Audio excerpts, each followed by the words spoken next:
Greetings and welcome to another evening of Dungeons and Dragons. I am Paddy O'Neill, your Dungeon Master, and tonight we rejoin our ragtag party as they continue their adventures in the world of Medora and currently, specifically, the Imperial City of Maham.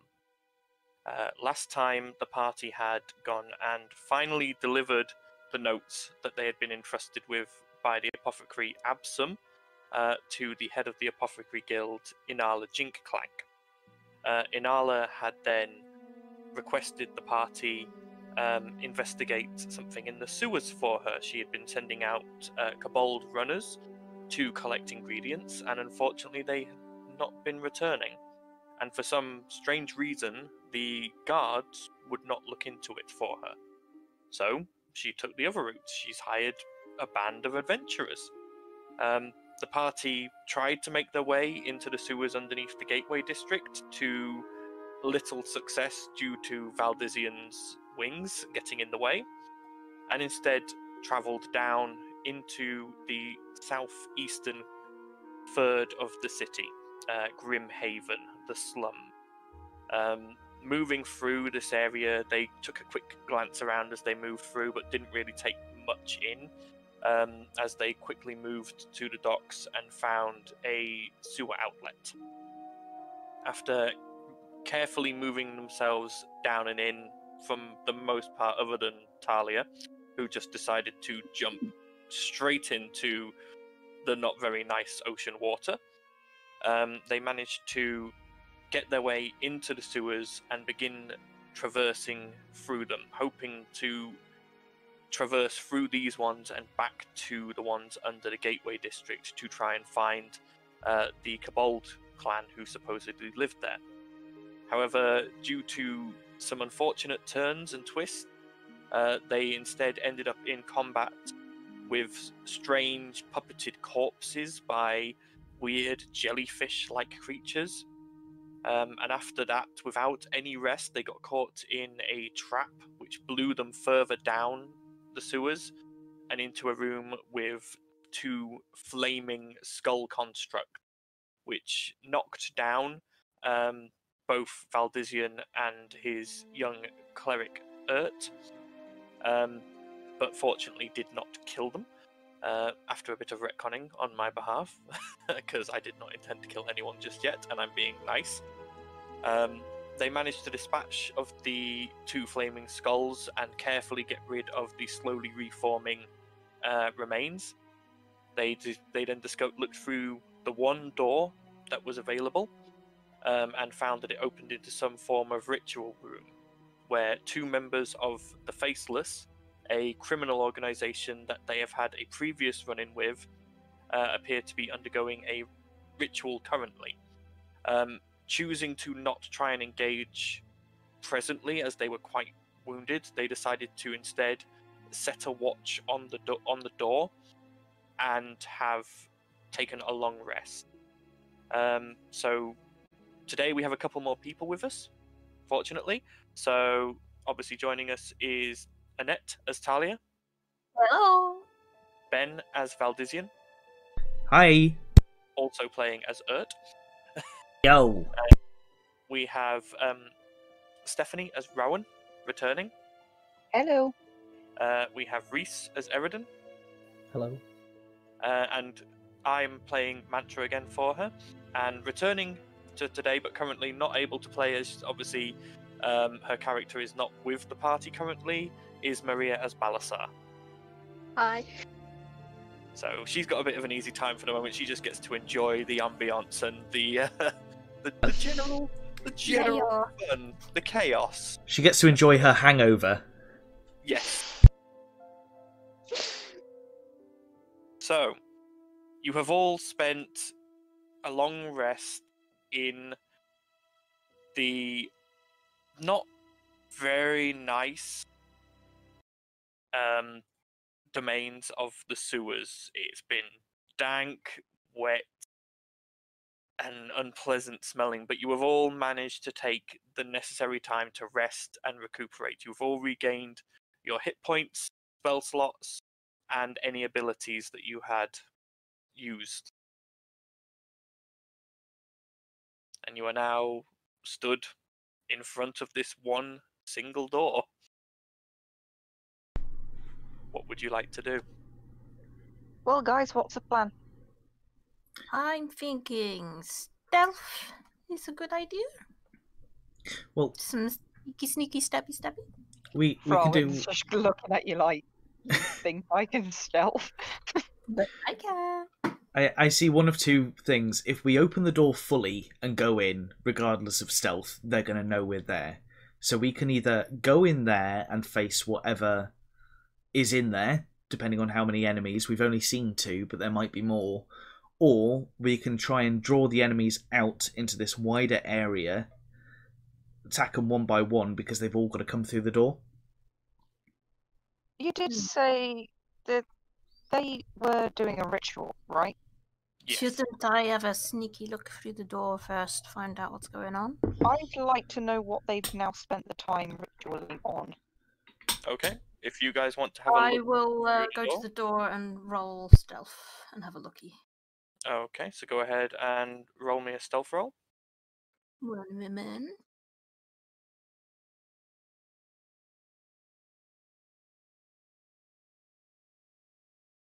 So that's 13 plus 10 because I... Oh, no, plus 5 because I'm moving slowly.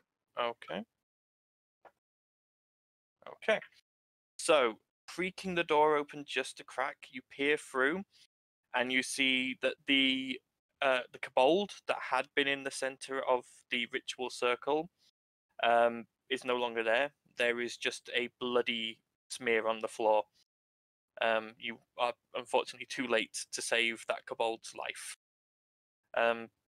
The two black-robed humanoids with the blank masks over their face are both stood there, hands outstretched, mumbling in a language that you don't understand, as you watch as the blood from the floor and all around the room starts to coalesce above this ritual circle, and it starts to glow, and you watch as these little bubbles of blood are just flowing across through the air into this larger bubble that is floating above the ritual circle and glowing an ominous deep red.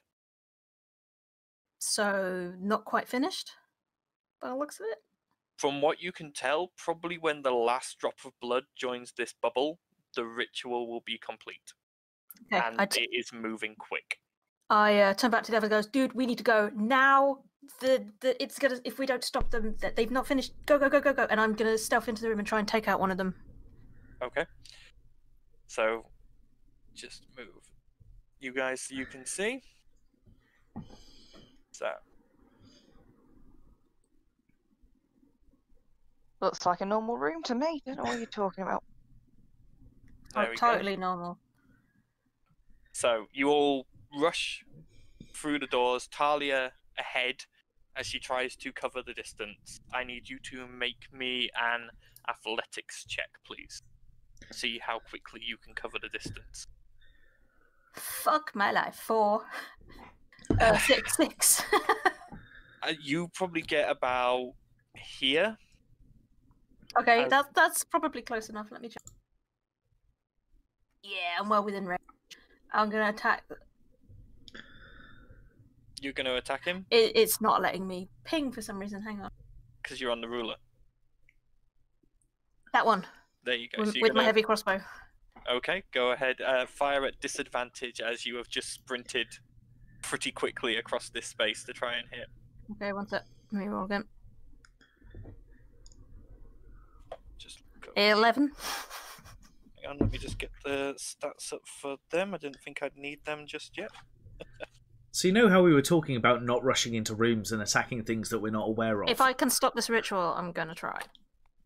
Like, we don't know what's coming. Yeah, Could no. be something bad. Your crossbow bolt fires across the space, but unfortunately it sinks into a bit of the leather armor, but doesn't appear to have actually hit him. And I'm assuming because I was trying to get surprise rounds that I'm not in combat, so I can't do anything else. No, and at this point, Okay. you all watch as the large bubble of blood flashes and then ignites and starts swirling and swirling and swirling until it forms a large. Don't rush, guys. Just flaming just let me do all the portal. work. Come on, get him! Kill them all!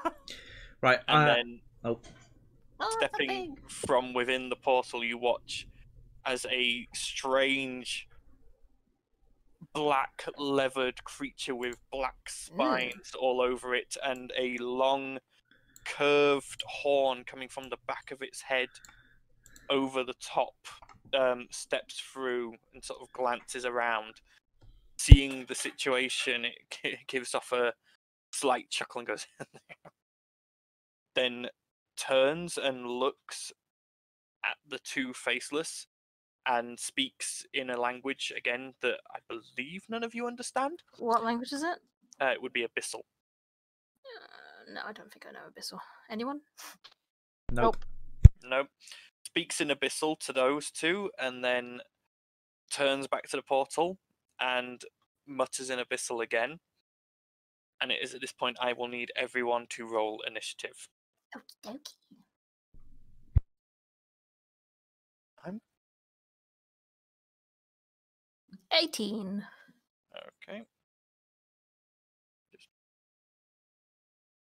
Ah, damn it! I didn't select my token. For some first. reason, yeah, I did the same thing and I can't select my token. Have I given you control of your token? Check.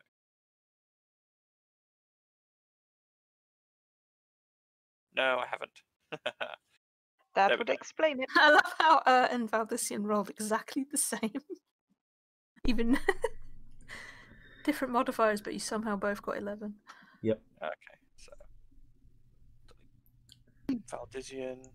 I originally rolled an 18. I I'll think change it to Rowan 18. should get the 18, yeah. Yeah, I'll change it to 18. She goes with me! Wait, who's got the highest dex? What's your dex, Rowan? Bear with.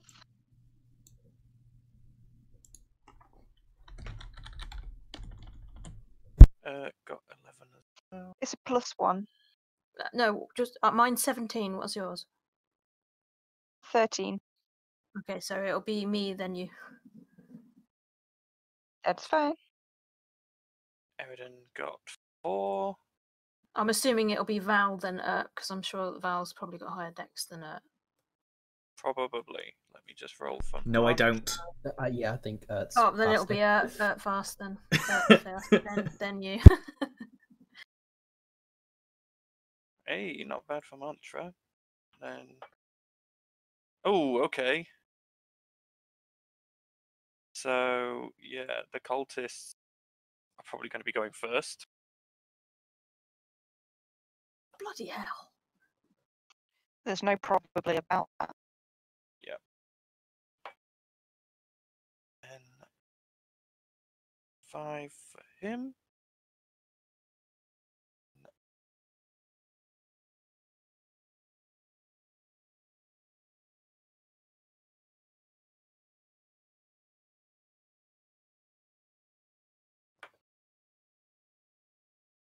Oh, okay, that's not too bad for them. So then, descending order. Move you guys all back to where you're supposed to be. I should be above Rowan. Technically. Yes, you should, but we'll. Well, we know.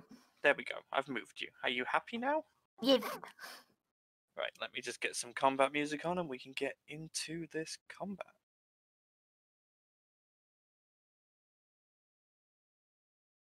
It's where you accidentally choose the wrong song and it's like Get Swifty or something. Oh, get swifty.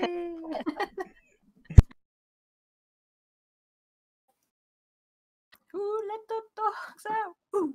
Ooh. There we Would go. be That was appropriate for me. very loud in my ears just then. Ugh. Anyway, that is the wrong music. That's not. It's the most peaceful battle ever. I'm sure I just queued up the right music.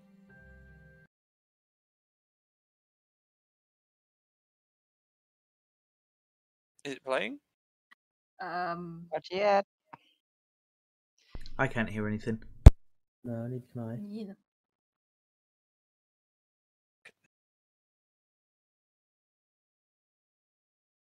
Try. Groovy is not being a good boy. There we go. Right. Start playing combat music now. There we go. Right. So, top of the round is the two cultists, who you can see are both stood with their arms splayed out, focused completely on this portal. They seem like they are focusing intently. And as you watch, you see shapes begin to appear in the portal, and you can start to see through it. And through it you can see a dark, desolate landscape.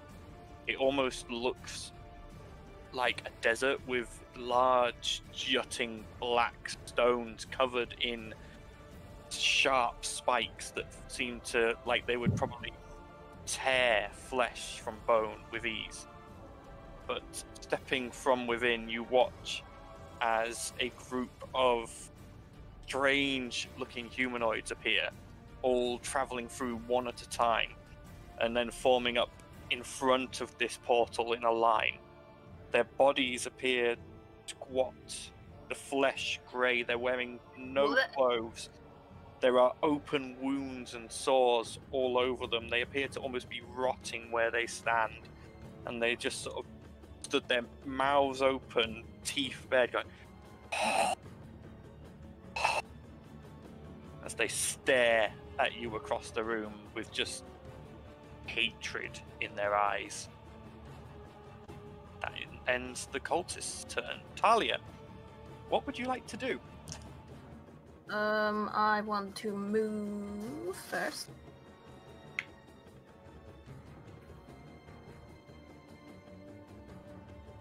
To there.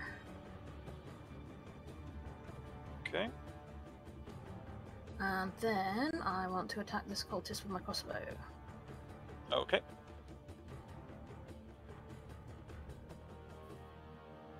For the love of God and all things holy, why am I so cursed? I don't hit. I don't do No. bolts from the grave. Okay, go ahead. Oh God, where is it? I can't find my spell. Hang on.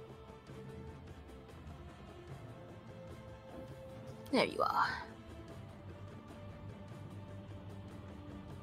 19. To hit, I hope. Sorry, mouthful of pizza.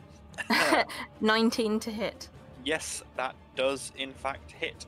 That's You 11 necrotic damage. You watch as your bolts from the grave shoot, and they do hit the cultist. But as they're about to hit, you watch as some of the blood, flaming blood from this portal, wraps around the cultist in a form of a shield. And though your bolts do hit, they don't do as much damage as you hoped they would. That's my turn. So, Rowan, it's now your turn. Right. Well, first thing, I'm going to move. Okay.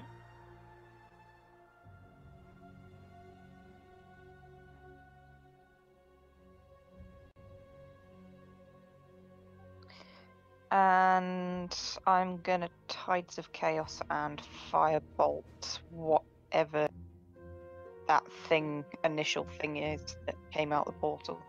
So you're going to attack the black demon. Yeah. Okay.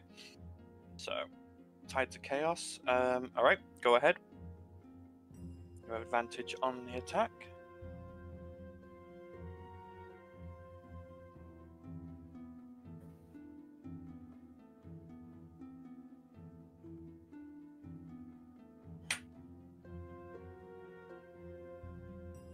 D&D Beyond not playing? Oh, there we go. There's one.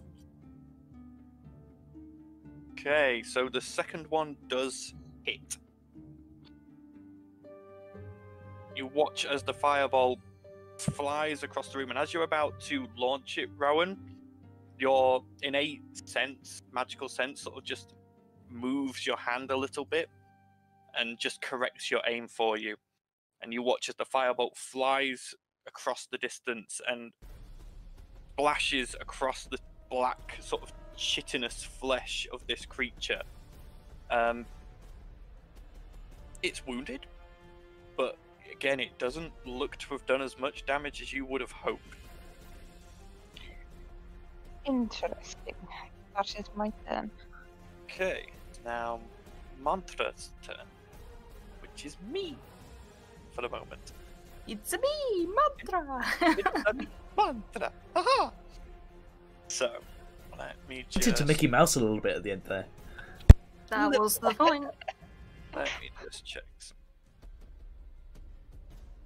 So, this could be the Mario Mouse.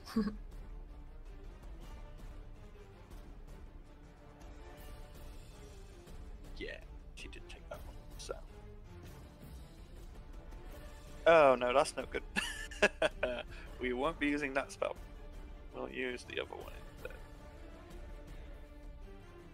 Yeah. So, Mantra is going to move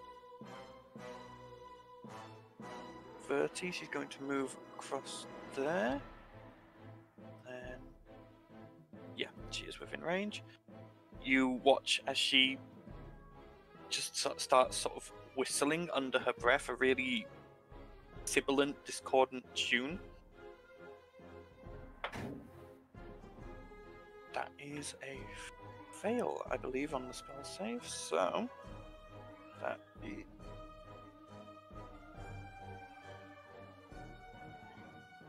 Ooh, okay. You watch as the black, leathery demon suddenly grips where you assume its ears probably are and just sort of hisses. And it just seems like it is taking pain from this whistle that Mantra is letting out. And you watch as the creature 30 runs further away from Mantra. Okay, so that ends Mantra's turn. Is up. So is going to turn to Valdizian and basically go, I fight? At which point Valdizian's going to turn around and go, fight by defending, fight by protection. And is actually going to run to one side, to around here, and end her turn until more combat actually goes ahead. Okay. Alright then. So, it is now Valdizian's turn. Can I just ask, is this still a sewer chamber, or is this a slightly more opened out room? This is... The roof of this, again, is only about 20 feet high. This is still an underground chamber. It's not like an ancient temple, massive hall. This is a sort of a hidden chamber that these guys have been conducting these rituals in. Okay, let's have a So look. these statues are gargoyles. I think They they might are be gargoyles. grotesque. Oh, okay. Thought they were like spout things. Trying to find my ruler at the moment. Just thinking normally gargoyles are quite high up. They're gargoyles, but they're like tops of pillars more than they are Oh, sure, yeah. that sort of thing. They're like ornamentation. So, this is going to be... I don't know whether I should do this or not. I'm going to take pretty much all of my movement to get here. And then I'm going to swing at them, the creatures in front of the thing with my... where is it? My war pick. Okay, does that... What reach is that? 5 foot reach? You are not within reach. There is a 5-foot space between you and the others. That's 10 feet. Oh, well, I moved 25 feet, so I could go right in front of them. You could, yeah. And Yeah, you're now properly in combat with them. okay, and I'm going to use my war pick and just swing at the 3 that are kind of closest to me. Yeah. So you can only hit one. All right, well, I'll go for the one right in front of me then. Yeah. Unfortunately, you didn't take like cleave or anything. I hit all 3. Yep, that hits. 5 piercing. Let me just double check my what my sigil thing does again. Is that on your war pick? That is, yeah. It is So on you my add war pick. you want add 1d6 radiant damage to that. Okay, 1d6. Well, it's better than nothing, I guess. So you slam into this creature in front of you, and the pick digs in deep, quite deep, and you feel like you've done a pretty major wound to this thing as the radiant energy bursts within its skin, and it just sort of it has no method of speaking, but you just hear this gurgle come out of its mouth as you hit it. Anything else you'd like to do? Nope. Valdizian just kind of goes, nice. Okay. It is now these creatures' turns. So, this one, straight to here. Along What with a this one. surprise! Oh, come on! This one is going to 15, And 20 to die. there. And these two are just going to basically gang upon you, Valdizian, as you are right in front of them. That's fine. So we'll start with the one attacking Rowan first. So it's going to make a claw attack against you. That is a 7 to hit. Yeah, no. No? Yeah, so it clumsily sort of just stumbles forward, its hands outstretched with these black claws, and makes a swipe, but you just sort of move out the way. These things aren't graceful. They're pretty easy to dodge. So, next, the two against Talia. So that's going to be a 10 to hit on the first one, Miss, and a 20 to hit on the second one. that hits! Not a natural, don't worry. Thank God. So, and you take 7 slashing damage from that. You manage to, you're sort of smirking as the first one lumbers towards you so gracelessly, and you sort of duck out the way, but you'd forgotten the one next to you, and you just sort of duck straight into the sweep of its claws as it rakes across one of your shoulders and digs through your armor, drawing blood. Owie. So then the 3 against Valdizian. So first the one you attacked, which doesn't get advantage. That's a natural 1. Nope. Hits itself in the face. It goes to attack you, slips on some of the blood that has dripped on the floor, and just falls flat on its face. It is now prone. So I'll just put something on it to show that it's prone. Right, the 2 on either side of you both get advantage as they are flanking you.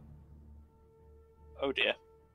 So one just rolled a nat 20, so I will do his slashing damage first. So that is 8 slashing damage in total. Okay. And then the one on the other side is going to be an 18 to hit. Nope. Does not No. hit. Oh, okay. I thought you... Wait, are you... What AC are you using? My You armor did class swap is out- 19 at the moment. Yeah, what armor is that with? That is with... Because you did swap out to studded leather. Yeah, you've gone. Your armor class should have gone down because you Yeah. swapped to a different armor for the wings. Did you remember to unequip your plate mail when you equipped your studded leather? Because D&D Beyond will let you equip 2 armors at the same time. Okay, let me just try and correct that then. I was just thinking, 19's a bit high for studded leather. I'll say, I wish I had that. Yeah. Just give me 2 seconds. I need to find out how to add that to my inventory. What, the studded leather? Mm-hmm. Oh dear. Apologies. It's okay. So, with a studded leather, I believe it is 12 I think plus it's dex. 12. yeah, 12 plus dex. 12 plus dex, which for Valdizian, it's low dex. So 13. yeah, you will have been hit. So I'll just roll the damage on Okay, cool. that. So that's another 5 slashing damage. Okay. So if it's my standard plus dex, then it's 14. I've just turned off all of the armor. Okay. So, moving on, it is now the black creature's turn. Okay. So it now sort of shakes its head and swings round and glares up at Mantra, realizing that she was the source of the damage. It's going to 5, 10. Lope back to here. Oh, it's got 40 feet of movement, actually. Oh, I could be really cruel here. Yeah, seeing you, Valdizian, it thinks you're the current biggest threat. Actually, no, it wouldn't. You've not attacked the things Talia has. Sorry. I've only attacked the thing is I have not attacked the main thing. I've just You like attacked the clarify that. cultist. You attacked the I cultist. attacked the cultists. Rowan attacked it. Yes, but its current aim is to protect the cultist. So it moves up to you. And it is going to... Before it attacks you, it swings around. And you watch as it mutters a few words and waves its hand. And I get scared and I'm just out for another round of combat. I'm gonna cry. don't worry, it's not on you. It waves a hand, and let me see how large an area this covers.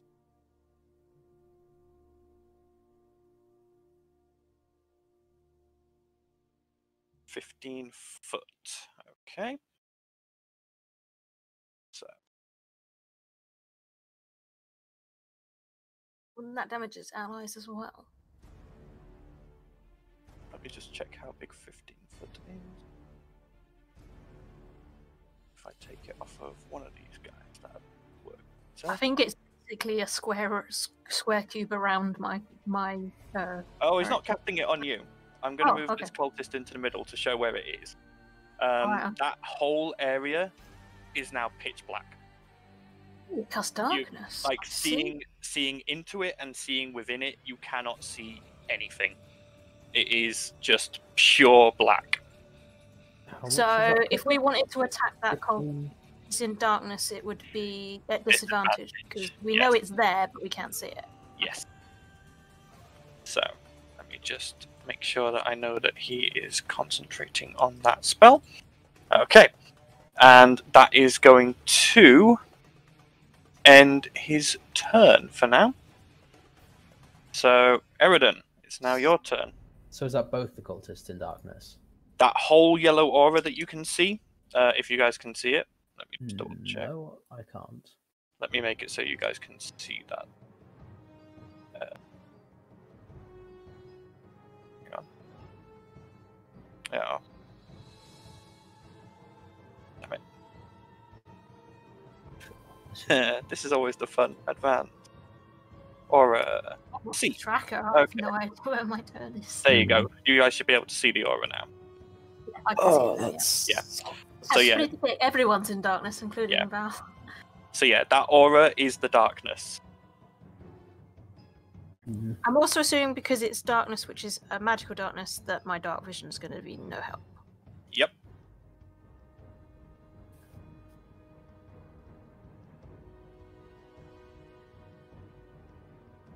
Oh, I'm on the wrong button.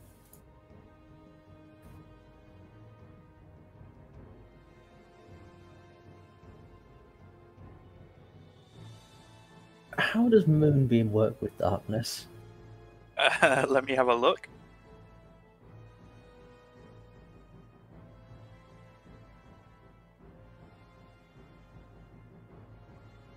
That's likely going to be my action. Mhm. Right, so it just says comes down on a point within range. So you can choose where to cast it based on where you knew people were, Mhm. but if they move, you won't know they've moved. Yeah.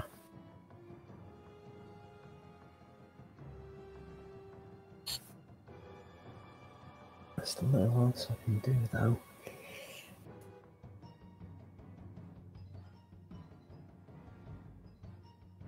If only we had something that could dispel it. I don't have that spell.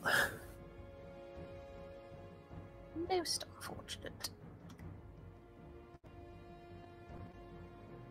It's unfortunate that my wild shape requires an action.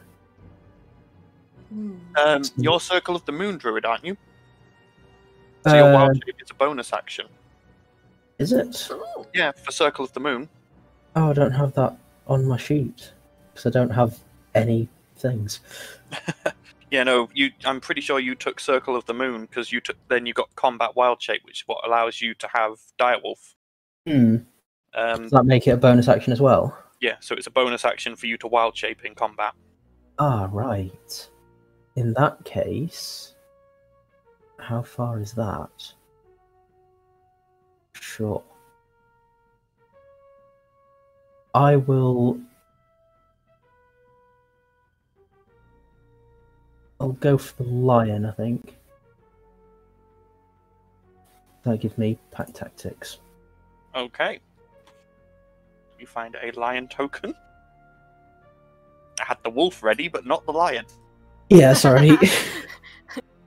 It's like, must catch the DM unawares. Well, it could work as well. Doesn't have pounce though. So give Eridan control of the lion and hide your. Although that's a bonus action as well. Oh well. So there you go. You all watch as Eridan lunges forward, and his form flows and shimmers, and suddenly there is now a large lion stood in the room with you.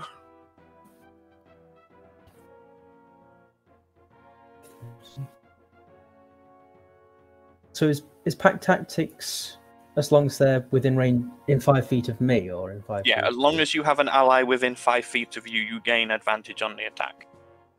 Sure. So is there any way I can get to that one with having pack tactics active? So lion, It's got 50 feet of movement. So 50 feet of movement. So yeah. If you move, The problem is since you're- position. Since you're a large creature, I would say yes. Well, I'll also say that you will be flanking anyway, so Yeah, you'll get flanking. advantage anyway. Sure, that works.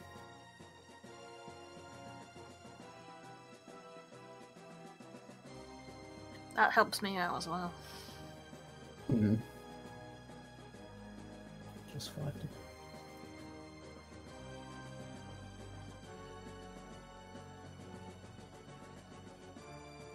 Does an 11 hit? No. No. As you go to lunge at the black leathery demon, it sees you coming, and it just sort of grabs one of the pudgy ones next to it and shoves it in your face. The pudgy one doesn't take any damage because it shoves it in such a way that it sort of knocks you to one side during your lunge. Mm-hmm. But it just sort of cackles at you. Sure. At the end of your turn. Yeah, that's everything. Okay, it's now the cultist's turn. Seeing as they're in magical darkness, you have no idea what they've done. And that ends their turn. Oh joy. It is now Talia's turn. I am going to. Can I do that thing where I hit with a dagger and then with my offhand hit with another one? Yeah, if you want to do dual weapon fighting, then yeah. Yeah. But Okay, that I'll will do use your bonus action for the second strike. Yeah, well, my bonus action's ranged, so I can't use them anyway. Well, I could, but it'd be disadvantage, and I don't want to disadvantage. Yeah.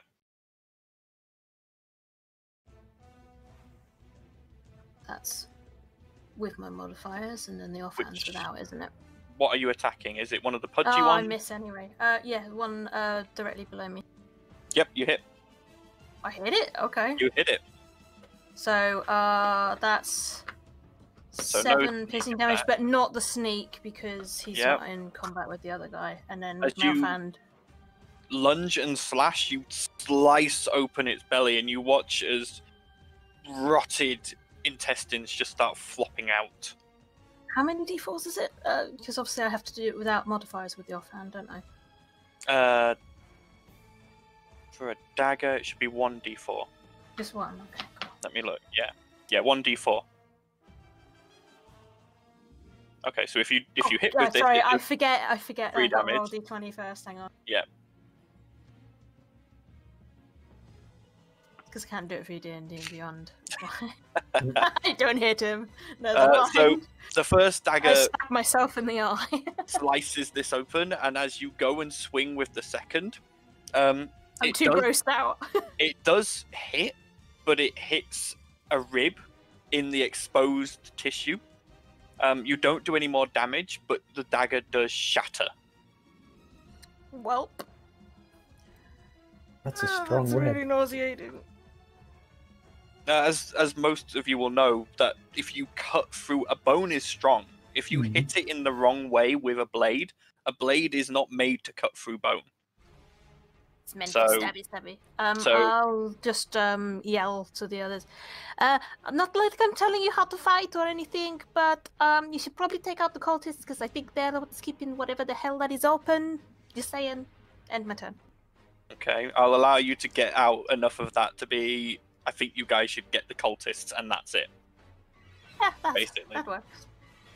So moving on, Rowan, it's now your turn. I just want to check something with you, Patty. Yeah. Casting. What was the ruling you said on that in terms of spell casting? What's that? So if I was to use a cantrip now and then use a spell for after quicken casting, will you allow that? Yes, because quicken casting turns it from an action into a bonus action. So yes. Okay. So I'm going to shocking grasp the guy in front of me. Okay. So go ahead and roll your attack roll.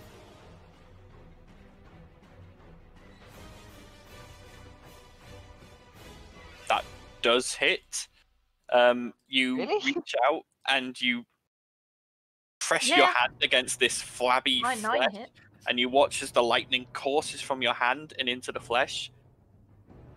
Doesn't really seem to have done anything. Like, you watch as the creature jolts and obviously feels it, but other than a few wisps of steam, there's no discernible damage. Okay. In that case, I am going to use quicken casting and magic missile. Okay.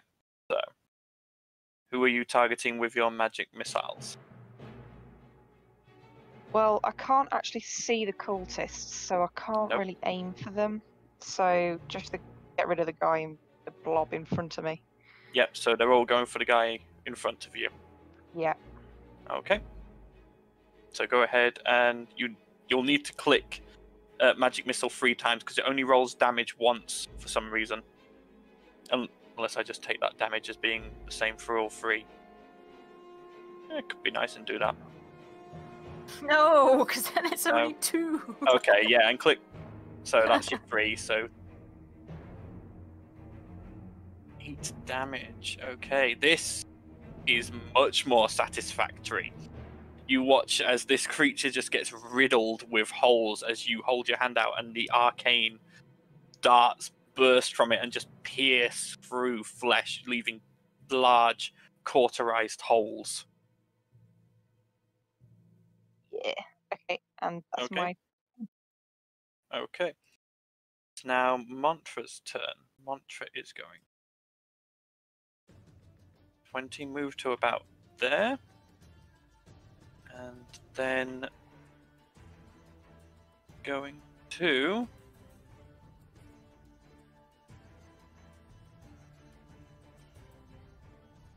D.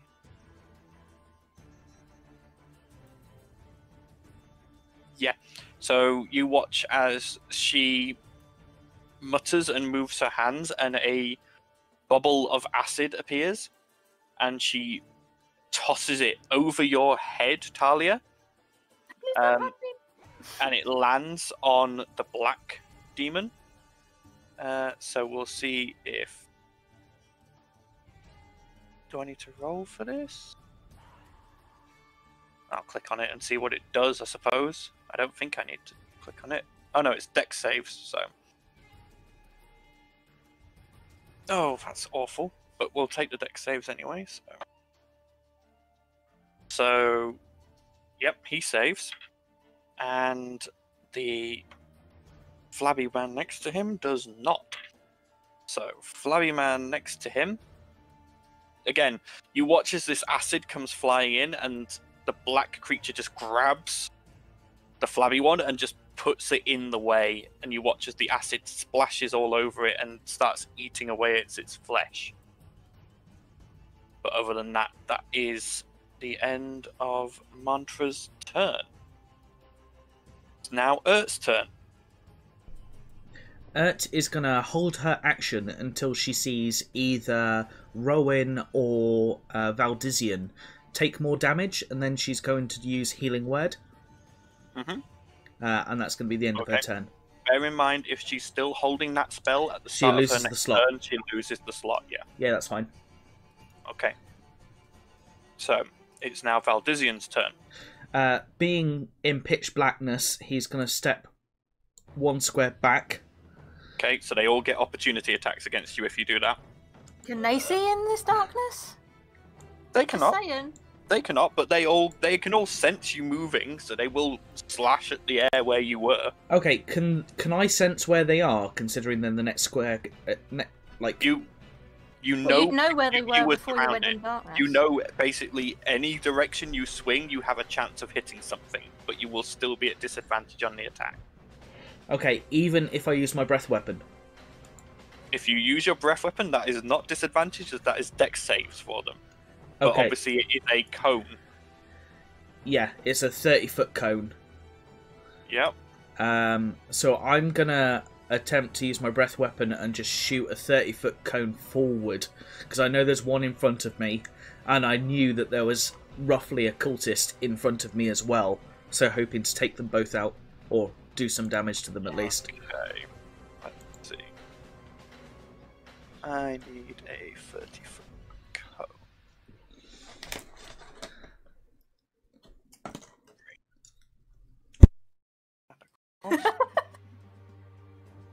So that's a 15 Oh, foot. there we go. I was going to say that's a bit of a small cone. Just Can you get change the angle of it? Yep. Oh, there we go. So that's 15 foot. So yeah, 30 foot. You will also hit both the cultists who are currently concentrating. So do not actually get dex saves because of what they're currently doing. So only the one directly in front of you gets a dex save. Do you want me to actually do it for the damage? 17, so he will take half damage. So yes, you will need to roll me some damage on that. Nice. So, yeah. So 12 damage. Okay, so he takes... So you hear the screech of the one in front of you as the lightning hits it.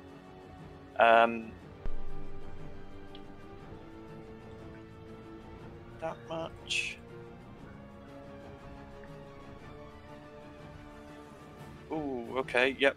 So you hear just a strangled cry, and I'll leave him there because I need him for the aura, but you hear a body fall and hit the floor. Okay. You assume that you have managed to slay one of the cultists. Okay. Was there any sound from the other cultist because he got hit as well? You heard like a pause in his chanting. Yeah. As he sort of grit his teeth, but he continues chanting. Okay. At the end of your turn? Does he have to roll to keep concentrating, or...? Not for this particular thing. Okay. Let's see what I can do in a bonus action.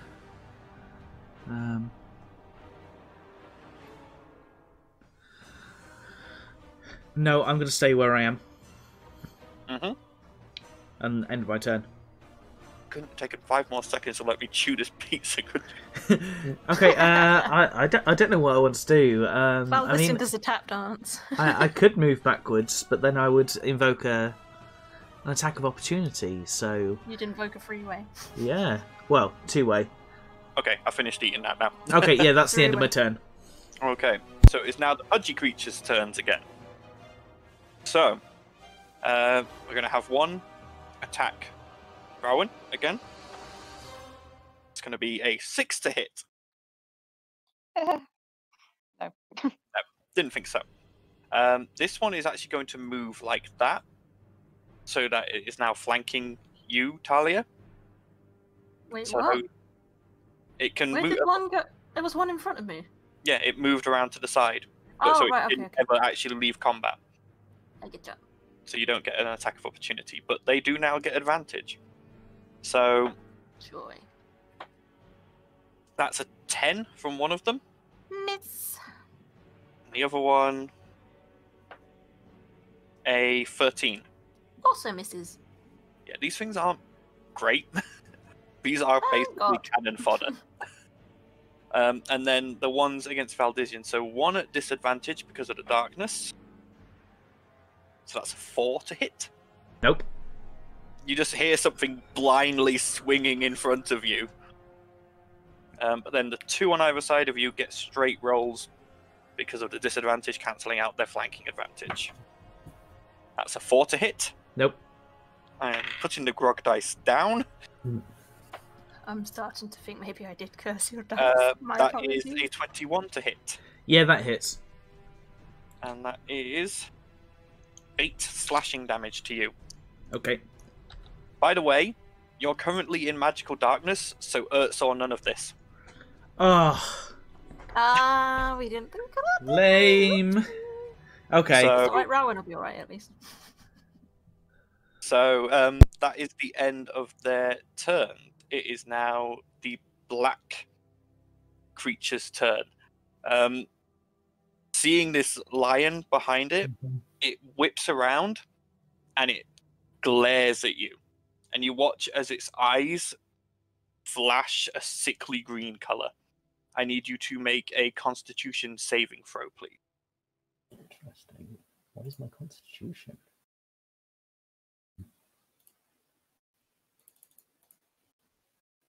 $17. Okay, you're fine. You feel like something trying to sap your strength, but the lion's spirit within the form that you're currently in rears up and just sort of, you hear this internal roar that chases away this feeling. That was actually a 16, not 17. Yeah, that still passes. Okay. Could have made the difference. The creature gives out a snarl, and then instead bins towards Talia and slashes at you twice with its claws. Oh snap. So that is going to be a 24 to hit. Oh, that hits! Please So be we'll do natural. the damage from that one first. So that's 5 slashing damage to you. Okay. And then 12 to hit. Misses, thank God. You watch as it slashes out and one set just rakes across the front of your armor. Its claws digging in and sinking in to find blood, which as it pulls away, you notice that the blood sticks to its claws and starts traveling up the black leather of its arm. It swings again, but this time you manage to just sort of duck back enough to dodge out the way. So next up, Eridan, it's now your turn. Mhm.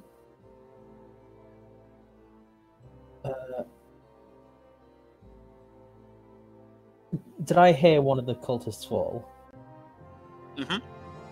I'm not sure which one. No. Sure. Has to be attacking this one again. Okay, go ahead. 22. That does hit. Nice. It's an advantage as well, isn't it? For flanking. Yes. 22 still. Yeah. Could have been a 20. Yeah.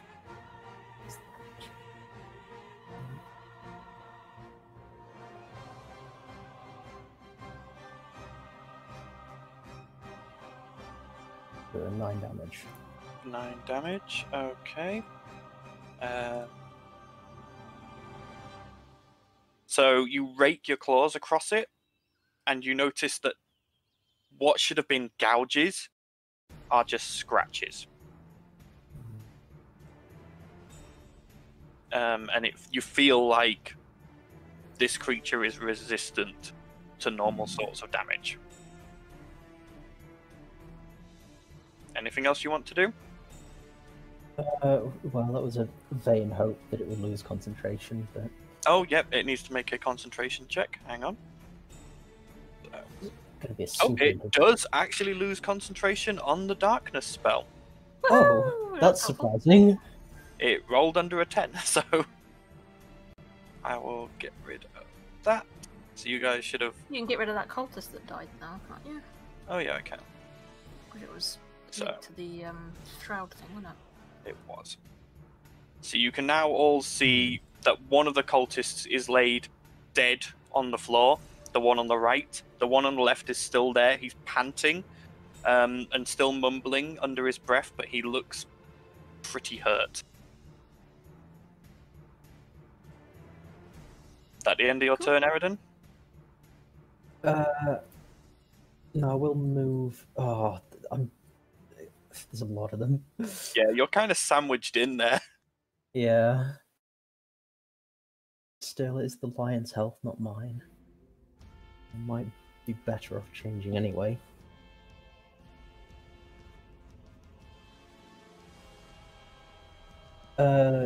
Yeah, sure. I'll move. But then I lose sneak Can I attack. move around? No. Where are you moving? Oh, you want to sneak attack them? Something. No, actually, no. Not this round. You're okay to move. That's fine. I Well, just realised since I had to change my plans because of what happened in the last bit. I can get around to the other cultist, but I could do that next turn anyway. And I do move last. And I've got no bonus actions, because I can't speak as a lion. No, unfortunately not. Rawr, rawr, rawr. I think I gain that ability later on, but I Yeah, can't you be gain the sure. ability to cast spells at 18th level. Sure. Quite a way away. Quite a ways. Mhm. Not quite yet. No, from 4th to 18th, quite a way to go. 10 years later. Yeah, I'll stay here for now then. Okay, so Talia. It's actually the cultist's turn, but the cultist whose turn it was has died. So, you watch as the cultist again keeps mumbling, and you watch as the portal, the view you can see through it, becomes almost more stable, more clear. It's almost as if How do this we get to it portal now? is getting fixed in place. And now that it's at this stage, you can start hearing things through it. You can hear cracks of lightning as they flash through a storm-filled sky. And then you hear what you think is thunder, but then it's too rhythmic. Probably some big motherfucker gonna come And through you that can portal. see as quite a ways away from the portal on the other side, a large shadowed hand smash through one of the spires of stone, completely demolishing it. Oh crap. That ends the cultist's turn. It's now Talia's turn. Well, he seemed like a big guy. This is not good. I can't get to him because I'll just get fucking destroyed if I try and move. Oh wait, You know no, you can I disengage. bonus action? Yeah, I'm gonna bonus action disengage Mhm. and move down.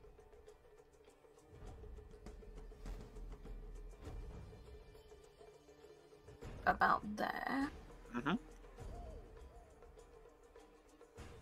And I'm gonna fire my crossbow at this guy here.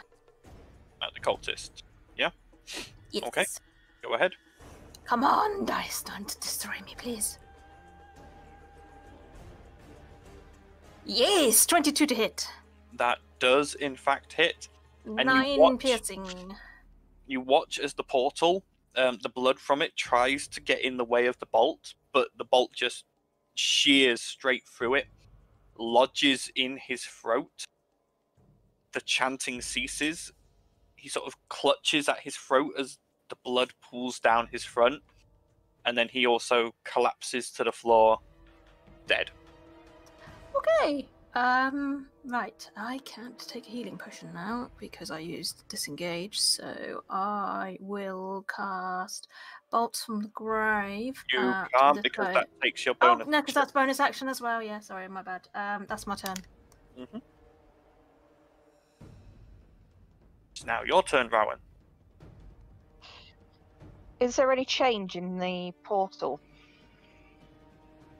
Not currently, but the people supporting it have only just died. You get the feeling. You get the feeling that it will start destabilizing, but it hasn't yet hit that point.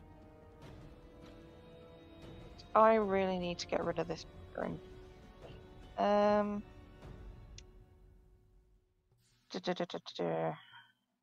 Right, the shocking grass didn't do much. What was so- going on with the portal now? Sorry. Nothing currently. Okay, cool. Yeah, I'm just gonna magic missile again because that seemed to work. Okay. So go ahead and cast your magic missile. Oh, and by the way, roll me a wild magic. Oh no! Oh no! Or I've got a Total D100. Do you want me kill. to roll it? Yes, please. You might have to look at. I haven't got the books to hand, so you might Right. have to So look. that what it is a 42. Oh god, we're all gonna die. Wild magic table. The joys of Google. She turns into a demon lord and annihilates them or something. So, 42 on a wild magic table. Oh no, no! Oh, no, don't laugh like that. Don't laugh.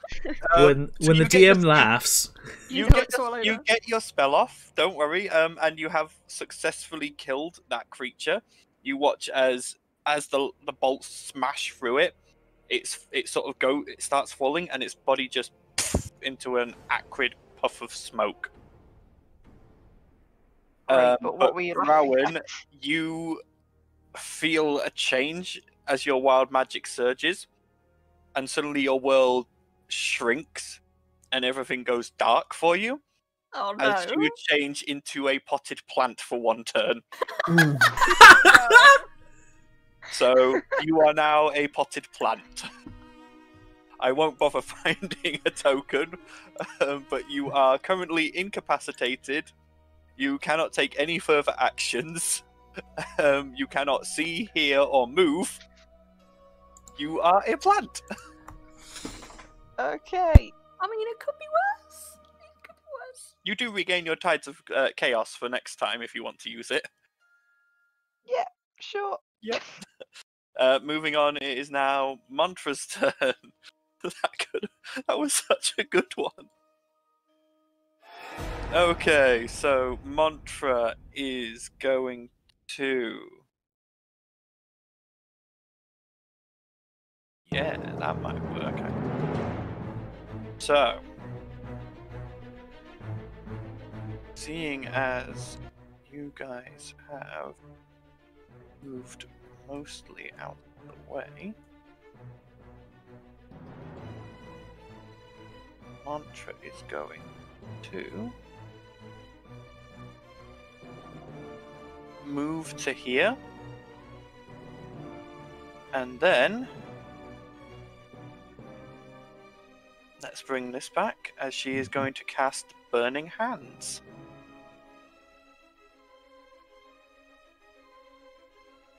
So that is a dex save for those two pudgy ones caught in it. Unfortunately, the black one is, I would say, just outside of it. So, DC 14, fail, and Thank God I fail. moved. So they both take 8 damage. You watch as one of them just explodes in flames and then turns into a puff of acrid smoke. The other one howls as the flames hit it, and it takes damage, but again, you feel like not as much as it could have done. So, that ends Mantra's turn. Ert's turn, who has now lost the spell slot for the spell she was holding. yeah, it's already gone. Okay. So Ert is exactly 60 foot away from Talia. So Okay. Ert is going to cast Healing Word on Talia. Okay. Thank you. So go ahead and cast Healing Word. So you regain Better than nothing. 3. And seeing that there's not many enemies near her, she's going to move further towards combat so she can try and be of help. So she's going to move kind of to... Oh, need to get off that.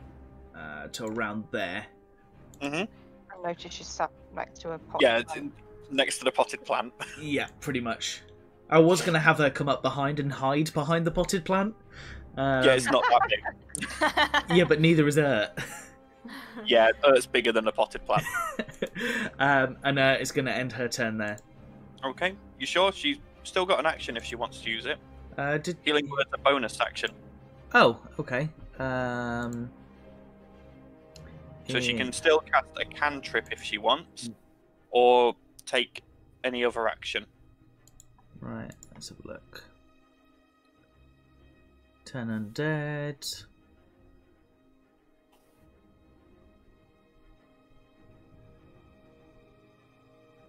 No, she's not really got any actions that are relevant, so she's going to end it Okay. there.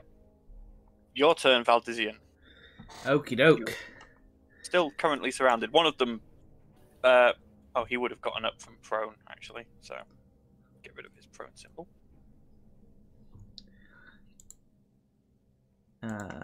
Valdizian is going to squish the one right in front of it with the war pick. Yep.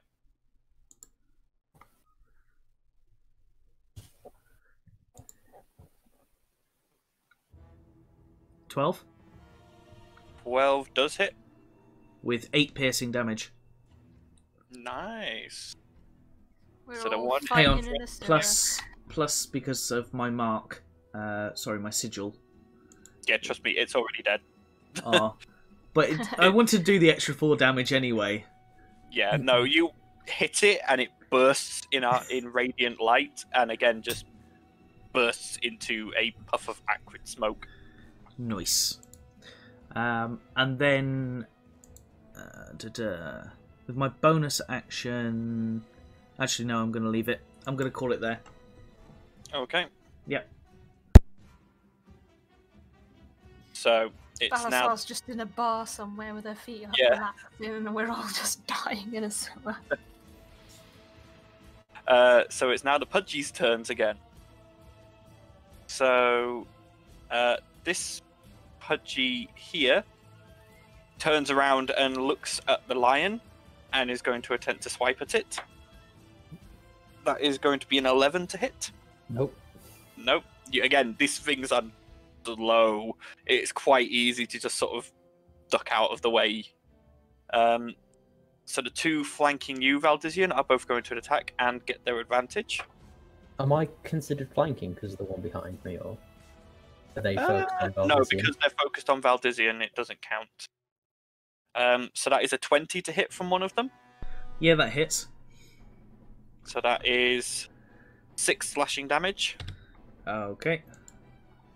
And the other one, that's just going to be a 9 to hit. No. Okay, so the one to your left slashes and manages to catch a good gash like across your side, and you sort of wince and hold it, but because the holding it brings your arm in the way for the other one's attack, and it just scrapes across the studded leather. So that ends their turn. It's now the black leathery creature's turn, who is now a bit annoyed, as you guys have just foiled its plan. So,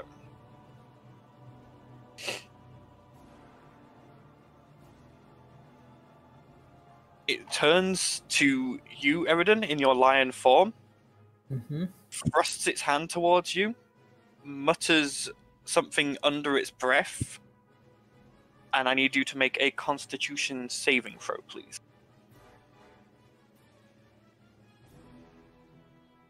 12.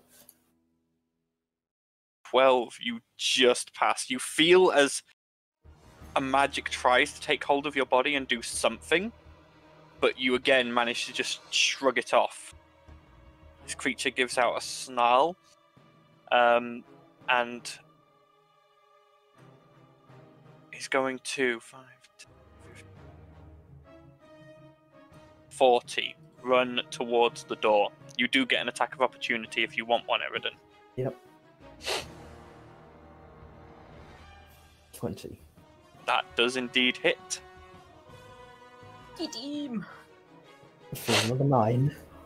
For another Well, 9. Okay. Half, isn't it? Yep, unfortunately.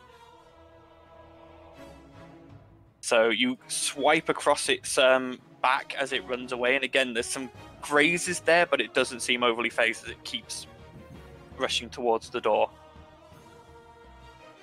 It's now actually your turn, Eridan. Yep. I will be taking some attacks of opportunity as I chase this thing. Okay. So yeah, the one creature that was focused on you is going to take its attack of opportunity. The other one's 2 focused on Valdizian. Mm-hmm. So that's a 15 to hit. That hits. Okay. And you take 6 slashing damage. Sure. Okay. So yep, you can now make your attack. Mm-hmm. 22. Ooh, yeah, that hits.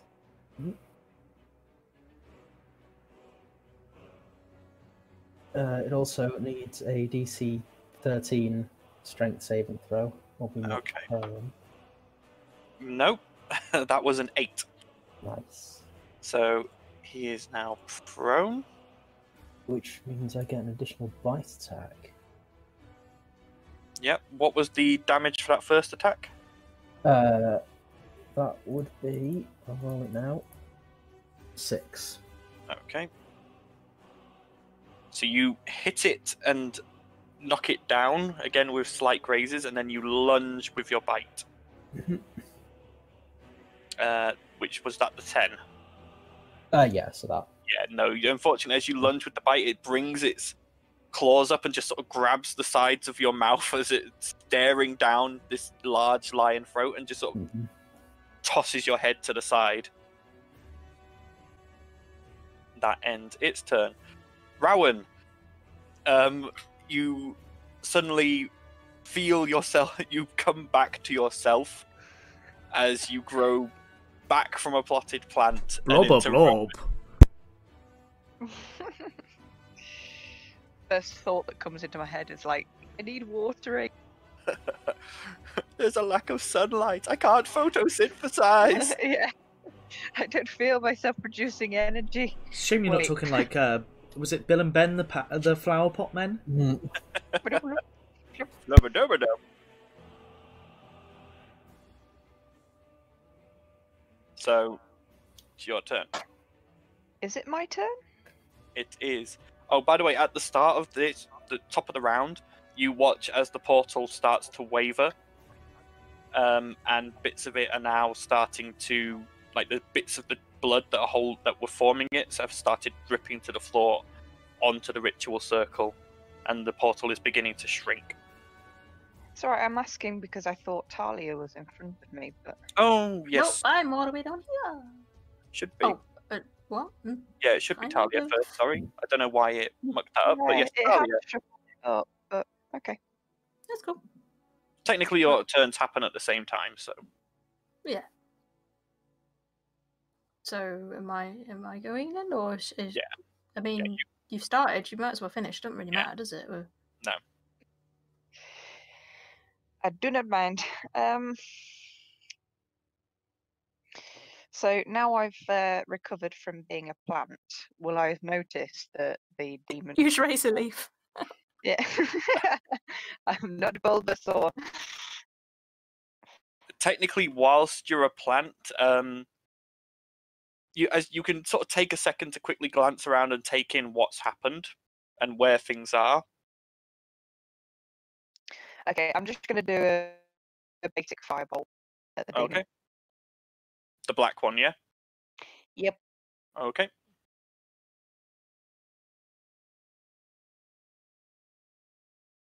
Unfortunately, that does not hit. You launch the firebolt, and as it nears the demon, you just watch as it splashes off the leathery skin, leaving no impact.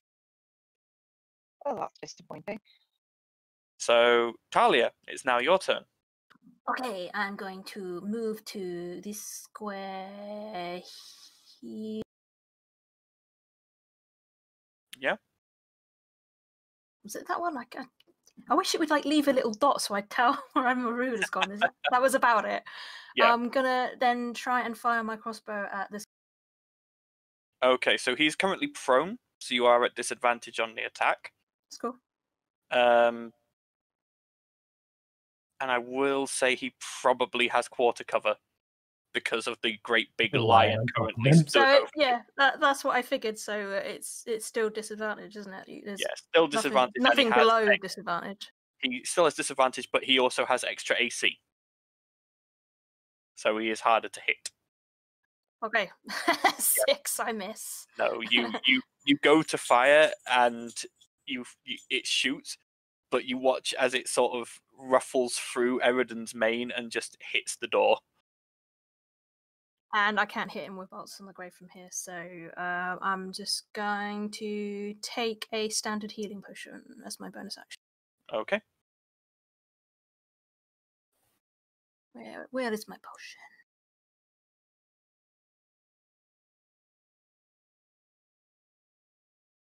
There it is. Oh. No, I thought it would roll. I didn't think it would just say what it is. I know what it bloody is. I'll just roll 2d4 plus 2. 2d4 and add 2, yeah.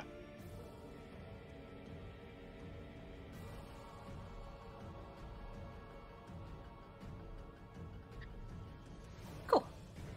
So 7. Okay. No, 6. I'm an idiot. No, I did not want to ignore that. You can click on the 2d4 plus 2 on that and it'll roll it. No, I meant I was trying to add it to my health thing, but it rolled the dice when I was trying to get to my health bar. Alright, okay. So... What did I heal again? 6, wasn't it? Yeah. Yeah, 6. It's now Urt's turn. Urt is going to see the black demon trying to escape or kind of go out the door. So she's going to use Thaumaturgy and just basically slam the door shut in front of him. Okay. As her bonus action as a cantrip. Yep, that's fine. That is doable. And then she's going to look back on what's going on and seeing Valdizian has very little health left. Going to cast, use her last spell slot and cast Healing Word for Valdizian. Okay. And he gains 6 health points. Not bad, not bad. And that is pretty much the end of her turn. Okay, it's now Mantra's turn. Right, see what Mantra can do to help you guys.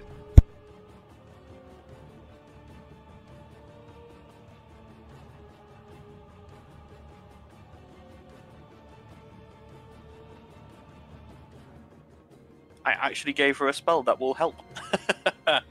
If she's in range for it. Let's check.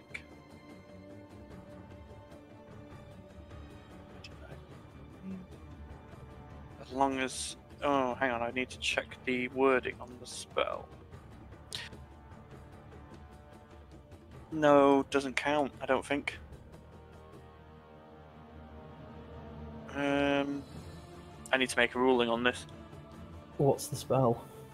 She was going to cast Hold Person, but it's target a humanoid, and technically it's a demon. Monster, yeah. Yeah, it's not a humanoid. So yeah, no, it won't affect him, unfortunately. So, drat. So instead, I mean, she could hold a squishy. Nah, I don't think that counts either, to be honest. They were described as humanoid as they came through the portal.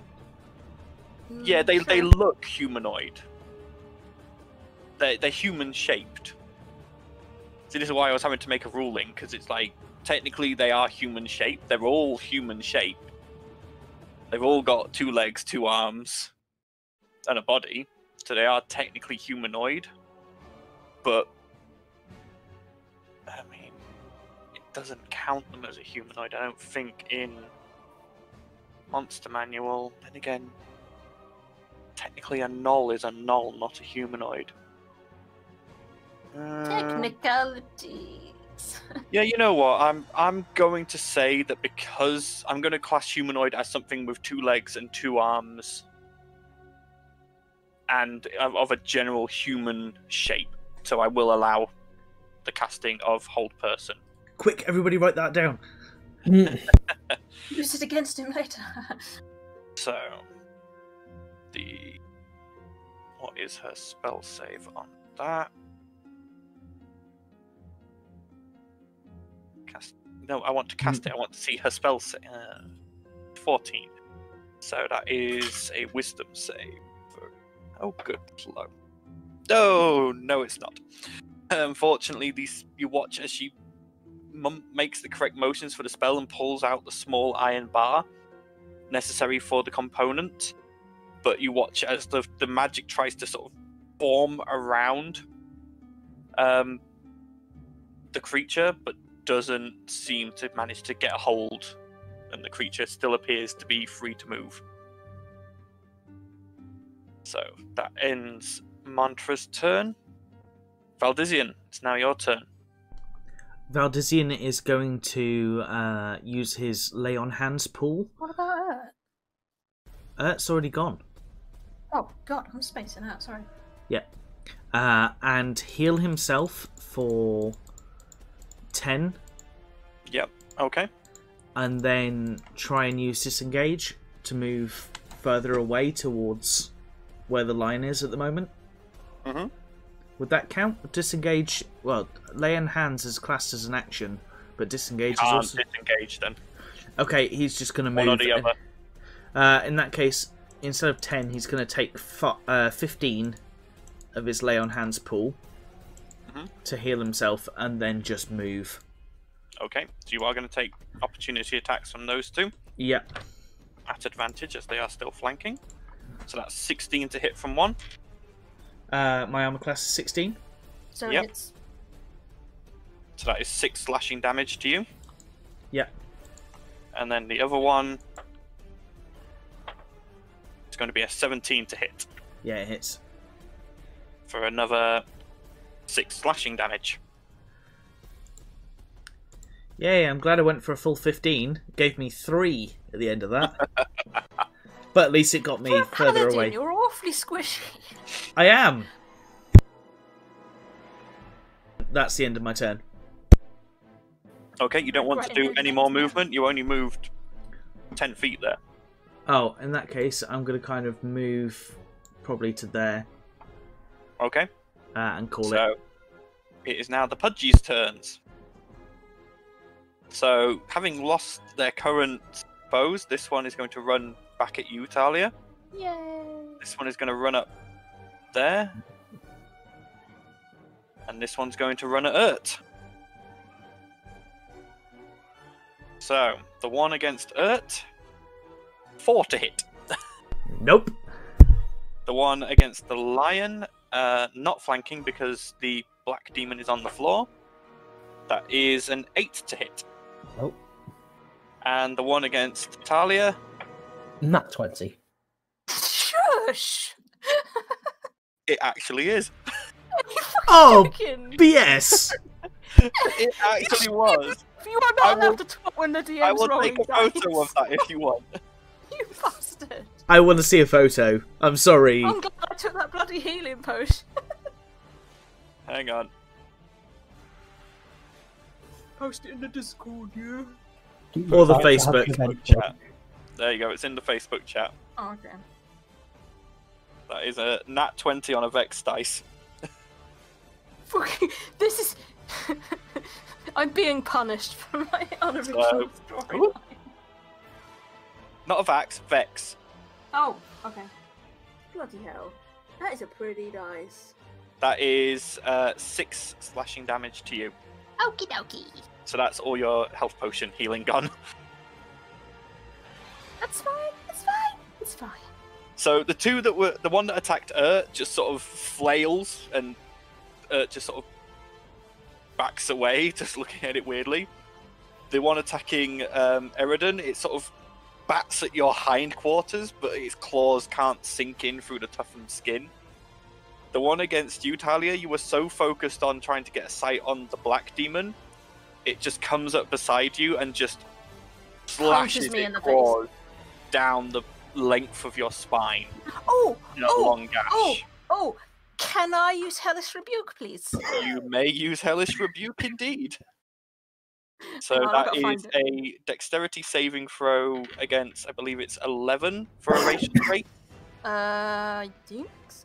Let me just double check. It fails. Cool. Even if it wasn't 11, that's a fail. So, yep, go ahead and roll your damage. 13.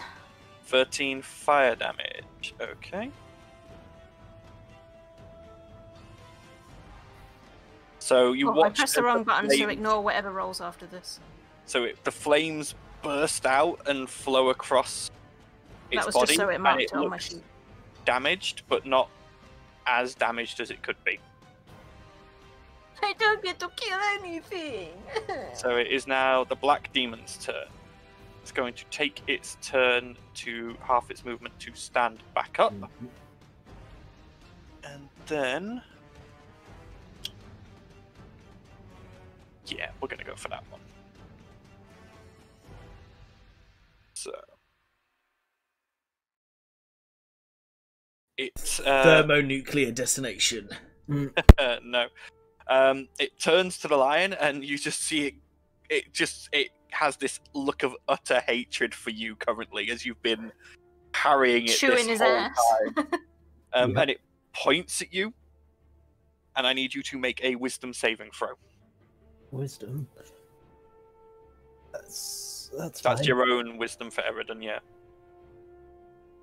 Is it my wisdom or the lion's? Yeah, when you wild shape, you keep your own wisdom and intelligence modifiers. Oh, right, okay. That's good, because my intelligence is naff. Wisdom saving throw. Yes. Makes it +5 then. I think Yeah, I'm you're fine. fine. You feel this innate sense of fear try to overtake you, but again, you just shrug it off and feel fine. It's pretty much used up everything it has on you. Yep. And I've taken 6 damage. Yep. This entire fight. It just sort of hisses, moves up to the door. So you do get an opportunity attack. Oh, good. 17. Does hit. Another 6. Okay. It sort of takes the graze on the back and it grabs the door handle. The thaumaturgy hasn't locked it, but I will say it can't open the door and go through in the same turn, so it is now opening the door again. Quick, close it again. Wait. It's now Eridan's turn. That's Eh? not far enough for Pounce to trigger. My track is all over the place. Yeah, so's mine. Yeah, it's Eridan's not in the tracker on my tracker. So it keeps Oh, saying yeah, it's 'cause my it's- turn when it's Eridan's. I'm like, what's It's going because his token is technically invisible on? because Oh, I've yeah, 'cause given he him the changed it to lion. Yeah, I get you.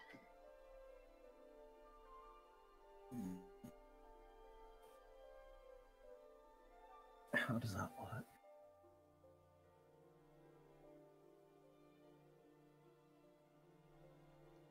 Would Firebolt be a disadvantage because it's a ranged magic attack on the one that's right next to me? It would, yes.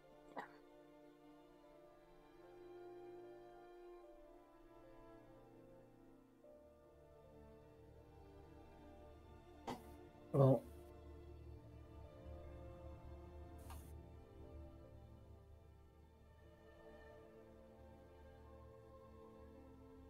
that's probably.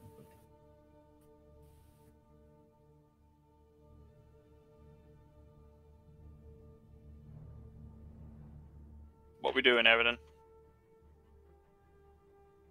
I might change to a direwolf. Okay. So that I get the prone again. Yeah. Do I need to prep a wolf token? Oh well, we can just remember. But yeah, I'll go for the direwolf because we're not likely to be in combat again soon, right? We hope. I'm Sure, we saying, go outside and those bloody skulls will come back.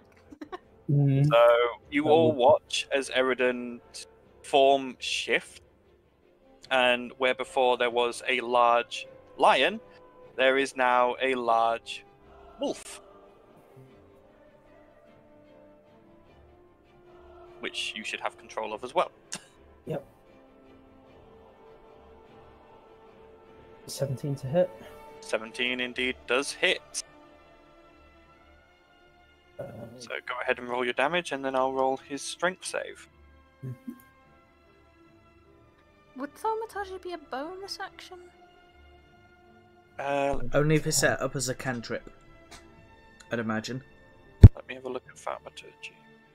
Oh, mine's a racial ability, though. It says one action, but I would say that It for... does say cantrip next to it, though. Yeah, so as long as you're casting it, not as long as you're casting that, yeah, I'd say I'd allow a cantrip alongside a normal action, Cool. but not alongside. I wouldn't allow that alongside a normal spell unless the spell was but one bonus action. Yep. Okay.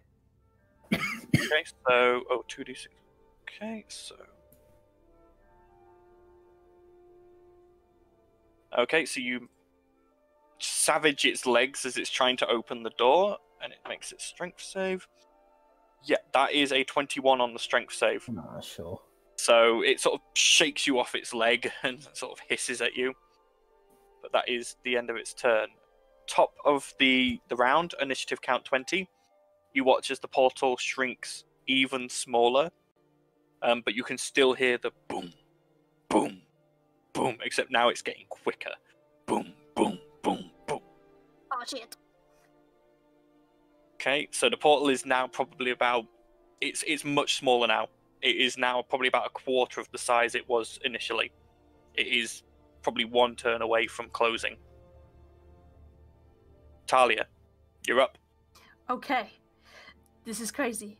I am going to take the attack of opportunity that I'm going to face and move a little closer to the door.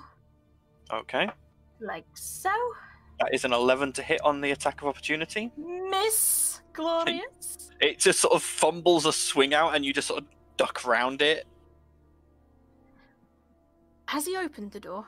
He's currently opening the door.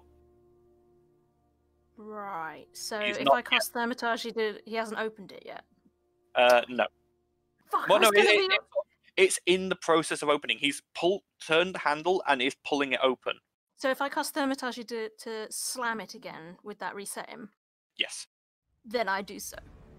Again, you watch as he's pulling the door, the arcane energy just presses against his hand, and his hand is forced off as the door boom, slams closed again. Cool. Right. Now, that you said I've still got an action, yes? Yes, I will allow an action as well. And I'm going to try and at disadvantage, because obviously, is the wolf still counting as 3/4 cover? It counts as a large creature, but not as large as a lion. So I would say it does not count as any cover anymore. Cool. I'm going to cast... I'm going to crossbow bolt, try and get the guy trying to get through the door. Regular attack with sneak attack. Sweet. Just a single roll. 18 to hit? That does indeed hit. That's 8 piercing damage plus 9 sneak. So that Wait, is... no, I don't get sneak because I used a bonus action. You get Oh sneak wait, no, attack. but I do have a... You get No, bolt but to he's the in grave. Okay, yes, yeah. Yeah, so that is 17. So the bolt sinks into like the back of one of its knees and it snarls. It's starting to look a bit hurt now, and it's starting to look a little bit desperate. We've been better Please off jumping back to the kill portal. him! And I end my turn. Okay, Rowan, it's your turn. Right, I'm getting fed up with this guy opening the door. I'm just going to go full on magic missile, but I'm going to cast it as a second level spell. Oh, okay, so that's It's just, 4. otherwise, it was just going to be a back and forth if he Four opens the magic door missiles. and one of us keeps closing it. I think he'd probably give up eventually and just turn on you all. How fast is it? Because I don't think he can outrun a wolf. He's got 40 feet movement speed. Wolf's got 50. Yeah. I can just keep chasing him down. Just biting his ankles. 4, 6, 8, 12 force damage. Yikes. Okay. This is the first damage you guys see that actually seems to do noticeable damage to him. As he sort of takes the damage and is sort of spins around and just snarls. You can see sort of green blood starting to drip from these fanged jaws. He's looking pretty cornered right now. Bloodied. Not bloodied, just cornered. Is he blooded? No, he's not bloodied. Aw. Is that the end of your turn, Rowan? Yeah, that's the end. Okay. You're up. So seeing him trying to open the door, is going to cast Thaumaturgy and slam the right, door wait, again. Close the It's already door. closed. The door's been closed again with I did Thaumaturgy that. by Talia. Okay, but like within 2 turns, he would have tried to open it again, right? Not been his turn again yet.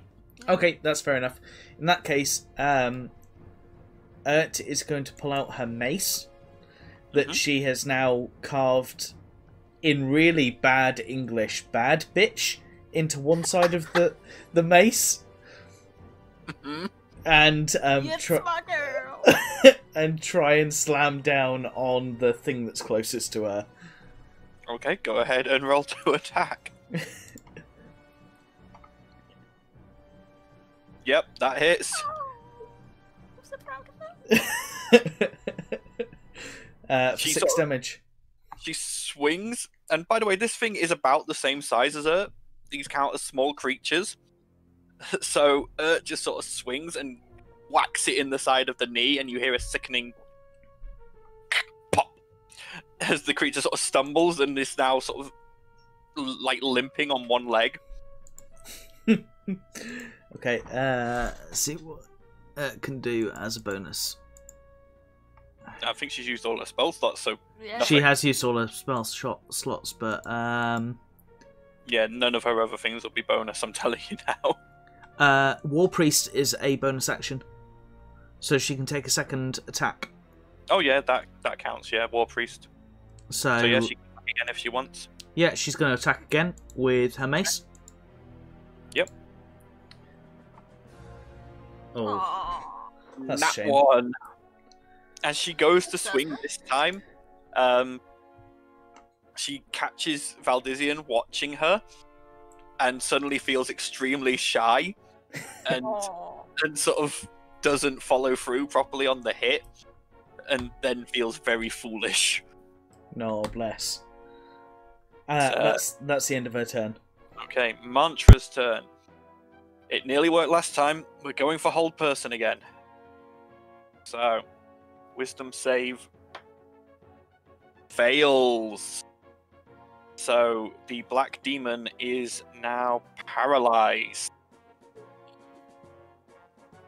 So, cannot move, and it cannot take actions, and any attack against it is at advantage. Oh no, any attack against it that hits counts as a critical because it's paralyzed, Ooh. if I remember correctly. So yeah, and you also get advantage on the attacks because it's paralyzed and it can't dodge. So that ends Mantra's turn as she is now concentrating on the hold person spell. Valdizian, you're up. Okay, so I am going to, seeing that has just tried to do a second attack and kind of failed at it, I'm going to move in and come back down with my larger mace, otherwise known as my Warhammer, and smush the thing in front of me. Mm-hmm. Right. Let's see if you do. 7? No. 7 not hit. As you go to swing, the creature sort of turns and sees you swinging, panics, and sort of goes to put weight on its injured knee, and then sort of collapses into a forward roll that brings it underneath the war pick, and it just sort of pops back up and sort of goes, "That's the coolest thing I've ever done in my life." Fair enough, and that is the end of my turn. Okay. Pudgy's turns. So, this Pudgy is going to move in that little bit closer to the wolf, and is going to attempt to attack you. 17 to hit. Yeah, that hits. Okay, so that is 6 slashing damage to you. And this Pudgy is going to attack Urt again. 16 to hit. Hits. And that is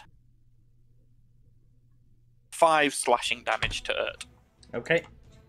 So the first one slashes and just sort of gets Eridan's hindquarters with just a light scrape.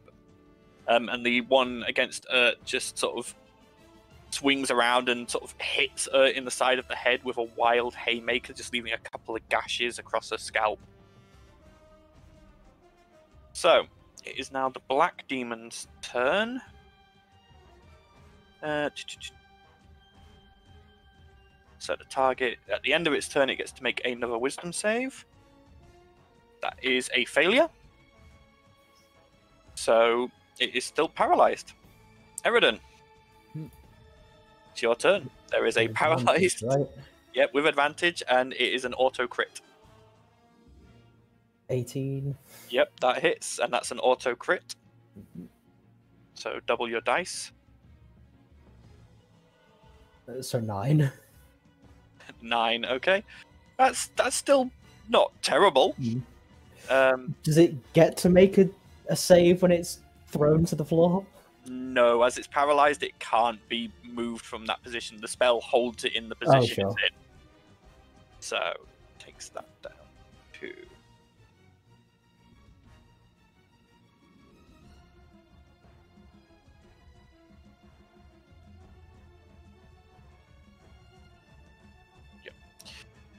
Okay, so we get your teeth sink in, but again, you're feeling resistance, and it's stopping you. Top of the round, initiative count 20. You all watch as the portal now has shrunk almost to closing, and you just hear from the other side of it as a giant black claw pierces through it, and you can see it's like it's trying to pry it back open, but then retracts, and you can just hear something on the other side raging. Absolutely furious. Talia, it's your turn. Lovely. I'm going to fire at the horrible thing up. Okay, go ahead. With advantage. Let's see if I get enough door. I'll take that. 21 to hit. Yep, we'll take the first damage roll. So that's So 42 damage. Wow. This Talia either doesn't hit at all, or she hits hard. Although, this bolt fires off, and you watch as it actually hits the back of the skull at the base of the horn, and you watch as this creature just sort of, even in the paralysis, jolts and suddenly looks really badly hurt. Its eyes are darting everywhere, and it looks like it is struggling as hard as it can to escape this spell. can I do bolts from the grave? Additional. Close enough. You've used your sneak attack this turn, so you can't. Oh, did I? Oh, can you not Yeah. choose? Can you choose not to use it? You could have chosen not to use it, but I assumed you wanted to use it. No, I didn't even think about sneak attack. Oh well, fuck it. Leave it. That's Okay. my turn. All right, Rowan, it's your turn. I I don't think am it was. going to magic missile, but I'm gonna actually spread the darts out. Okay. So one of them is going to be on the black demon, and the other two are going to be on the two pudgies in front of me. Okay. So go ahead and tell me which one you're rolling for each one. So first one will be demon. Yep. Second Okay. one will Before you be... roll the next one, how do you want to do this? No, man. I thought I Wait! had to call for it to count. Just out of curiosity. No. Just She's caused the killing damage, so, and she controls I'm the darts. not disputing that. I was just curious. I guess I'm just going to aim for the darting eyes. I can see him Yeah. panicking, so... As the dart fires from your hand and races towards its head, you watch as the eyes just start darting more and more and more until they just sort of look at this dart and just sort of go. You just watch as it sort of takes on this very, very, very much resigned look as the dart pierces right between the eyes and goes straight through the skull, and the creature's body falls to the floor, limp, the whole person no longer holding it as there is no life force to sustain it. Woo. Okay, so roll your next two on the pudgies. Okay, so the next one's going for the one...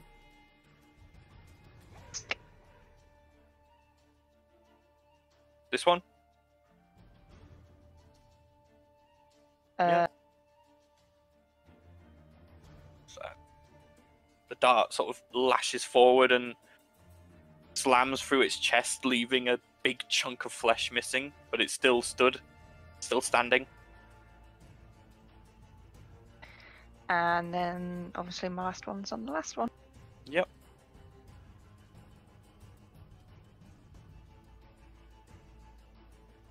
Okay.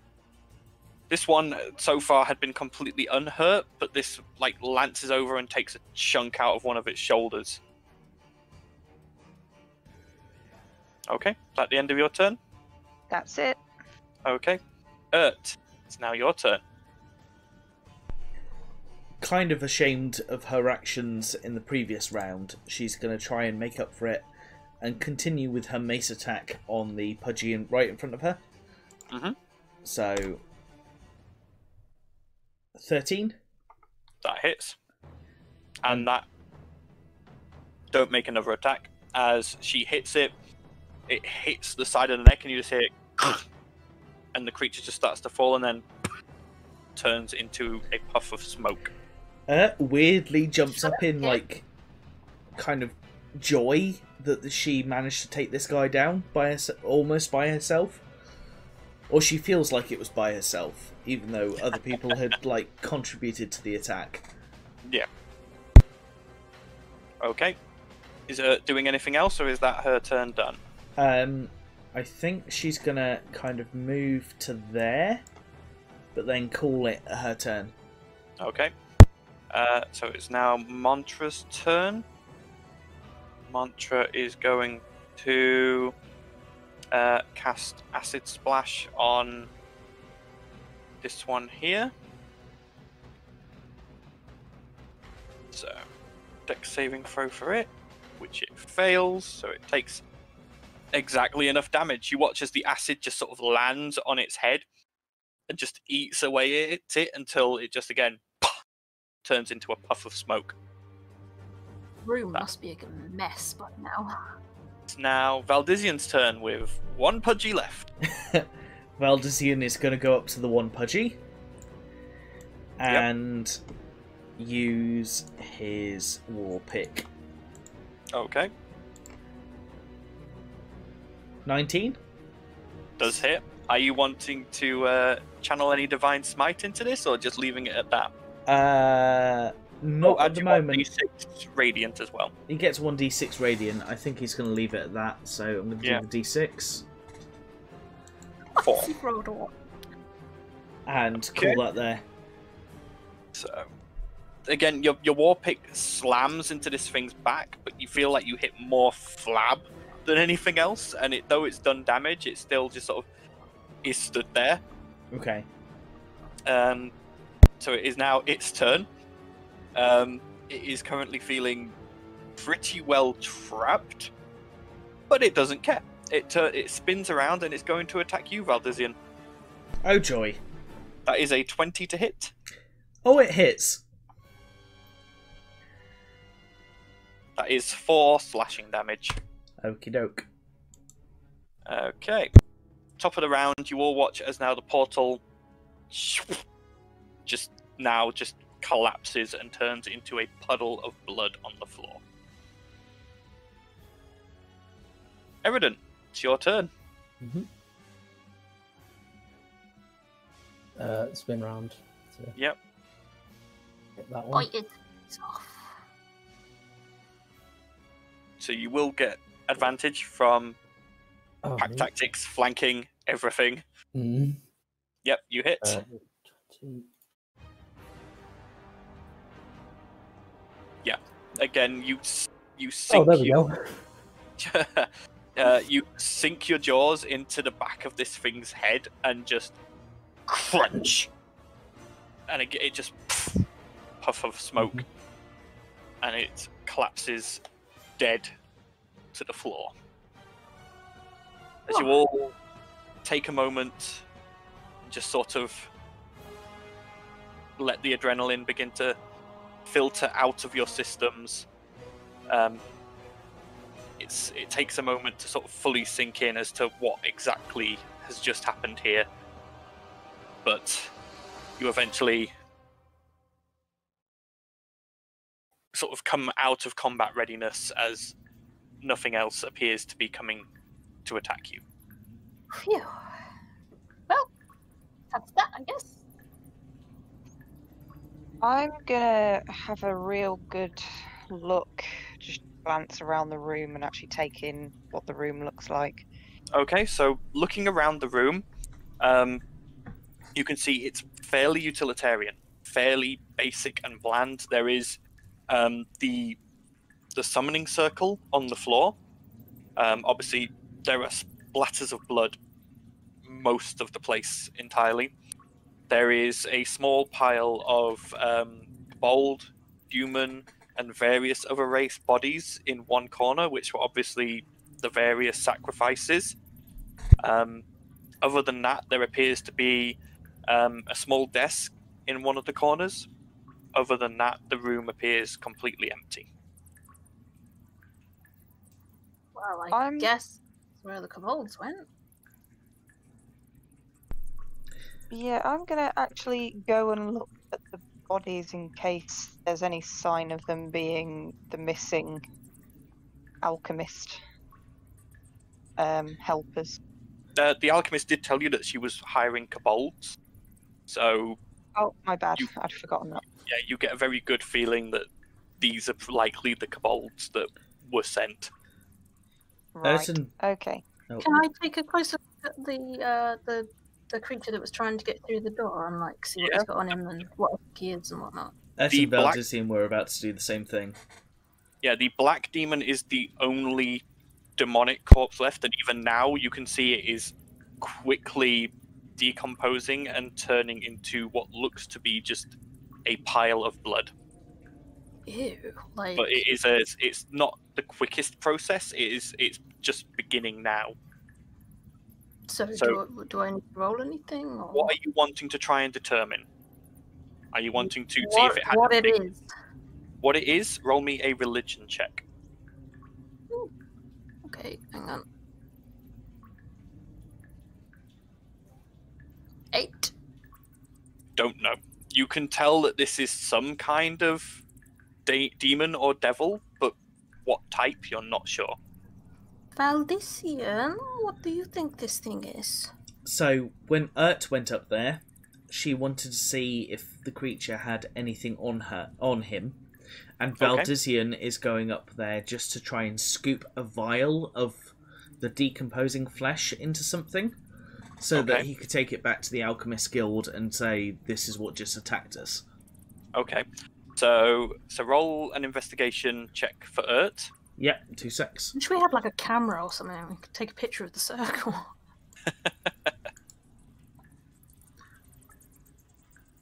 Okay. Sort of looks over the body. It wears no clothing and has no pockets, so she can't really find anything interesting. Okay. The only thing she finds is what appears to be a brand mark. And the brand mark is in the shape of a dagger, Okay. which, as she looks up, she also notices is present on the walls of this chamber. Interesting. Okay. Valdezine still wants to go up and get a scoop of Yeah. whatever flesh. Yep, it's Okay. quite easy. You take you probably might pick up Talia's discarded potion vial, and you just scoop it through the slowly liquefying flesh and stop at the top. Okay. Can I search the cultists? Go ahead, roll me an investigation check.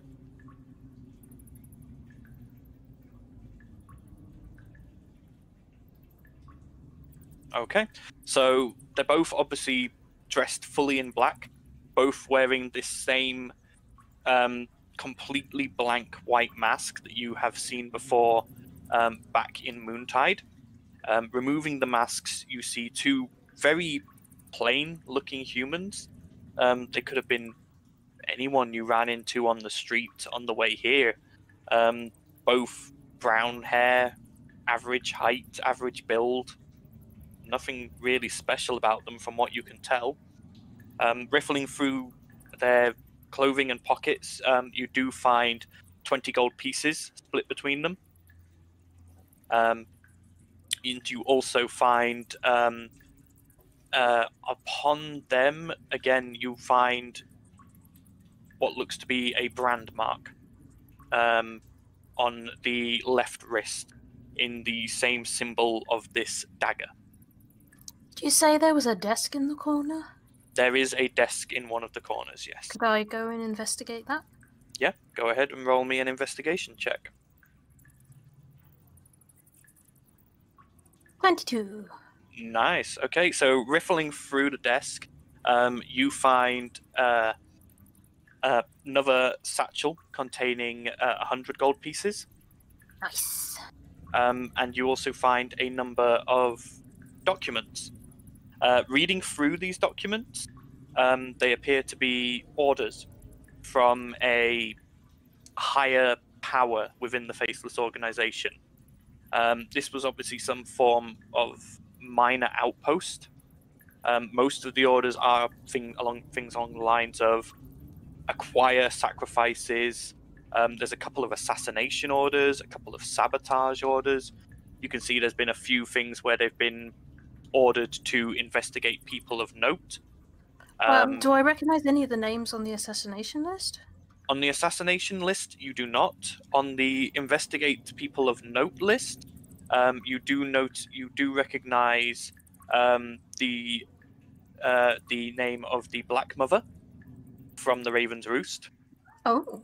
You recognize Inala Jinkclank, and you recognize Gunter. I'm gonna pocket these documents. And then, as you pocket those ones, you catch a glimpse of another. And as you pick it up, this one has a seal on it.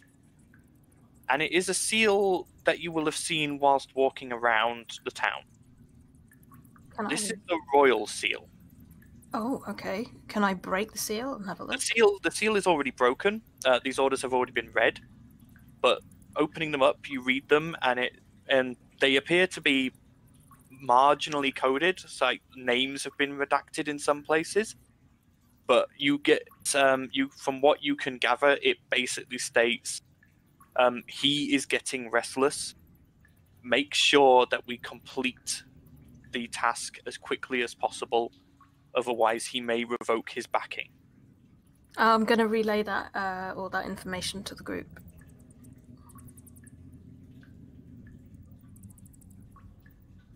Anyone else thinking this is a bigger issue than originally thought? If royals are involved, sure. I find royals are always corrupt. Usually. Is there anything else anyone wants to do? I want to note down the exact symbol that's been drawn on the floor for the ritual, so that when we go back, we can go, this is what's been going on. Okay, so you... I think we should warn Inala and Gunther and whatnot. Okay. So you note down this symbol, and again, you roll me a quick perception check.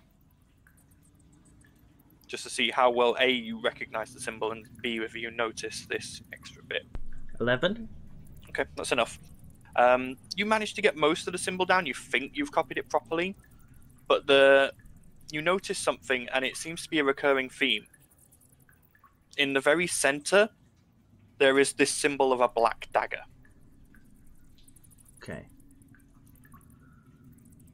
That's worth noting. At this point, you get the feeling that this is the symbol of whatever cult the Faceless are. Okay. I'm just going to put black dagger, question mark, in my little notebook. And then... I will show you guys the symbol. There you go. Cool. So there you go. So that's what the symbol looks like. Okie doke. So it was Inala, Gunther, and the investigation thing. The Raven, the Black Mother of the Raven's Roost. The woman who took you for your... Yep. Be right back. Okay.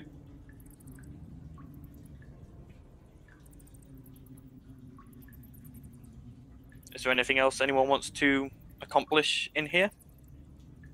I think there's really much for me to accomplish in here, so I think I'm done. Should we take a short rest and then head back above? Yeah, sounds like a good idea. Okay. At this point, Eridan will be back to being Eridan, I'm guessing. Well done. Okay, so we taking a short rest, yeah? Yes. Short rest or long rest? I wonder if maybe we should take a long rest because we don't know how long it's going to take us to get out, or if there's anything else going to attack us or what. It's up to you guys. I mean, I didn't even get hurt. But... I mean, I'm on 18 short health, rest and I don't... I mean, you guys know that there is definitely one, what you believe to be at least slightly safe path, which would be the path that you came down, because you have already cleared most of the resistance from those paths. Unless something else has moved into them, you should be able to go back the exact way you came without too much in the way of trouble. Should we try that then? Short rest and then go back the way we came? Yep, I'll be happy to try that. Okie dokie. Okay. So you guys sort of settle down and as far away from the ritual circle as you can in this room, keeping your sort of backs against the door in case anything tries to come in. Just take 30 minutes to sort of patch up any wounds you've got and just recover. I'm gonna roll 2 hit die. Okay. This is where I'm gutted that I'm not a bard, I'm just an entertainer, so I can't give you any short rest perk. Okay, I thought I'd rolled the dice, but my health is exactly the same. I'm not sure I'm doing this right. I tick 2... Oh, I see. Right, I pressed the wrong button. Hang on. And I'm guessing because I said I'd roll 2 that it's only rolling 1 at a time, so I have to roll again as well. So you're currently taking a short rest Valdisian, if you want to spend any. Cool, so that's die. 9 health back.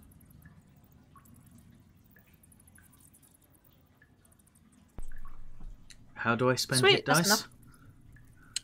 Should be able Go to. to the short rest thing and then tick how many you want, and then there should be like a little button that says roll hit die, and then you'll have to roll it however many dice you decided to roll, because it only Does it- rolls one at a time. Does it matter And then how just many add hit it to your- die you roll? Well, I mean, it's you decide how many you want to roll. Yeah. Okay.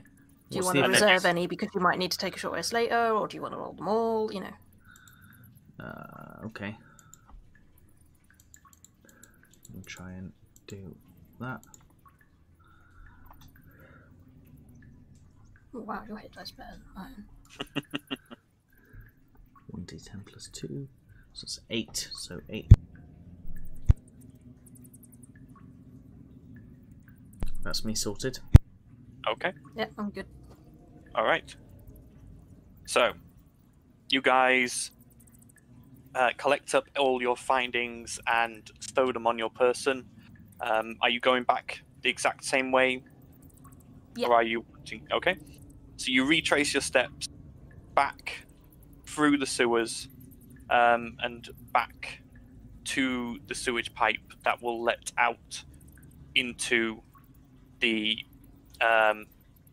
Grimhaven docks. As you reach the edge of the pipe, you can see outside it is now nighttime. As you guys came in here early in the morning-ish. So now it is pitch black, dead of night. As you guys come out and sort of are now stood, queued up in this sewer pipe, looking out into the bay over the horrible muddy waters with the slurry still flowing around your feet. I'm assuming you want to climb up and get out. Yep. So you climb up and out of the pipe, one at a time, taking care to make sure none of you slip or fall. And you are now stood on the docks in Grimhaven. Glancing up at the moon, you'd guess it's probably roughly coming up towards 10, 11 o'clock. Should we head back to the inn? It depends. Do you think this information is important enough to feed back tonight, or whether it can wait till the morning? I mean, we could ask Gunther. He's saying they're investigating him, so maybe he might know something. Then sleep, and then maybe warm Inala after in the morning. How late is it? Pardon? How late is it? It's about 11 o'clock in the evening. Right, so people are generally going to be in bed. Mm. Yeah, looking around in Grimhaven, the hustle and bustle of the day has finished. You can't see there's no dock workers around. There's no one. There's no ships in the harbour, or if there are, they are dark and quiet. The only sounds you can hear is the odd noise coming from some of the slum dwellings. There's the odd patch of light here and there amongst the slums. One of the factories nearby, out towards the outer walls, still seems to be doing something. You can't tell what from this distance, but there does still seem to be some movement around that.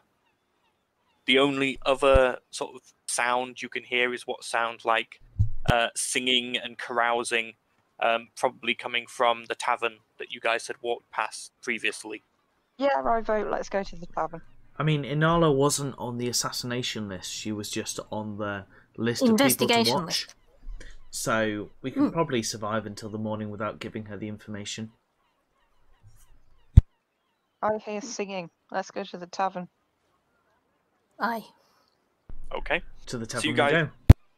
You guys round the warehouse, and you can now see across the street from where you are standing the dimly lit windows, grubby, horrible-looking windows of the tavern with the board above its door proclaiming it the Soggy Sheep. We're not going back to the Jiggling Jester? It's up to you guys. Oh. I mean, we could, we but it would be. we have rooms in the Jiggling Jester, don't we? It's quite Yeah. a walk from where we are. I mean, we've got the extra cash, and I guarantee you a room here won't cost a lot. How far is the Jiggling Jester from here? From where you currently are, it would probably be about an hour's walk to get back to the Jiggling Jester in the Gateway District. Okay. Well, maybe we should stay here the night then. Yeah, stay in the Shagging Sheep, I think. Shagging sheep. As you draw closer, you can see now the sign has a picture on it, which is an image of a sheep slicked in tar and looking extremely sorry for itself. Aww. As you push open the door, you can already see from the door there is scratches and dents in the wood, and it looks like it's hanging slightly oddly on the hinges as if something has rammed into it multiple times. And as you push open the door, the songs and shouts stop, and every head in the place just immediately swivels and looks straight at all of you. It is very much like that sort of situation where in a film the person sort of walks into the bar and just sort of like, hello, and everyone's just like... Would I have recognised the tune they were singing before we walked through the door? You would have recognised it as a rather bawdy sea shanty. Could I try and replicate that on my loot? You may try. Please roll me a performance check. Wish me luck, guys. May the power of the dice be with you. So, Nice. unslinging your lute and quickly tuning a few strings, you start strumming out the same tune that they had been previously singing, and a group in the corner who are obviously a group of sort of dock workers and a couple of sailors sort of grin and start resuming their singing, sort of waving these tankards of what looks to be very tepid beer in the air and just joining along. They're not good singers, but they're enthusiastic. I'm So assuming. I'm going to take full advantage of my by popular demand feature of my entertainment. Okay. So, yep, you... what does that do? Just remind me. You can always find a place to perform, usually in an inn or tavern, but possibly with a circus, a theatre, blah blah blah. At such a place, you receive free lodging and food of a modest or comfortable standard, depending on the quality of the establishment. As long Okay. as you Nice. perform each night. In addition, your performance makes you something of a local figure. When strangers recognise you in a town where you have performed, they typically take a liking to you. Okay. So, as you sort of stroll in and you're playing this song, you can see them stood behind the rather crude makeshift bar at the other end of the admittedly rather small tavern. Is a human, or at least you assume they're human. Huge, 7 feet tall, covered in rippling muscle, which in turn is covered in scars and tattoos. Every bare bit of flesh you can see is either scarred or tattooed, or in some cases both. But the oddest thing about him is that atop his head is a fluffy puff of white hair, almost like sheep's wool. And he sort of stood there, and he sort of sees you, and he sort of gives a nod as in of recognition, and you get the feeling that if you did continue playing, you would probably be provided with something for your work, effectively. Okay, I will see that through. Okay. So you Anything sort of to relieve tension. Rowan sort of moves off and joins like the group of dock workers and is playing various sea shanties and bawdy limericks throughout the night. And in turn, these dock workers are buying more and more drinks, which is keeping the bartender very happy as it's keeping money flowing in. I'm going to head to the bar. I was going to say, I assume it's a naval-style bar. Does it have a naval bar bell?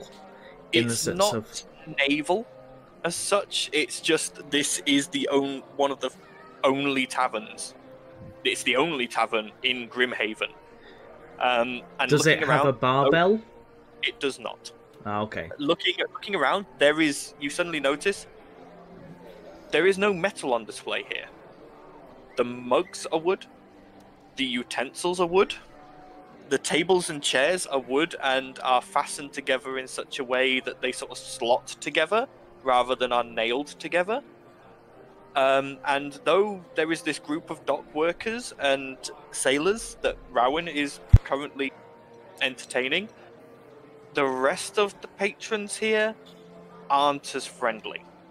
There's a number of people sort of swathed in black cloaks and hoods who are just sort of huddled in a corner and just sort of give you the odd glare now and then, but seem to keep to themselves. There's big, burly-looking men just sort of being intimidating, stood nearby. You can see groups of people playing what appears to be some form of high-stakes card game with a pot of money in the center. And over in another corner, you catch a glimpse of what appears to be someone putting something in a pipe, inhaling it, and then their eyes sort of glassing over a little bit. You get the feeling this is a very, very much a dive bar. I mean, most of the walls are covered in scars and nicks from weapons from previous brawls. The furniture, as I said, looks like it's made to be able to break and then be put back together again. Valdizian is gonna go, everyone! Oh, Christ. Drinks on me! And he puts 30 gold pieces on the bar. You get a cheer from most of the dock worker types, but Talia, because you're more tuned into this, you immediately notice a number of people's eyes zoom in on this gold. I watch it and carefully. It's sort of, you watch as this big meaty hand clumps down on the gold and scrapes it off and into a pouch at the bartender's belt. And he sort of looks down at you, Valdizian, as he's taller even than you. He goes, all right.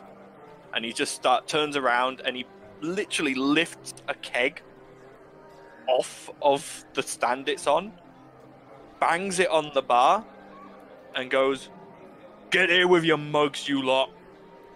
And they all there's an immediate rush as a number of people start moving towards the bar with empty wooden tankards to get them filled.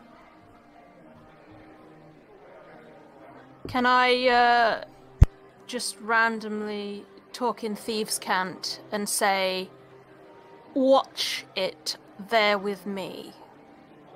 And then leave it at that. Notice two individuals immediately sort of look at you, like sort of size you up, and then one of them... I show my fangs and make my eyes glow and my hair float with Vermitage. First off, I need you to make me a wisdom saving throw. Okay. This is where this all goes wrong. This reminds me of a few games ago. 12. Yep, so that's fine, so go ahead and make your intimidation check. I have lost that book. Where has that book gone? 10. Okay, so they look like they've at least... Like, they sort of see you as at least competition. Whether or not they see you as a threat, you're not entirely certain. Okay. Can I go over to Valdizian quickly? You may.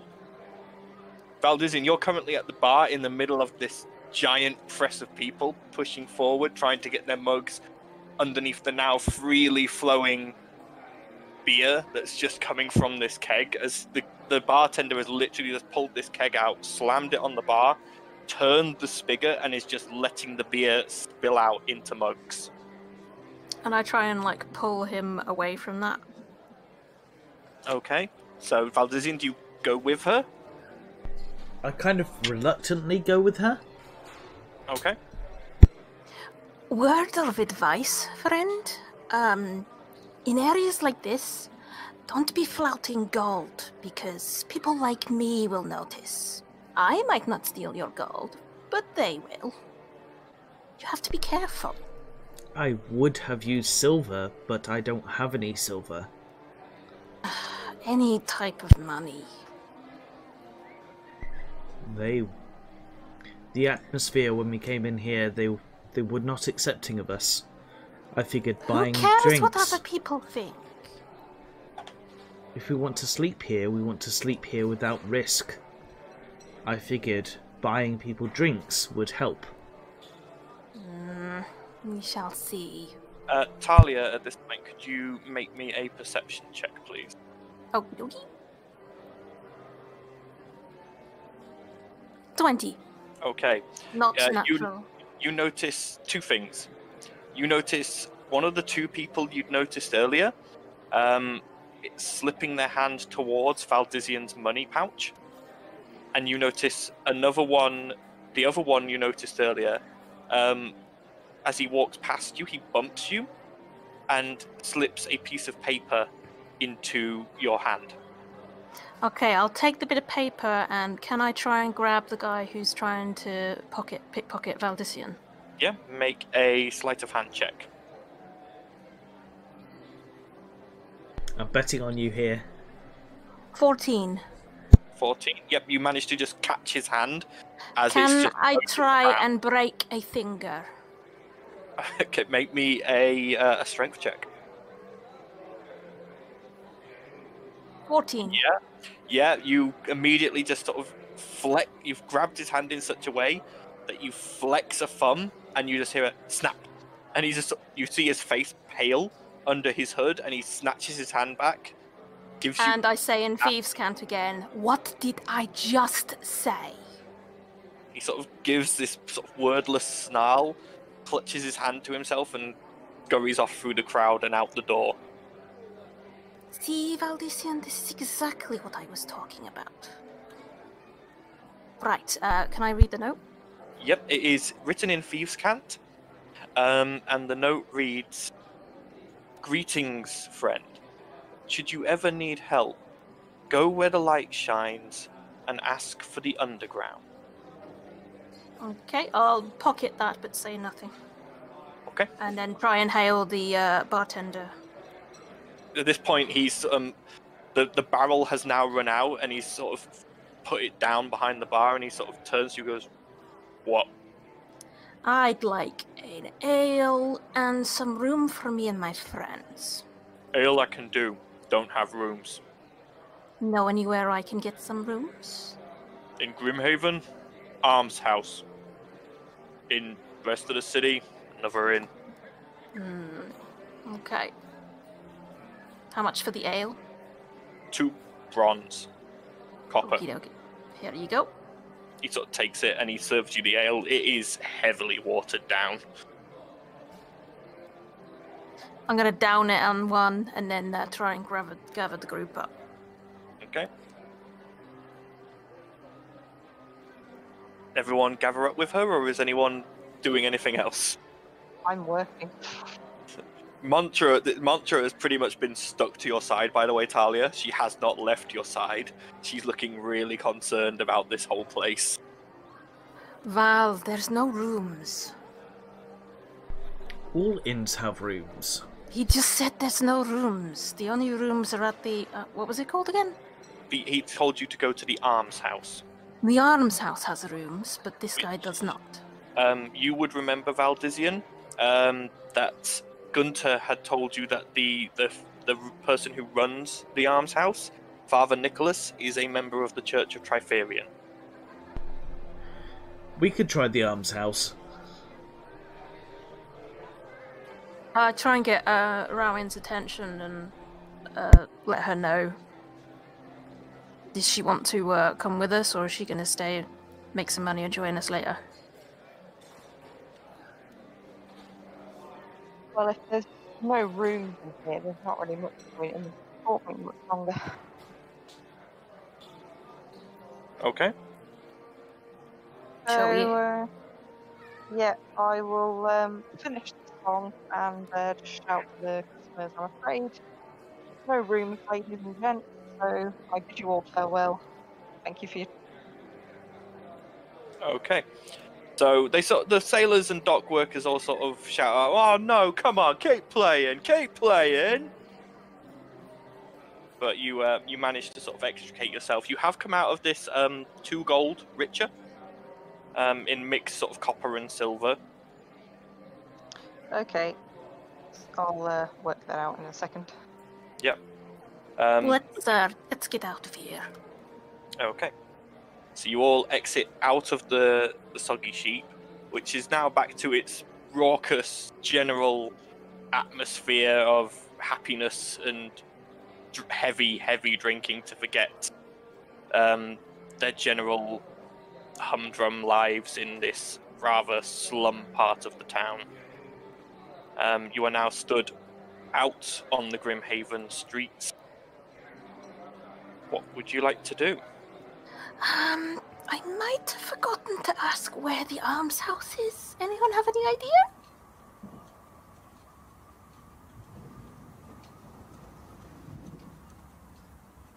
None of you would know where the almshouse is, actually.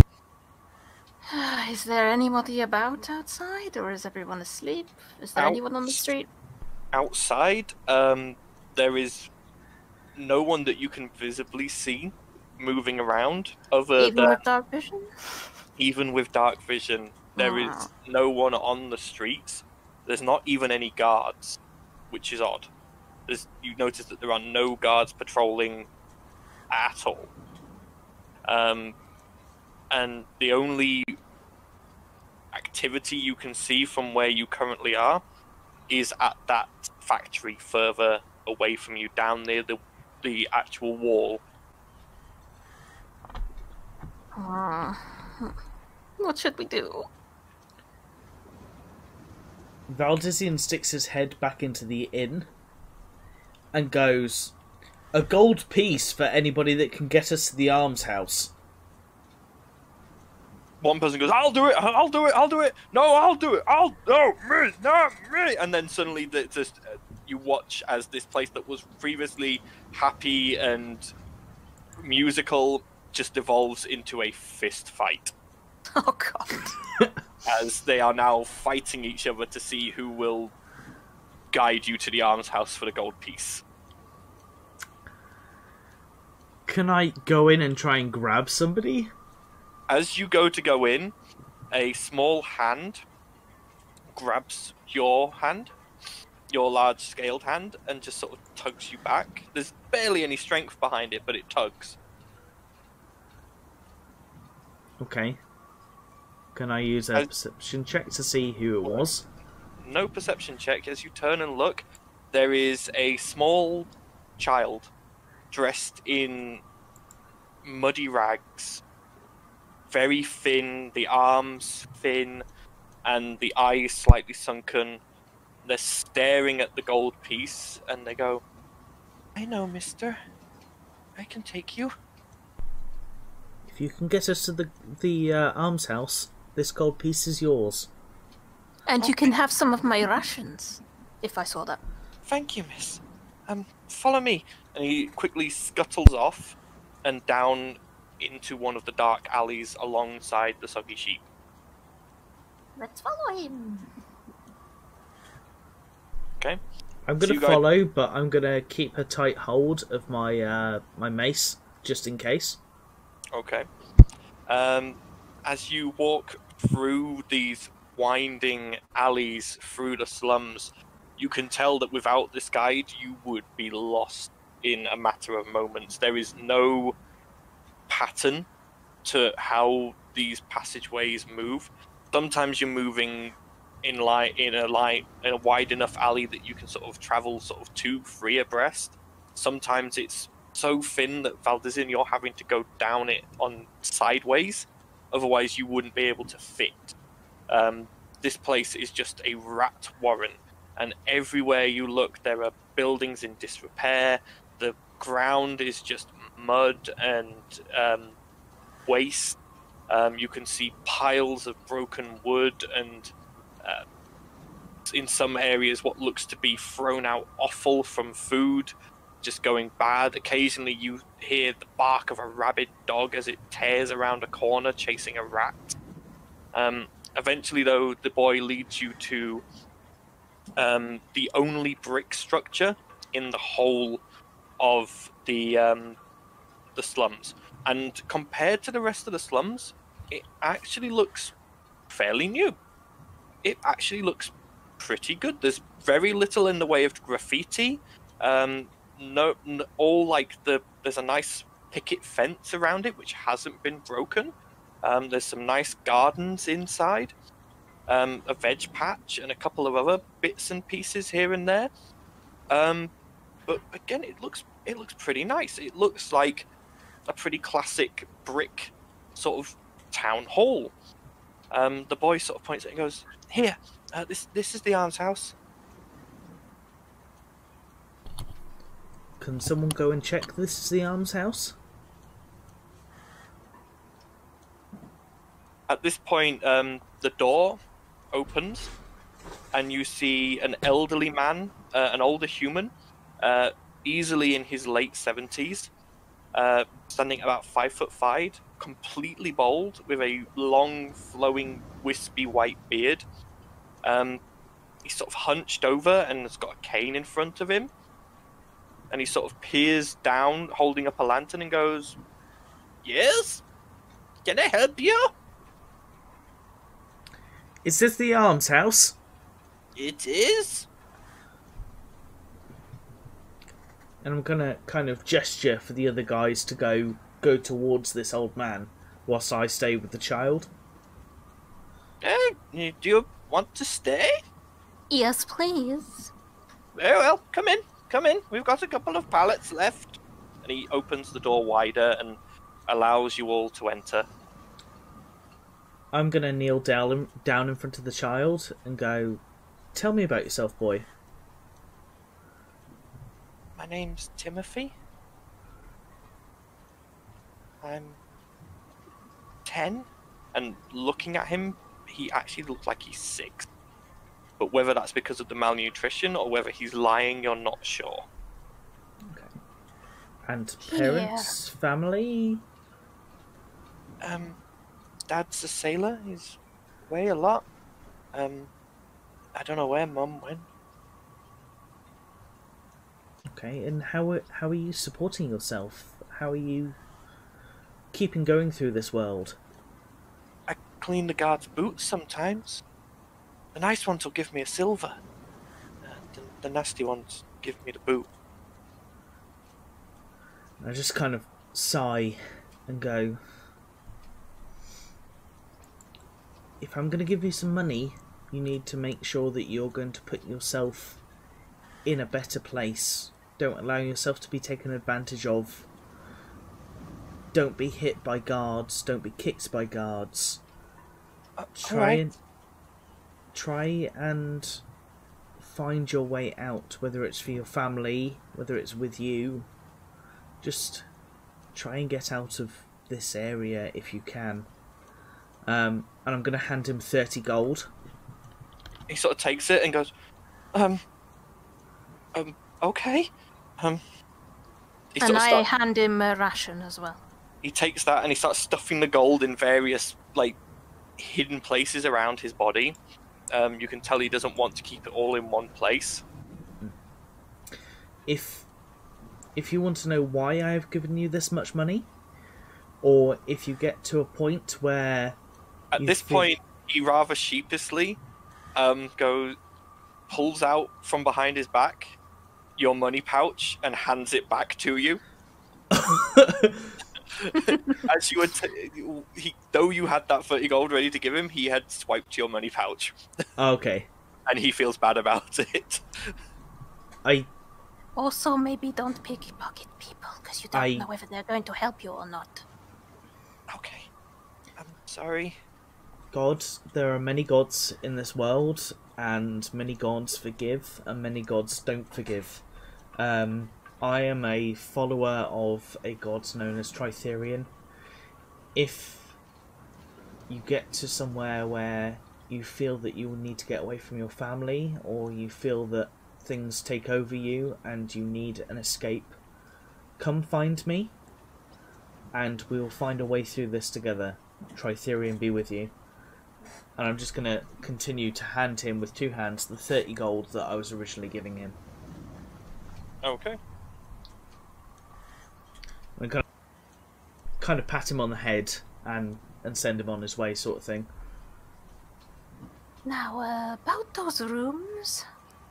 Yes, At this point, you turn, and the old man who had originally been at the door, letting your party in, is literally right behind you. I kind of jump in fear. He's looking up at you with a beaming smile on his wrinkled face. And he just goes, "What is the key?" Freedom. What is the cage? Tyranny. Welcome, brother. Come in. And I follow him through. He takes you in, and for the rest of the party, he finds you all billets. They're not much, but they're functional. You'd be able to spend a decent night's rest on these in relative comfort. And there are other monks in the same sort of outfit as him, all again, bald, shaved heads with just a little bit of facial hair, all moving around, and a couple of them bring you a couple of bowls of what appears to be a vegetable stew, which they sort of serve to each of you with a small piece of bread. I gave my share to Erd. Okay. And they sort of mutter a small prayer and then move off further into the building, serving more food to other people there who you can see. You can see other billets laid out, some with what appears to be families, some with single people there, some with what appears to be elderly who are extremely ill. This just appears to be a sanctuary in this place for both the poor, the sick, and just the generally destitute. I don't suppose there's any facilities to bathe? Fortunately not, unless you like cold water. Anything to get the stink of the sewer off. Well, the well's out the back in the vegetable garden. Knock yourself out. I'm gonna go and try and clean myself up a bit. Okay. You sort of dash outside and go find the well and start pulling up water and just dunking it over your head. It is freezing cold, by the way. I'll shake myself off and then just come back in to try and warm up. I'm going to go feed the cats. Okay. Me too. Okay. Is there anything else anyone else wants to do, or are you all just wanting to take a rest? I think it's getting late, so I think, sleep, I think. Okay. So you all settle down for the night and fall into a not the most peaceful night's rest you've ever had after the events of the day, but you do eventually find your way to sleep and rest and recover. So you all regain your hit points and your spell slots. Just wait for the other two to come back, and then we will continue. Sorry you're not getting to do much, Maria. It's okay, don't worry. Don't worry, I'm sure they'll be back at the Jigging Jester soon.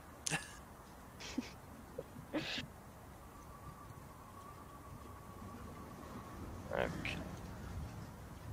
Do.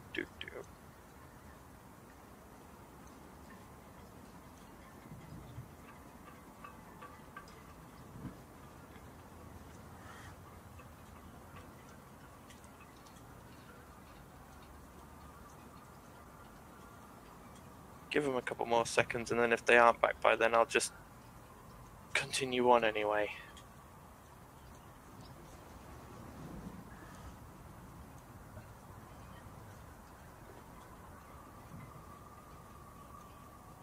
No, don't think they're coming back anytime quick.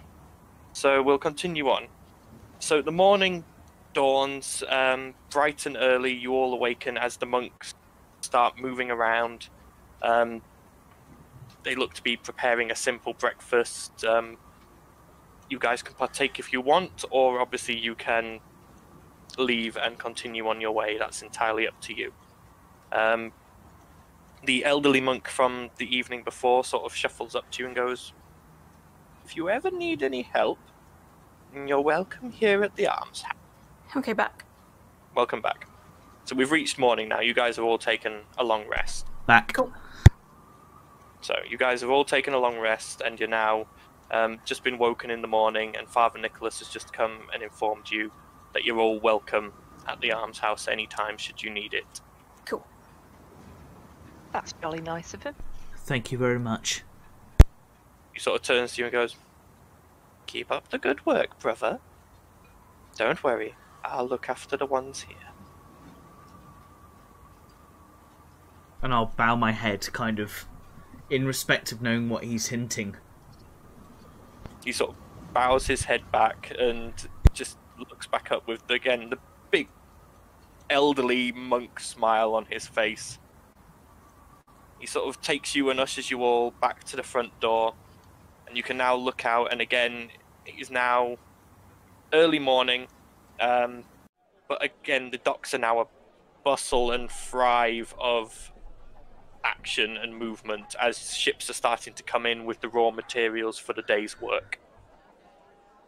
I'm happy to go and inform Anala of what happened. Who wants to come with me, and who wants to see if Balasar is still okay after a hangover at the Jigging Jester? I could go to the Jigging Jester and discuss what I found with Gunther and check on Balasar.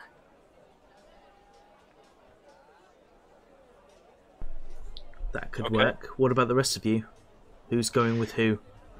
Rowan's kind of looking between them both, going, "I really don't mind who I come with." So, Toss a anyone coin? want- Yeah. Flip a coin? Wait, hang on. Rowan pulled out a coin. Wait, whose heads to whose tails? I think I'm gonna say- Tails. I'll be heads then.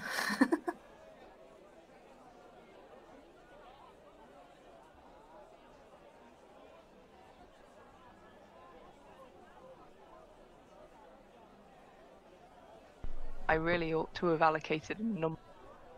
I was going. I'm about to say, do you want me to allocate? Yeah.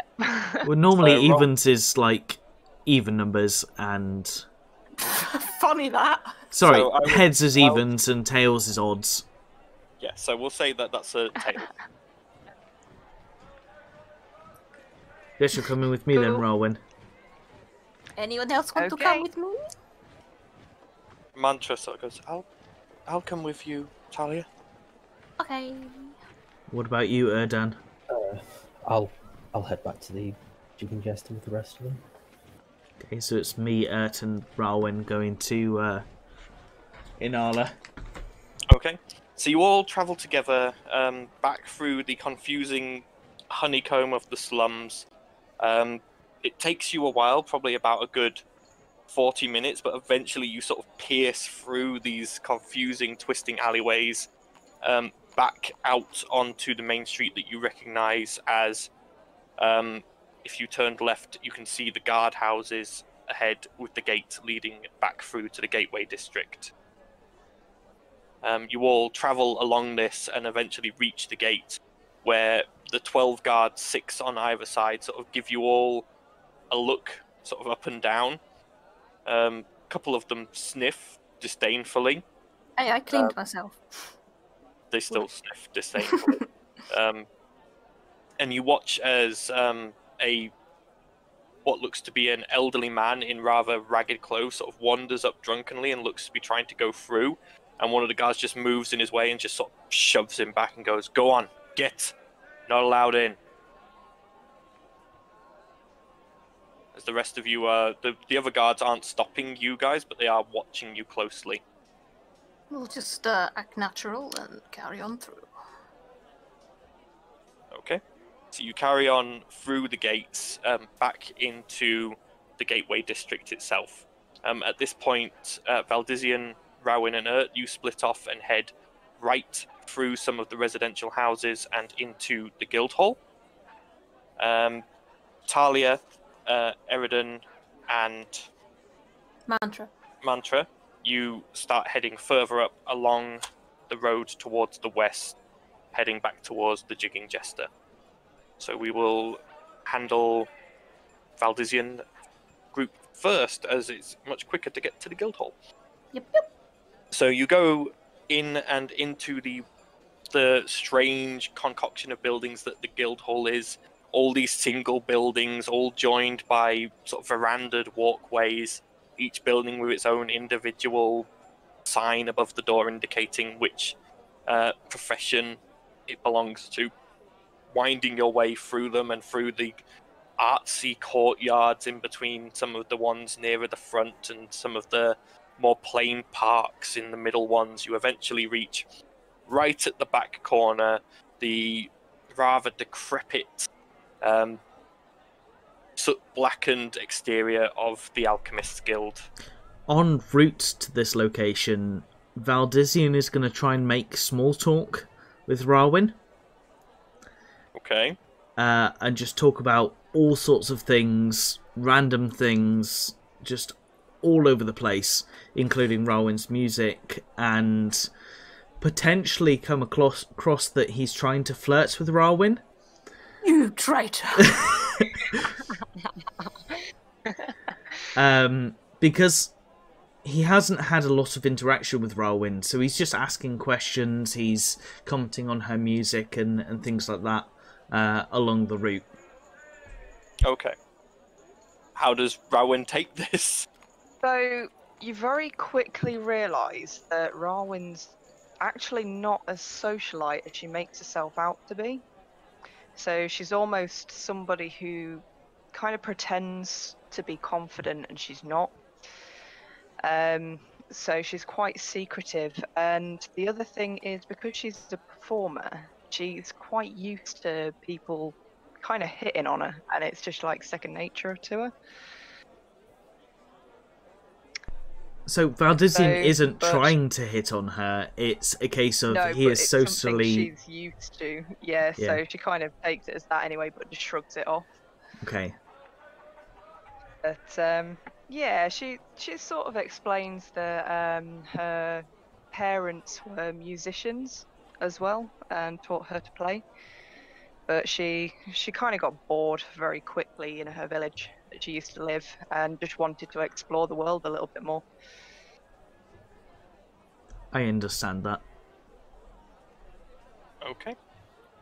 So, and kind of going the last bit before we hit the Alchemist Guild, we're kind of being almost silence because we come to the end of our conversations. At this point is looking between, who's been walking in between you two, is looking at you both really weirdly as if to go, what just happened? Yeah. So you enter into the Alchemist Guild. The front desk is there again, with the various doors leading off from this one room and the set of stairs on the right hand side that leads up to the second floor. Are you waiting, or are you just going to head on up? Valdizian would just head on up. Okay. And I'll just follow. You head on up the stairs.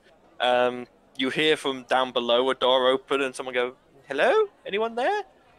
No? Oh, must have been my imagination. And the door close. With Rawin hearing that, she just kind of shouts down and is like, "Oh, beg your pardon, we're here." Who's we? Hello? It's Do I need to call Rawin the and guard? Valdizian. Who? With that, Rawin will make an appearance in front of her. I've probably reached the door by then and knocked on the door already.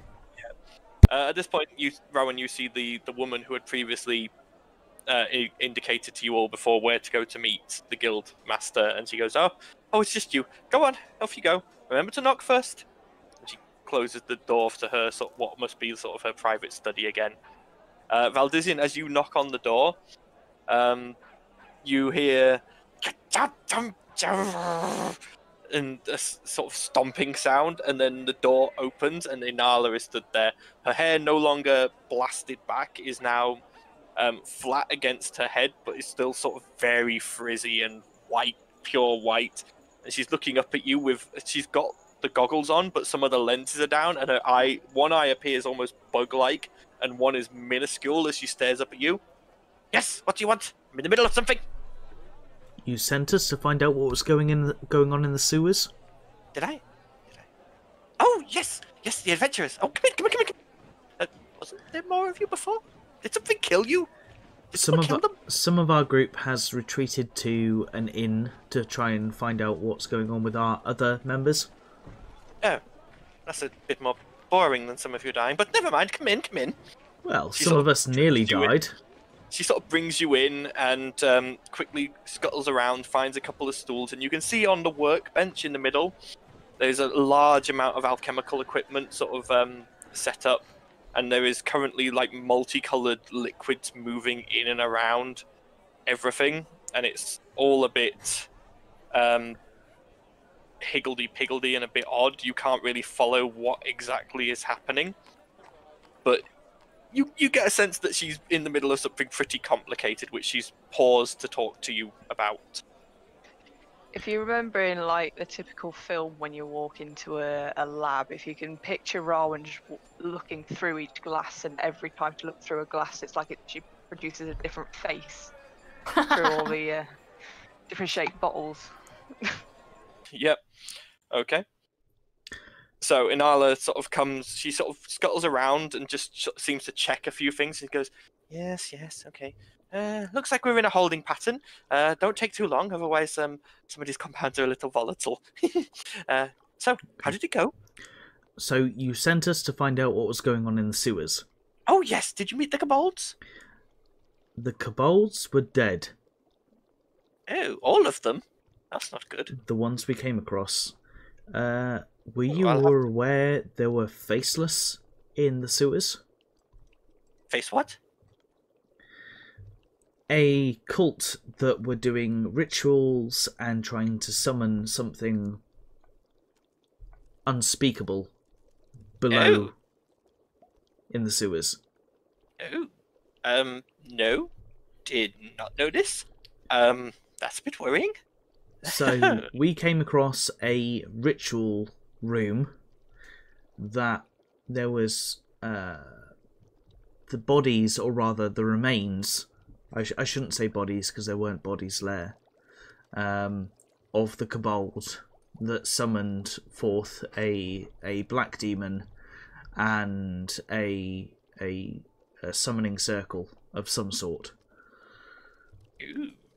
Well, not really my forte, but did you stop them? We stopped them. I got a sample of the sample? black demon for you. Gimme! Come on! And I hand over the vial with the black demon goo that I managed to salvage. She takes it and sort of looks and goes, oh, now that's interesting. Viscous, but yet, it's starting to take on a bit of a gaseous quality. How interesting. And I also pull out my notebook and show her the summoning circle that was being used. Glances at it and goes, well, that's all gibberish to me. This is interesting. She sort of looks back at the vial and is she sort of quickly scuttles over to the desk, unstops the vial, sort of gets a little, almost like a cotton bud, dips it in and then smears some on a piece of paper, and is very much intently watching the reaction that happens as it starts to smoke and crinkle the paper. Ooh, extremely acidic. Very interesting. So, whilst we stopped what we saw today, or rather yesterday, we have no guarantees that the Faceless, who are the the people who are conducting this, everything that was going on. We have no guarantee that they won't come back. That's not a problem for me, as long as they keep out of the sewers and don't get in the way of my ingredient collectors anymore. Don't forget she's being investigated. Oh, my pigeon! There was also documents that we found that said that you were being investigated potentially by the royals of this town. What? It had a royal seal on itself, and... No, that particular one didn't have a royal seal on. Oh, okay. I thought it did. No. The royal seal was on one that was just like a general instruction to hurry up. Okay.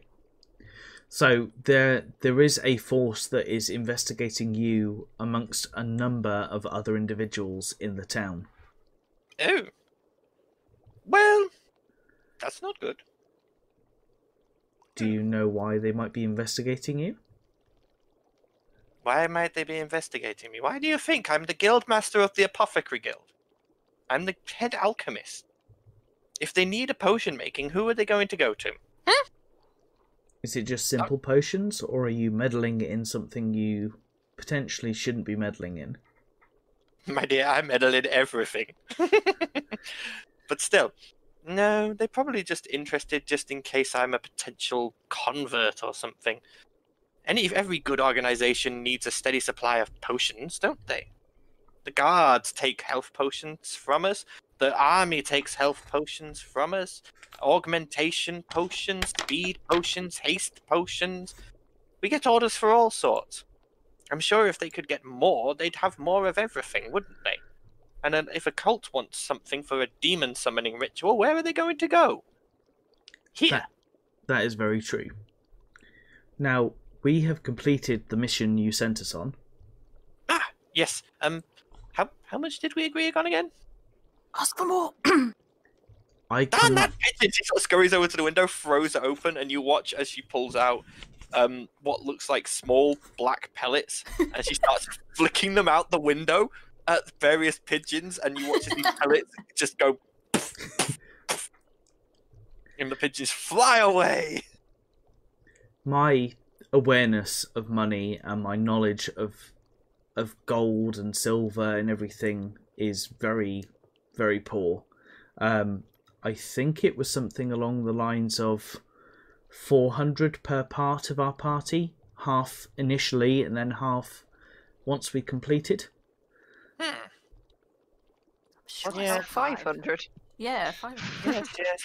Hang on. She sort of scuttles over to the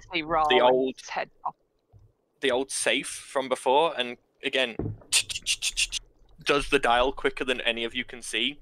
However, I would like to stress the fact that we did come across more issues than we were expecting based on your mission brief. Yes, I'm taking that into account. Hang on. And she wrenches open the door and starts sort of counting out money. She eventually comes across to you with a small satchel. And she sort of dumps it on and goes, right, that's the rest of your payment. So I eventually gave you 2,000, so that now makes it 4,000. And I've added another 2,000 as a sweetener. Is that all right? 4,000, 6,000 what? So I've paid you 6,000 in total. Gold, yes? Okay. Okay. I take the money not knowing what the amounts are, or just assuming what the amounts are. And also, just for you, my boy, for bringing me that lovely little thing over there, just hang on a second. She sort of scuttles off back to the safe, and she almost disappears into it. Like, it's that big that she can... Is it like a TARDIS? It's bigger on the inside. For a normal person, this would be about sort of chest height. For her, she can walk in. And she literally does. She walks in and you can hear her ruffling around inside. And she eventually comes back with a small leather pouch, which she hands to you and goes, that might be useful for you. Don't use it all at once, though. Understood? Otherwise, you might have some problems. And I kind of look into the pouch to see what is in there. Looking in, it is a within is a pile of glimmering golden dust. Okay. It seems to shine oddly under any light.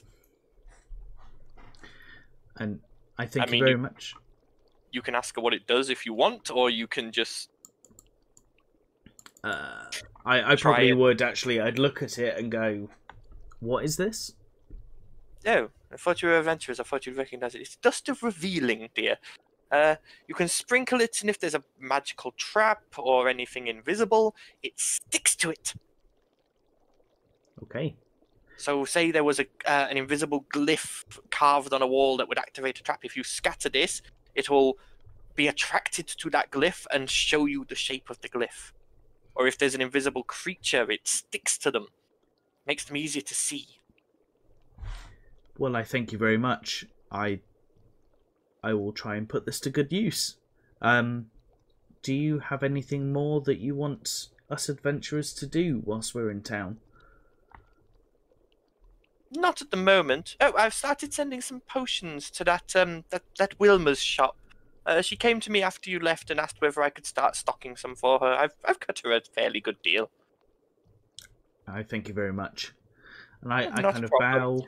Oh, she said she had something storage-wise for you. Said one of you had asked about it before. She said she may have found a solution. I'd probably nip in if I was you.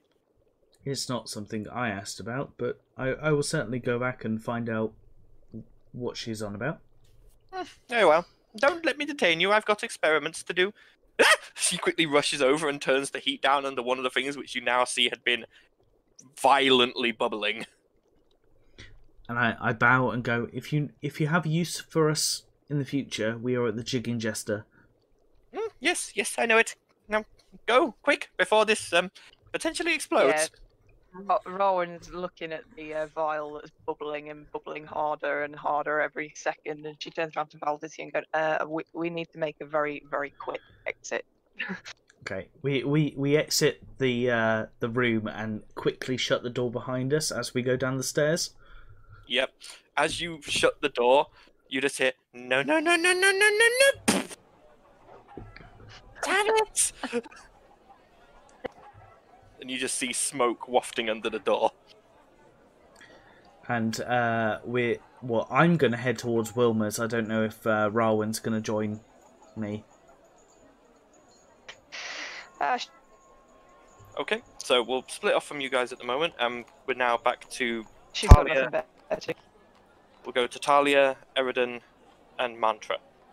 You guys, as you're walking along the Western Promenade, towards the central crossroads which the Jigging Jester is located on, you notice that there is a bit more hubbub than you're used to from the few days that you've spent here, and you can hear mutterings around you of, oh, the games in the arena tomorrow, games in the arena, going to be such a great spectacle. And you get the feeling that this is sort of building up into a bit of a fever pitch coming towards the games.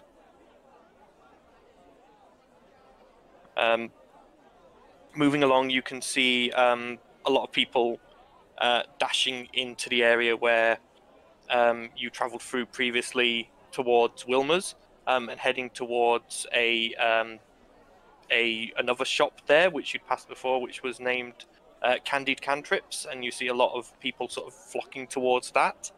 Other than that, though, it's busy, but you manage to make your way through and eventually reach the Jigging Jester. By this point, it's probably about 10 in the morning. Cool. I want to head to the bar, and who's at the bar at the moment? Currently at the bar is just one of the regular serving people. Obviously, Rook is the evening barman, so currently it's just sort of a young woman with hair done in 2 buns at the back of her head, blonde hair. Looks to be probably about late teens, early 20s, dressed in a pleasant sort of casual sort of blouse and a long skirt with an apron. Yes, miss? Can I help you? Is my friend still here? Black Dragonborn?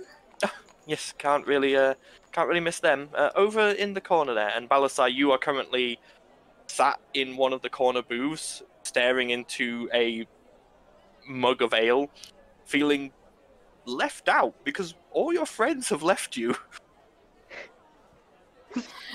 We'll head over. Okay. I'm just there looking at the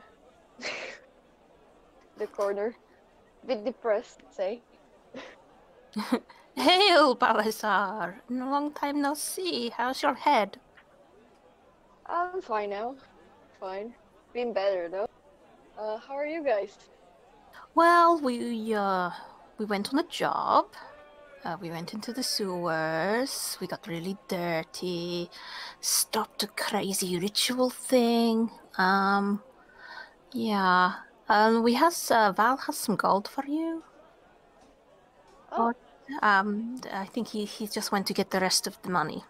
So we'll meet up with him later. I know I've only just got here, but I need to go and speak with the bar owner. Mantra, do you want to keep Balasar company while I go deal with this? Yes. Hello, Balasar. And you, Balasar, you now see poking sort of out from behind Talia, Mantra's pink tiefling head, as she sort of comes out from behind her and sits down across from you. Oh, nice. Mantra? You want to come with us? yeah. We could go together. Okay, let's go see if we can find Gunther. Okay. I'll go back to the bar and hail the person and ask if the owner's in. Mr. Gunter, I think last I heard he was up in his room. Would I be able to talk to him, please? Go It's ask. kind of important. Go ask. He's Tell him Talia's asking for him. It's important. All right. She sort of goes off, and you see her go up the stairs. About 10 minutes passes, and she comes back down, blushing. He'll be down in a moment. Excuse me, and she scurries off into the kitchen. I just kind of smile about knowingly. 5 minutes later, a young-looking man comes down the stairs. Long black hair, quite expensive-looking clothing, and he's got like his ears are pierced, and he looks like a young nobleman, and he sort of glances around and then quickly scurries off and out the door. And at this point, Gunter comes down looking like he's just literally thrown his clothes on, and you can see on the side of his blue neck just this dark purple hickey, which he's making no effort to hide. And he goes, Talia, hello. Next time, Darling. 10 more minutes, please. It was just getting good. I just give him a high five. He sort of takes it and goes, yes, he was very nice. So, what can I do for you? Is there anywhere we can talk in private? In private? For Talia, I only just finished. I mean, I can try if you want. Tempting, darling, but we have important things to discuss. Oh, all of you? Oh, Yes. I haven't done one of those in a while. Huh? Come on, upstairs, let's go. Okay, we follow him upstairs. He quickly, he's sort of prancing up the stairs. He seems very happy with himself. He takes you to his room, the one with the black manacles above the door, ushers you all in, closes it I behind think you. I'll wait outside. And just drops his clothes. Are you sure, darling? It'll be fun. Quite sure. Oh, He's shy. He sort of comes up to you and goes, I've heard you druids can be wild. Yeah? Yes. I love Gunther so much. Maybe next time. And he closes the door and turns around to the rest of you who have gone in and go. He sort of, part of like the happiness drops, and he goes, I get the feeling this isn't what I think it is. Unfortunately, this time it's not. Oh. And little Gunther was getting so happy. Oh well. He Only sort of, little? trust me, darling. What I consider little You probably do not.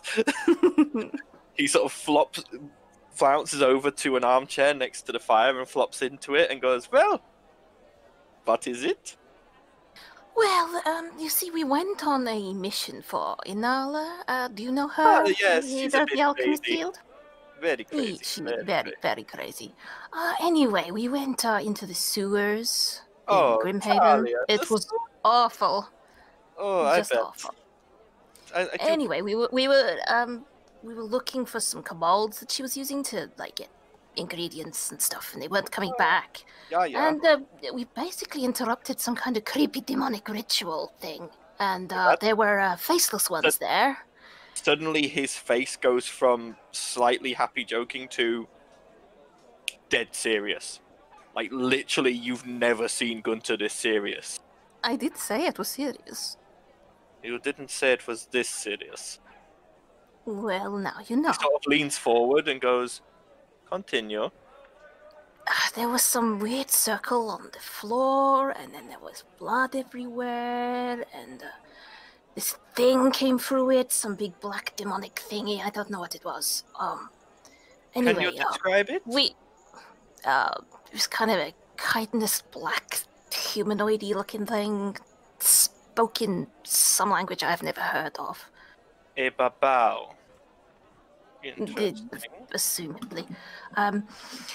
We managed to take it out, so we managed to close it. I mean, as we were closing the circle, this massive hand came through it, like a big black hand, and then it disappeared. I think it was pretty pissed that we stopped it from getting through. Anyway, we take out these faceless ones. I don't know, have you heard of the faceless? Unfortunately, yes.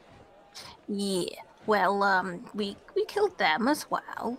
And anyway, we investigated the area. We assumed that they were using the kobolds and other unfortunate individuals to make this ritual. They were all dead. Sadly, could not save anyone. But I found some notes, and there was a particular note that said that they were investigating you. I thought you might want to be aware.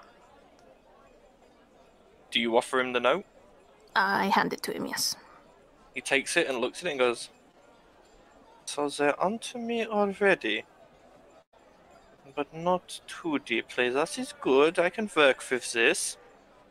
Alright. Thank you for letting me know. No problem. I don't know if there's anything we could do to help, or if you have any information that could help us.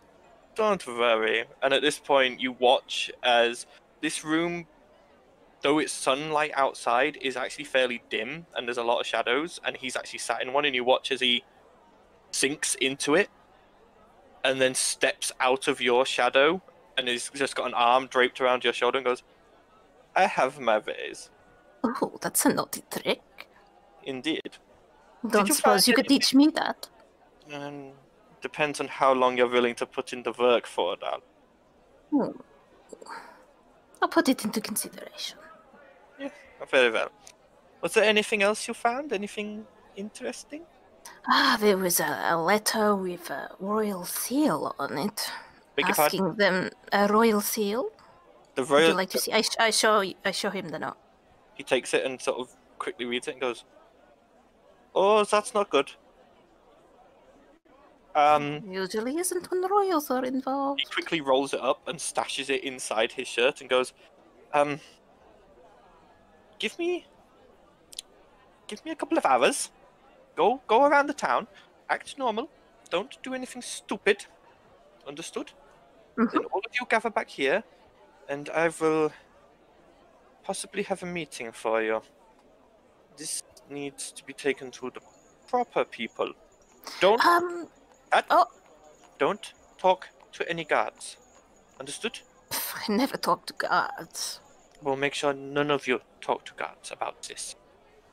If this is correct, then the Faceless are possibly being paid by the Palace. The Palace controls the guards. If the Faceless hear that you are onto them, I don't want to think what would happen. Understood? Yes. It also mentioned that they were investigating the, was it the Black Mother? Yes, it was the Black Mother. The Black Mother, should I warn her, or do you think it's best she don't know? No. From what I can tell from this list, this is just a list of peoples that would be useful to be taken into the organization. This is not a list of people who are high up on their priority list. These are just... I doubt the Black Mother would help them anyway. You do not understand how they recruit. It is not a case of... it is not Girl Scout cookies. It is... Baby's dust? Yes. I see. That's Except in different ways. Anyway, give me a few hours. Go do whatever you want to do. Get everyone back here. And I will see what I can do about finding you some help. Alright? And with that, he steps back into a shadow, and he's gone. There's more to him than meets the eye. Let's go. Find the others. So you all exit the room, and Eridan's just sort of stood there leant against the wall. He just sort of watches you three leave, and there's no Gunter. We'll explain later. Just follow us. Okay. So at this point, we swap back to Valdizian and Rowan. So you guys at this point... Oh, sorry, what? I was about to say, I think we're heading to Wilma's.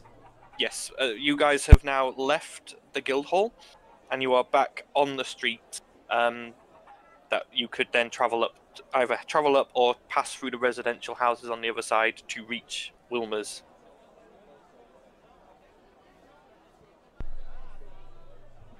I'm going to take note as to how tidy Wilma's shop is.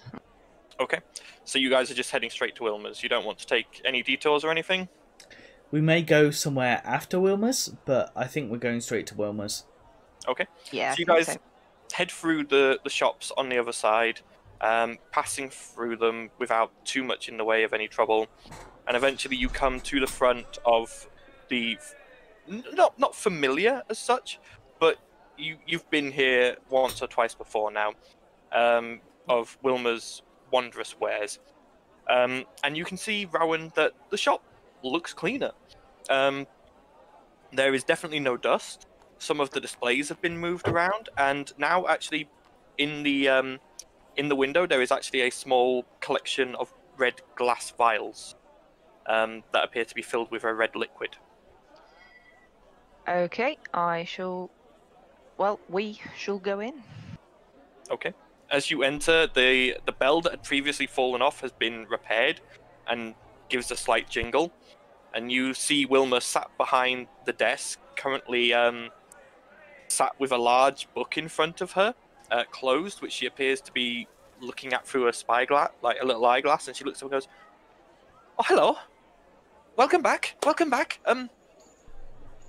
Thank you for mentioning me to Inala. That was very nice of you. She sent me some potions to sell. Good." I see you've got some of the health potions in. Yes, special deal for you lads. I'll only charge you 30 gold apiece. Normally they'd be 50. With that, Rowan says, "I'll take 2. Excellent. That'll be tell you what, special deal, 50 gold for the 2. Yep, she accepts that.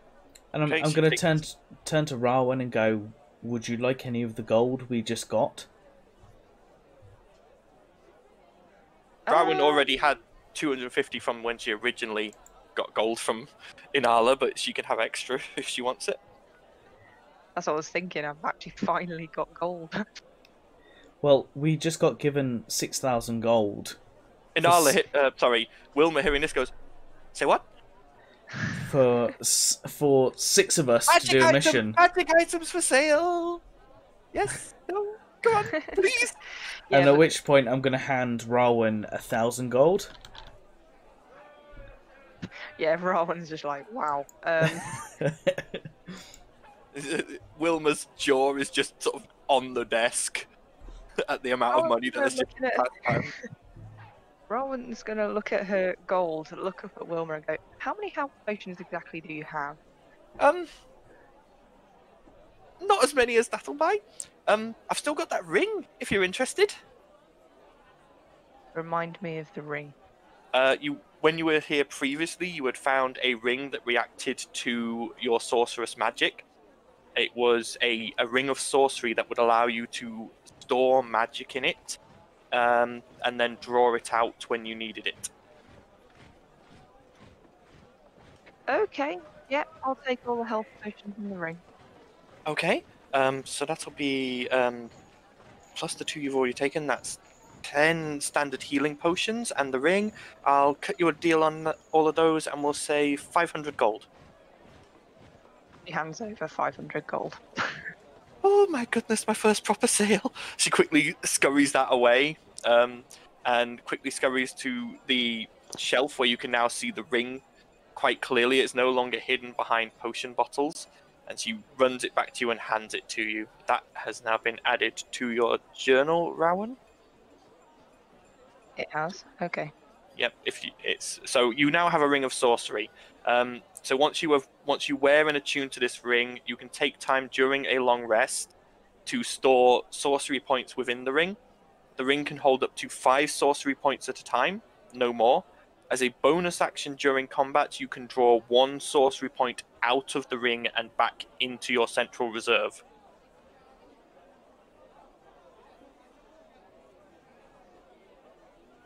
I'll have to probably put a note of that properly somewhere, probably on D&D and Beyond, just to remember. Yeah. You can make note of it wherever you want. When we get back in the actual face-to-face games, I'll have an actual item card for it as well. Perfect. No problem. Okay. She goes, right, well, you've got gold to spend. Wilma, I've heard you've got something special in particular that you had in mind for us. Yes, your black dragonborn friend. They asked about bags of holding. Yeah. Don't have that, but I do have something similar, if you're interested. Okay. Well, it's this. She picks up the book, and you can see in her hands it's a large tome. For you, it would probably be about the same size as, think like an Encyclopedia Britannica sort of size. And she goes, this...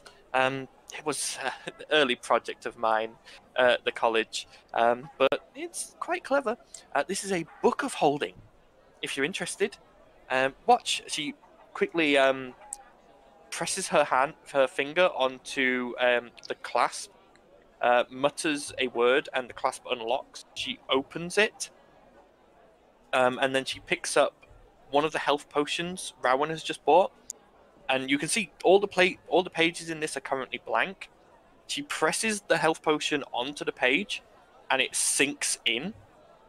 And then the page glows, and on the page is a drawing of a healing potion.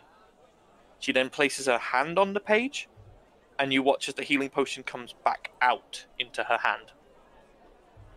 And how many pages does this book have? 200. 200. And how many of these books do you have? 1. Just the one? Yes, just the one. I will tell you now, you can only fit stuff in the page that you can actually push into it. So you couldn't, try and fit, yourself into this. Don't put living items in it anyway. I don't know how that would go. But you can't put, like a safe into this. It would be too big. But things like weapons, if you put them in sort of point first, they'd go in. Potions, obviously fine. Gold works wonderfully. Jewelry, all that sort of stuff will fit. You can fit 1 item per page, unless it's things like potion vials or gold. You can fit multiple of them, and it just adds them into sort of a pile in the drawing. The only other addendum I will add is if a page gets damaged, you can't pull whatever's drawn on there out. So do be careful with this if you do take it. Understood. And how much are you charging for this book? For you guys, because you're sort of my only customers, and this was an early prototype, 200 gold. Okay. Is this something that you would be interested in? And kind of looks up and kind of nods in agreement. So I'm going to give her 1,000 gold. Okay. And out of that gold, she is going to pay for the item. Okay. So, I will you add said that. 200 gold, yeah? 200 gold, yeah. So hands over the gold. And Wilma goes, "Oh, thank you, dear. You might be interested in going to the Candied Cantrip at some point. You'd probably quite like the owner." Okay, what's the Candied Cantrip? Oh, it's you'll have passed it on your way here originally. It's this brightly coloured shop. It's a sweet shop, but it's he sells I think he calls them sweet ensorcelments. They're sort of he's managed to imbue some sweet foodstuffs with magic effect. And the reason you'll like it, my dear, is because it's run by Zeetzogs, little goblin fellow. Kind of looks up at me and just like beams with joy of seeing another business owner or somebody that's successful as a goblin, and I go, "Yes, we can go there next." Anyway, we are never going to find them. I have no idea where you are at the moment, and I definitely don't know about the sweet shop. Don't worry, because the sweet shop is close enough to the main road that you guys have a chance to spot them. So we'll do that in a minute. That'll be nice deciding. So, what about you, Rowan? Do you want to go to the sweet shop? Maybe someone else should roll up. Oh, okay. I'll actually decide to head back towards the jester. Okay. As you guys are deciding this, Wilma goes, "Are you sure I can't interest you in any other items?" Have you got anything new in? Nothing new since you were last here, but there's a couple of items you didn't look at. If you're interested. What did we miss? So you saw the Ring of Force last time. That's still on. That's still there if you want it. I've got that Silver Raven statuette over there. That's an interesting one. It's a figurine of wondrous power. They're called. It's not a very rare one, unfortunately. You can have the statue actually become a raven for 12 hours, and you can then have it send messages for you. You can use it every 2 days, I think, is the limit on it, but it's still useful. I've still got that Insight Incense. I've got a potion of Tremor Sense over there. What's a potion of Tremor Sense? You drink it, and you can feel through the earth as things move around you. Helpful in dark places, gives you just that extra sense of where things are. Okay, and how much is that? For that one, I would say 150 gold. And I'm going to buy that. Okay. Right, add that. She takes the gold and hands you a potion that is a dark grey that appears to constantly have ripples moving through the liquid. Okay. I've got the Decanter of Endless Water, the Portable Throne. Portable Throne? Yeah, she picks up this little sort of dollhouse-sized throne. She sort of places it down on the floor, whispers a word, and you watch as it grows into this almost ostentatious golden throne encrusted with jewels, which she sits down, and you notice it's the perfect size for her. And she sort of goes, lovely. So this, she gets off it and mutters a word, and it shrinks back down again.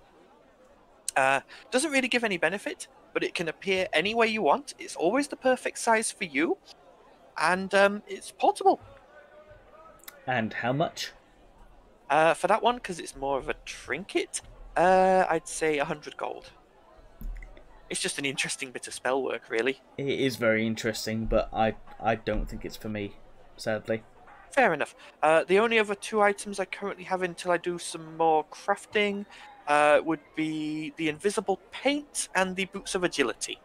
I mean, the names kind of give it away, but do you want to give me a bit of a sales pitch on both of those items? Oh, I thought you'd never ask. And she gets this can that appears. You look at it, and it looks empty. And then she dips a finger in, and you watch as just ripples appear on what must be a surface.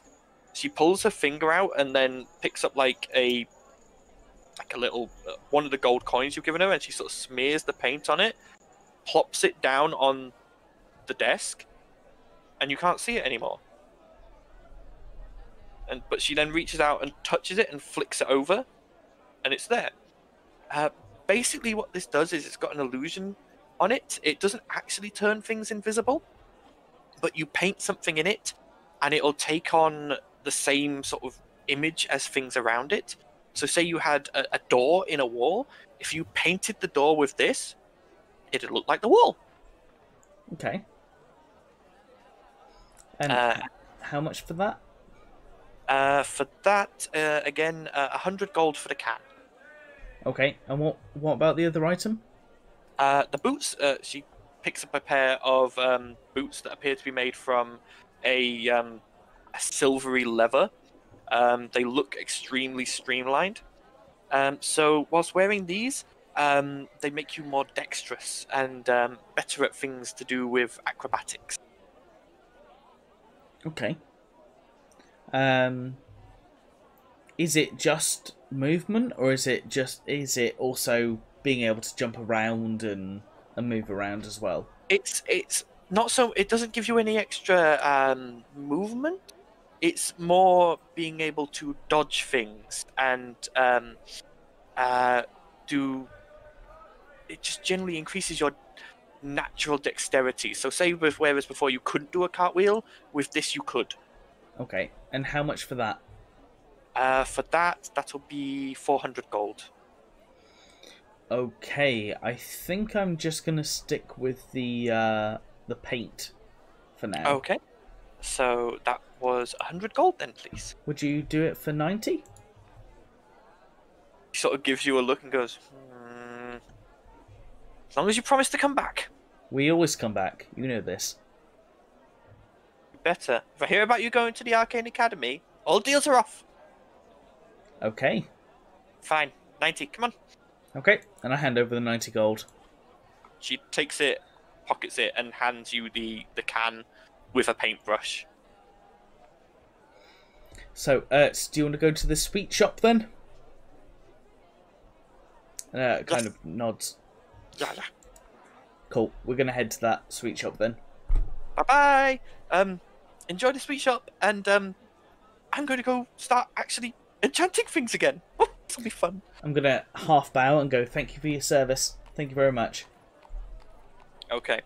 So you guys come out and you start heading up towards where you can see a fountain. And you can see you come around the building that is the Candied Cantrips. You are now stood in front of it. The rest of you who have left the Jigging Jester, you were heading towards the guild hall to try and intercept them. You're on the road. You can also see this fountain and this gaudy rainbow-coloured shop. Anyone who wants to can make me a perception check. Perception, yes, I think. It's going to be good. Ooh, 21. I'm about to say, this wasn't a high DC, because one of them is a bronze dragonborn. You glance over and you see them come out from around this shop and stop to look at it. What, the enchanter's shop or the sweet shop? They've come from around behind the sweet shop and are now stood on the opposite side of the fountain to you, looking at the sweet shop. I'll Stood in front of it. run over, I guess. Okay. Do the rest of you follow who are with... Well, Mantra follows. Yep. Yep. So you all follow, and eventually you're now all stood on the same side of the fountain as Valdizian, Ert, and Rowan. And are basically stood behind them as they're looking at this sweet shop. Oh, Valdizian! I'm going to turn around and go, hi, Talia. Kind of sigh. You love me really. Yeah, we spoke with Gunther. He knows something about what happened in the sewers. But he said to come back in a few hours and to bring you guys. Okay, I've managed to get our gold. I'll So, take my share, please. yep, and I'm going to hand over the 1,000 gold to Talia. Oh, Okay. you got more gold. Good boy. Yep. And then who else is there? Balasar, Mantra. Eridan. So, And Eridan. Balasar, Mantra and Eridan, because they went on the mission, I give them 1,000 gold each. And the other half that we got at the start, did we give them to that already? Yes. We gave them everybody. Yeah, okay, cool. Just checking. And I just turned around to go, Balasar, we were paid based on the amount of people that were at when we arranged the deal. So, because you weren't there, we haven't got any more gold for you, unfortunately. Make me Fair a enough. deception check. Can I make an insight check as well? Is it really please? deception because I've just given 1,000 gold based on the fact that there were 6 of us and we got 6,000 gold? Yeah, but the initial agreement that you know was for 8 people. Was it? Okay. Yes. The initial agreement you had was for 8 people at 500 gold each. Was it Oh, 500 I don't know gold? he's Okay. lying. Because I said 400 gold, so I rolled a 3 on insight, so I wouldn't have a clue anyway. 11? So you've deceived Talia. It's if anyone else wants to try and see if you're lying. If anyone else wants to try and see if he's lying, they can. What do I need to do? An insight check? An insight check, yeah. I was going to say, Balastar would check anyway, because I said to her she had gold. Yeah. Yeah.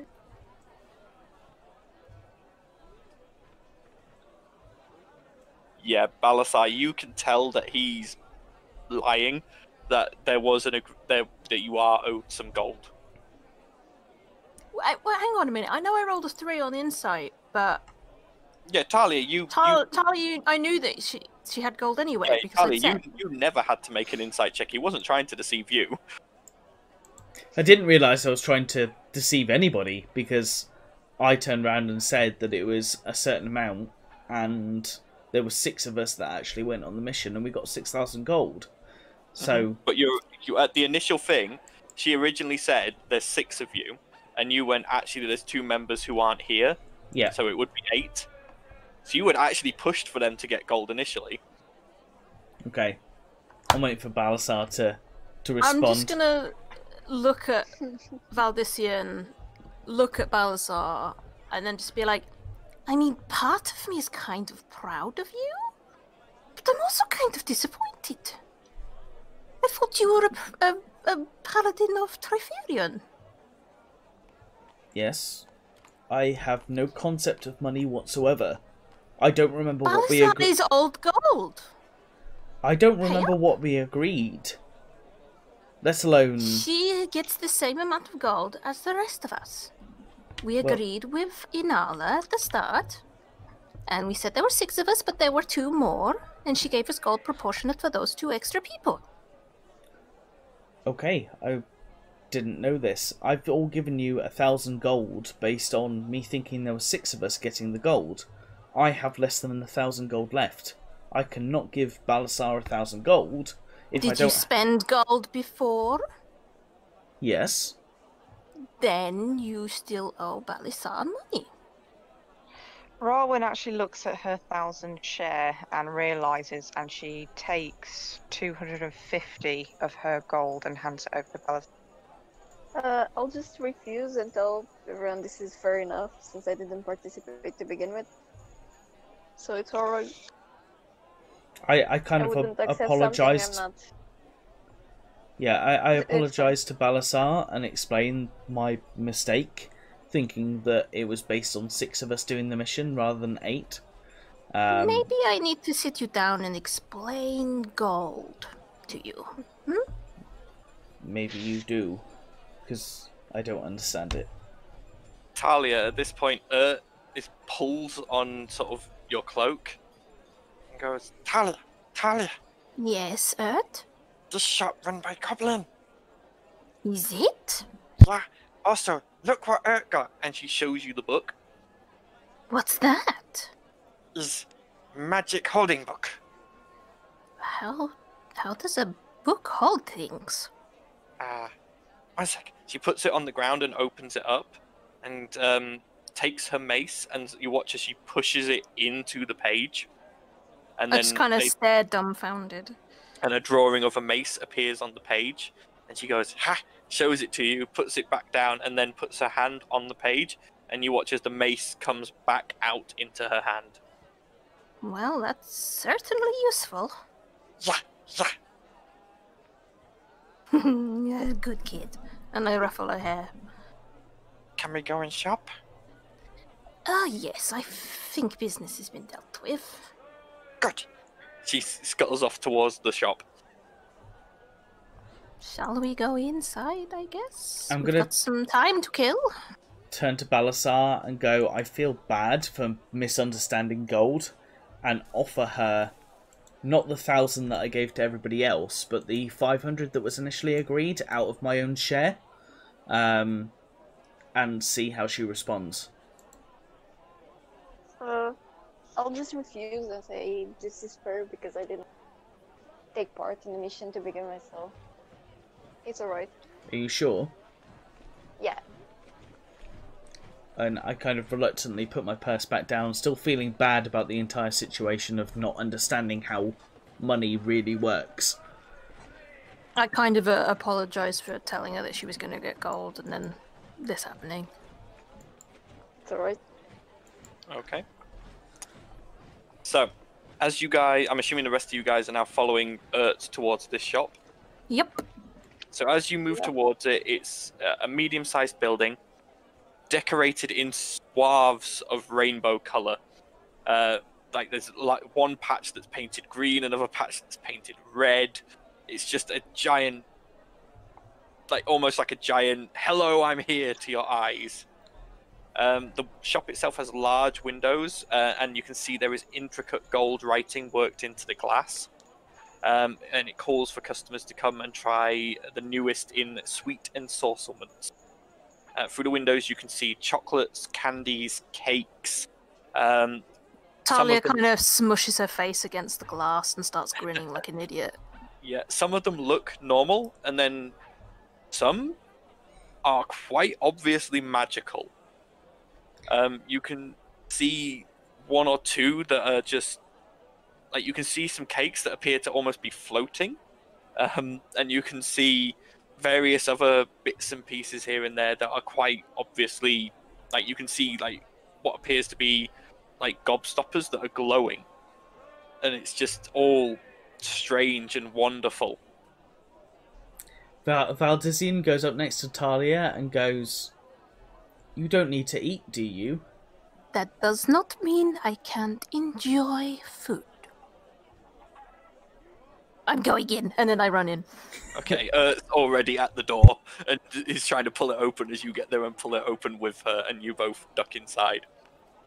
Anyone else going in, or? Yes. I'm going in. Yeah. Okay.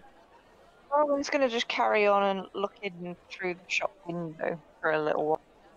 Okay. So those of you who've gone in, inside is there's just more displays of sweets and cakes and pastries and chocolates and candies all over the place. There is a long counter opposite the door with a large set of scales upon it. Behind it is, you can just see jar upon jar of various sweets stacked on shelves with large amounts of different candies in them. And sat at the desk, at the counter, apparently on quite a high stool, you see a goblin. He looks older than Ert. He's probably about middle-aged for a goblin, which for most goblins, since they don't ever reach middle age, this is quite an achievement. And he sort of turns to you. He's quite portly. Again, very strange thing to see on a goblin because they don't normally get a lot to eat. His skin is a dark green. And as he turns and smiles at you, all his teeth are black. Not black naturally. You can tell that this is sugar rot that's set into his teeth. And you can see as he puts his hands on the counters, He's got rings on his fingers, but they're not made of gold and jewels. They're Like made gummy of rings. candy. They're made of candy. Haribo rings. But you can see them all glistening with various magical essence. And he goes, "Hello! Welcome to Candid Cantrips. How can Z help you?" What kind of magical sweets do you have? I have everything you see here. I have light gumballs. I have floaty cakes. He sort of looks you all over, and then he notices it and goes, "Oh, another goblin. Have you come to try some sweets?" Kind of almost climbs me to get up kind of level to him. And just go, yes! Okie dokie. So, sweets. Let me get you some tasters. And he quickly scuttles off. He jumps off the stool and vanishes behind the counter. And you watch as a tall ladder comes flying across, and you see him scaling up it nimbly. And he gets a couple of jars and comes back down, and he puts a few things out, and he goes, normal humbugs, howling humbugs, we've got some super sours. Try. Talia stuffs one of each into her mouth. Okay, so the regular humbug is just a regular humbug. The howling humbug, as soon as it hits your tongue, you feel your mouth forced open and you start emitting a howl like a howler monkey. Which is very odd because... God, this is amazing! Because then the super sour kicks in and your cheeks just suck in and your face grows really pinched. I feel like an octopus. Try them, they're great. Quickly grabs another one, which looks like a powdered, almost sugared pink ball. And he goes, "Oh, that's very good. That's revenge. I can't remember what I named it. Oh, revenge taffy." And she sort of starts chewing it, and you watch as Ert's hand, like, bite marks start appearing on it. She's obviously not in pain, but there's just like every time she chews the taffy, just like a bite mark appears on her arm. Talia just looks at them horrified. That is really freaky. I know, it's so good. Does that hurt? It goes, no. That's so weird. At this point, Z takes sort of a closer look at you all and goes, "You're adventurous?" Yep. Ooh. Tell you what. You have goblin with you. Don't see many people with goblins. We don't see her as a goblin, we see her as a girl. She's our friend. Good man. Stay. And he sort of scuttles off, and you watch him go into a back room. You hear him sort of rustle around for a bit, and then he comes back with a couple more jars and boxes, but these ones aren't labeled. And he sort of climbs back up to the thing and goes, "Z has been experimenting. Z wants to make sweets that help adventurers. You want us to test them out? You can have a try of them now and see if you wish to buy any. If you do, cut price. And What then... do they do? So, first, we have animal biscuits. And he gets out a box of what looks to be very cheaply made animal-shaped cookies. And you can see there's 2 dogs, 2 cats, 2 birds, and 2 horses. When you eat a biscuit, you can talk to animal of the same shape for 1 hour. I'll buy the animal biscuits. How much? 80 gold. Done. Jesus. Okay. We really need to talk to you about gold. Takes the 80 gold, quickly puts it in a register nearby, and hands you the pack of animal biscuits. He then picks up one of the jars, which have a lot of like colourful jelly rounds in them, covered in powdered sugar. What please do? These super sugar bombs. After eating this, get really, really full of energy. I think wizards call it haste spell. Ooh. So I could attack more? I think so. How much? Box has 4 jellies. 60 gold. I'll take 1 box. Okay. Hands you a box. Actually, I'll take 2. Okay, 120 gold. Okay. He Sorry. takes your gold. The animal biscuits, was it dog, cat? 2 dogs, 2 cats, 2 birds, 2 horses. Okay. Okay. So he takes the gold from you, Talia, and hands you. So that means I 2 get like boxes. 8 hastes. But Yes. obviously it requires an action, I'm assuming, to take one, yes? Yes, it requires you an action to get one out, pop it in your mouth, and eat it. Okie dokie. I'll try and add that later. So next, this one maybe not so useful for combat, but could be useful for something else. This is Lockjaw Toffee. And he gets out a square of thick, dark toffee sprinkled with a bit of salt. It's wrapped in plain wax paper.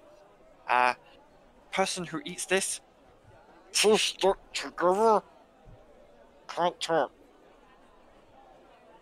I'm not sure how useful that would be. Some are good, some not so good, but you never know. Okay, moving on. How You then much for the lockjaw toffee? How much for it? Yeah. 40 gold for a slab. And how many people could eat that slab? 4? Probably. And I hand over the 40 gold. Okay, he takes your money and hands you a slab of the toffee. Okay. Next, we have these, and he puts out a jar that appears to be filled with long gummy snakes made of a soft, colourful candy. Eating this, you grow snake fangs, and you gain poison gland. Ooh, interesting. 1 gummy snake, 20 gold. I'll take 4. It kind of chimes up and goes, "Can I have 4 too?" Okay, that's 80 gold each. Okay. Okay, so I'll add that to the correct journals. Anyone else who wants any of these, pipe up, by the way. You say 80 gold, yeah? 80 gold each, yes. Rowan's still outside. Yeah. Well, can I ask what exactly is the effect of haste? Haste, so for 1 minute, you gain double your movement speed. You gain an extra action. But at the end of haste, you take 1 level of exhaustion. Still... So it's a useful for pretty much 1 combat. If you're going to be in multiple combats, you need to be able to make sure that you can get some rest time in between, or have someone with a restoration spell on hand.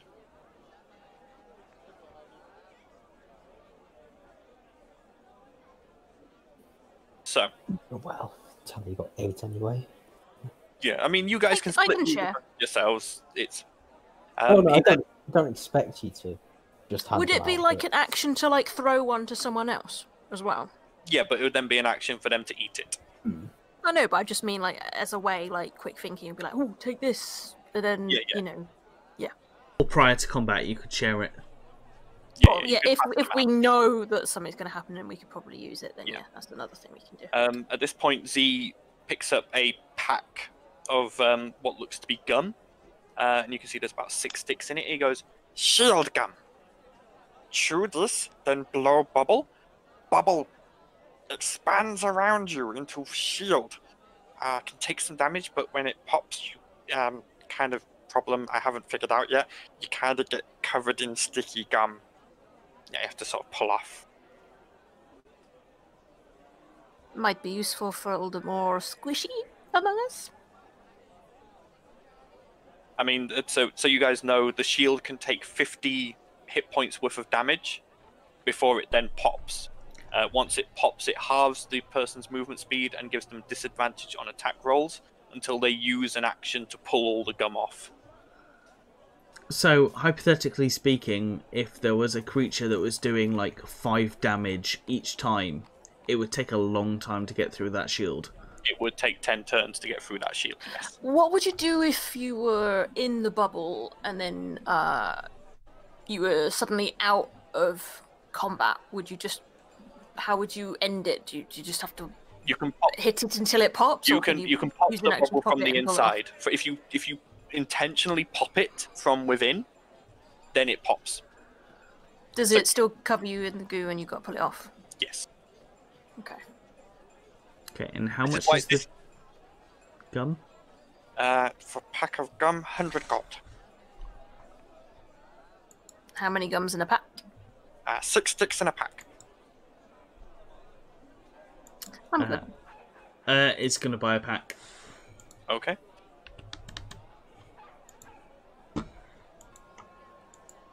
All right. How long has it been since I put in the order for those van braces? Has it only been 1 day since, or has it been 2?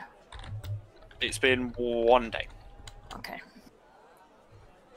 As you guys took a long rest in the sewers, which took you through most of that day. You then fought, came up, long rest, which is taking you into today. So it's been 1 day. Okay. Z then pulls out a pack, a round pack that appears to have mints in, and goes, "Refreshments! Take one of these, you feel cool even in the hottest desert. And also, it kind of ends that effect early if you do this, but you can breathe out ice. Like he does," and he sort of points at Valdizian. "But I think you do it with different thing." Lightning, I think. "Oh, I don't know Yes, how to do that." not ice, lightning. Sparkly. Anyway, yes, refreshments.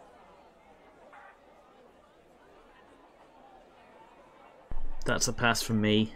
And A Ert pass kind of for me. shakes her head. Not for me. Okay.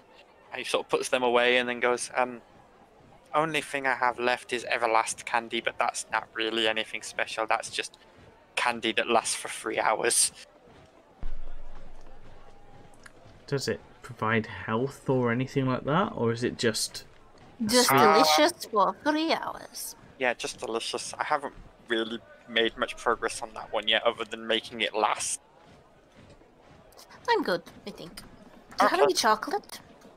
Just plain chocolate. Plain chocolate. I've got dark chocolate, milk chocolate, white chocolate. I've got marbled chocolate. I've got coffee chocolate. I've got orange chocolate, mint chocolate, Milk chocolate, please. milk chocolate. How much? 1 bar.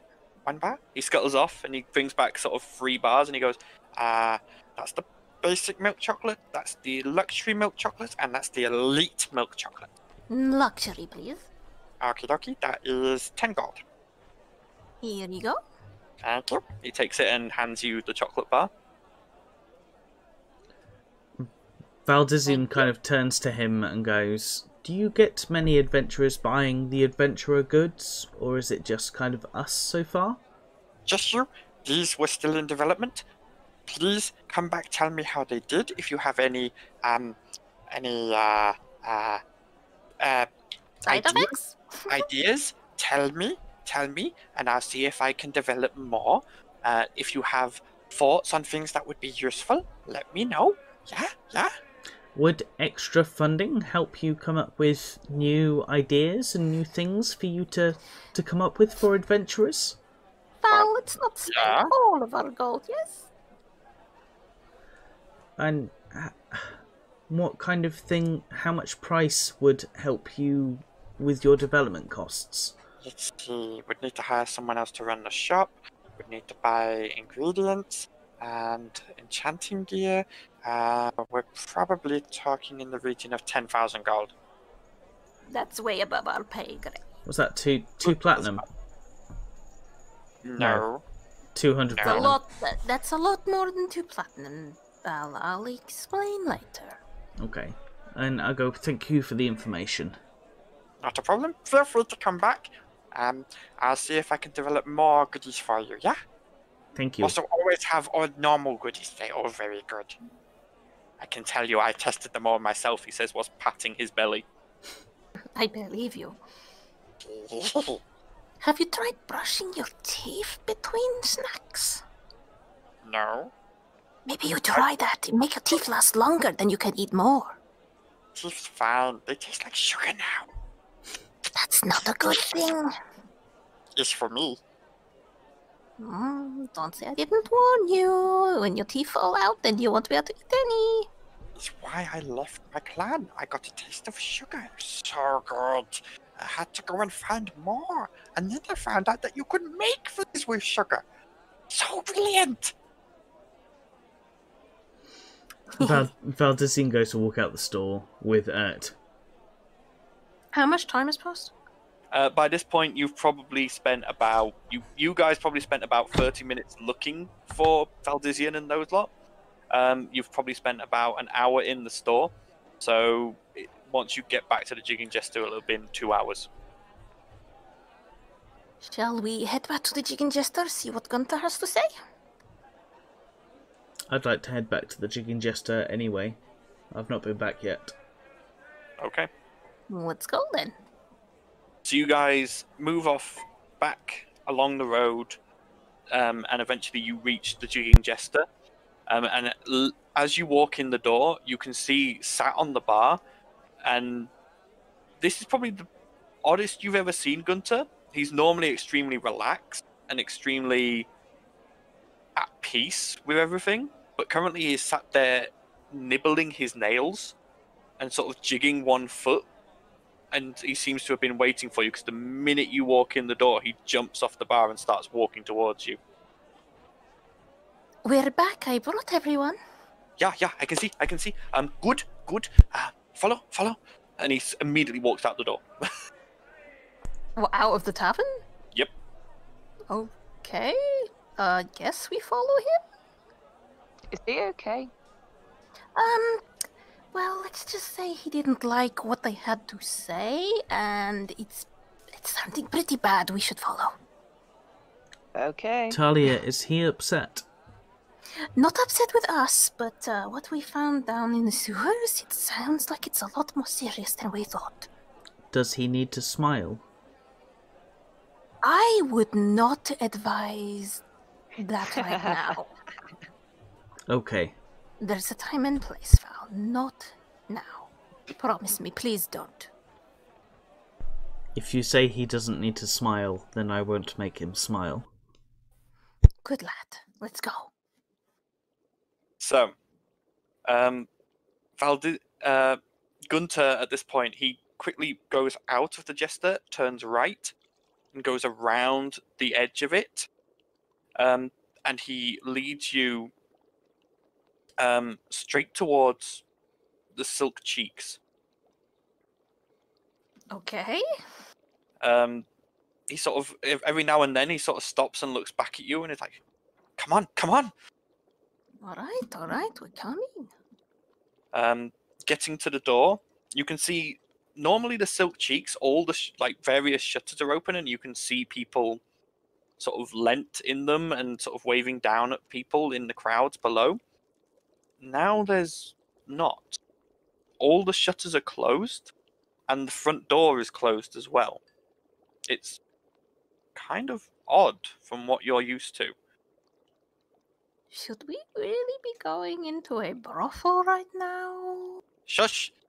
And Gunther moves up to the door, and he raps out a sort of rhythm. Is it Thieves' Cant? You know, it is not Thieves' Cant. Oh. It's obviously just a signal knock. Valdezine turns to Talia and just goes, "What's a brothel?" I'll explain that later. At this point, the door opens, and you see Madame Rouge. Well, about time you got here. Bring them in, Gunther. They're in the room. Thank you. Come, quickly. Don't let anyone see you. Do you all go in? Yep. Yes. Sure. I'm Okay. sure we're not the first people to look shifty going into a brothel. True that. You all file in, and Madame Rouge closes the door behind you, and you can see her sort of putting bolts in place. Gunther quickly leads you down a tastefully decorated corridor, further into the building, and eventually he comes to a large sort of wooden door, which he knocks on, opens it, glances inside, and he goes, "All right, I can't come in with you, but be respectful. These people can help. Now, Well, is this Gunther saying this? yes, this is Gunther. They can help. Tell them what you told me, and listen to what they say. Understood? Oh, okay, why can't you go in? Because I have already used up all my favors. All right? So, please, in you go. Very well, and we go in. Okay. Well, I go in. The door closes. But does everyone go in? I go in. Yeah, I follow. Yeah. Okay. Yeah. So the door closes behind you, and you are all now stood in there's a single crystal above your heads that is shining light down on just the area you're stood in, and you can barely see at the edge of this light, arranged in a semicircle in front of you, 5 quite nice looking chairs, but they've got a canopy over the top that keeps the people sat within them in shadow. All you can see is their legs sticking out from the bottom. Interesting. At this point, a voice goes, "So you're the ones who found the faceless ritual room, yes? Yes. And you found this." And at this point, the scroll with the royal seal is tossed out from the central chair into the light. We did, yes. Tell me, what do you know of Emperor Astar? To be honest, absolutely nothing. We're new to the area. Another voice goes, "Figured as much." Just kind of glare a little bit, but say nothing. Rawin's kind of thinking through her head, going, surely there's songs about royalty. There's maybe a song I've heard somewhere. So anyone who wants to can make me a history check if you want to try and remember anything about Astar. Yeah, I'll try. See what happens.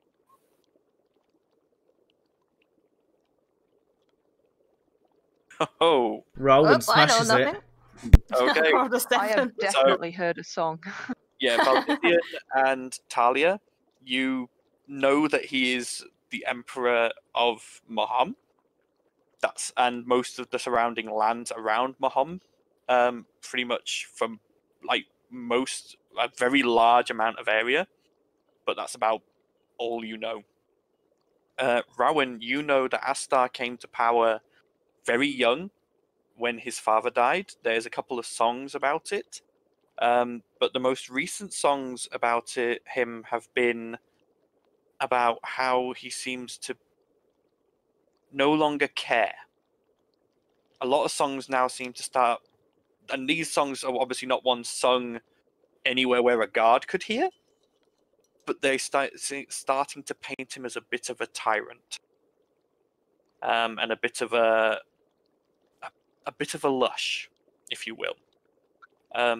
He hands off a lot of his duties to other people, and where he should be performing important civil acts himself, a lot of them he is just delegated away just to spend time in luxury. Okay, with my thoughts going by it, I kind of turn around to the group in front of us and say, yeah, I think I've heard a few things about him. Is Well, he an asshole? Or a good From guy? Yeah, Rowan turns around and says, the songs I've heard, let's just say he's not a very welcome guy. Figures, all royals are the same. You notice the central figure, the one who tossed out the scroll, their body language seems to stiffen a little as you're talking like that. And he goes, "Yes. Well, anyway, Astar, we believe, has taken on the Faceless as his own privately funded group. Why would he want those assholes? Because they are an effective force to keep him in power, for very little on his end. Keep slaves, more like. We do not know how the Faceless operate other than what we have been told. Again, we're not even yet sure 100% other than this scroll and a few vague rumors and sightings that this is true. However, if it is, we need to stamp it out quickly. I mean, this isn't the first time we've come across the Faceless. And in our experience, you've heard of Abystas, right? We have, and we know. Yeah. We also know you They've have pretty much been doing that. We also know you have come across the Faceless before, which is why you are here. Watching us, are you? Gunter knows on which side his bread is buttered. And he knows those who want to help others. Gunter's a good man. Exactly. So we trust his judgment, and we hope you do as well. Is there any evidence to suggest that Astar is reaping profits from ill-gotten areas of the town or the slums? The royal, no doubt about it. At this point, all 5 figures seem to let out heavy sighs and go, and you hear one of them go, "I wish we could say it was just Astar." In my experience, royals, kings, they're all the same. They get power, then they get corrupt, then they think they could just own everything, and then they boss you around, and you kick them out, and some other little scrote takes their place. One of the other figures, a cane comes from the shadows, and you watch as it slams onto the ground, and you hear someone go, "What's your tone, please?" Why, are you a royal? No. And at Then this what's point, the central figure stands up. And the other figures you can see look surprised as the central figure steps into the light. And it is a young human man, probably in his 20th year. Blonde hair swept back, very regal features, dressed in, though expensive, comfortable, common-like clothing. And he goes, "But I am. My name is Prince Boras, son of Astar." Is that supposed to impress me? No. And I don't care if it does. What I want is to stop my father and this madness he has invited into our city and into our kingdom. I want to help those in Grimhaven, and I want to help bring down the corruption of our nobility. Can I roll an insight check on him? You may.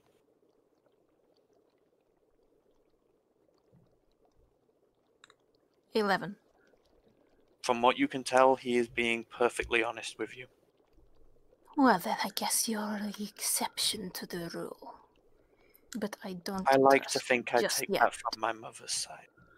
Valdizian kind of stands up and goes, "Wherever people start to take advantage and profit off the suffering of others, don't worry. I will be there to try and stamp it out. And if you have information that can help me do that, then please give it to us, because I will make sure it is done." Very well. For starters, we need to confirm that the Faceless are in the palace. The only problem with that, my father doesn't allow me near him anymore. My compatriots here are also no longer invited to the palace. However, you're adventurers. You're new to the city, and so far, you have managed to fly under the radar. Despite what you've done, you've managed to make sure no one has found out about you. So, there is a chance that you could be invited to the palace. Lick his boots. To do what is necessary to get the information we need. That wouldn't be the first time I've done something like that. So, there are 2 ways you can get into the palace. The first, find some way to earn enough renown in the city that my father takes notice and invites you to a ball. That one is not necessarily one we can help with. Ugh, When did you have to say wear dresses to a renown, ball? Renown, you could. Rowan's grinning. would surviving in a battle royale, for example, help gain renown? Indeed, my No. father is well known for enjoying games in the Grand Arena. You could become powerful sorcerers, create some invention. Any of these will grab his attention. The other option, there is a number of tasks that would see my father interested in you. For example? The first would be to go and capture a rare black boar. It is my father's favourite meat. However, they are hard to catch as they live in the Black Waste. Oh, not the Black Wastes. I'm assuming it's the same Black Waste we've been before. Yes. That Black Waste, that swamp to the south across the bay. Although, isn't the spider thing not there anymore because Earth set it on fire? You know that the spiders thing was set on fire, and you don't know whether the black boars are in that same section of the waste. The waste is huge. You went into one small section of it. Is there any other tasks? The Black Waste is not a nice place to be. The other, there is currently some form of disruption in Penka Forest. You could potentially go and see what's happening there. See if you can make some kind of something happen that might help. Do you know of this forest there then? Eridan, if you want to make me a nature check. Base assumption you're a druid, forests. Yeah.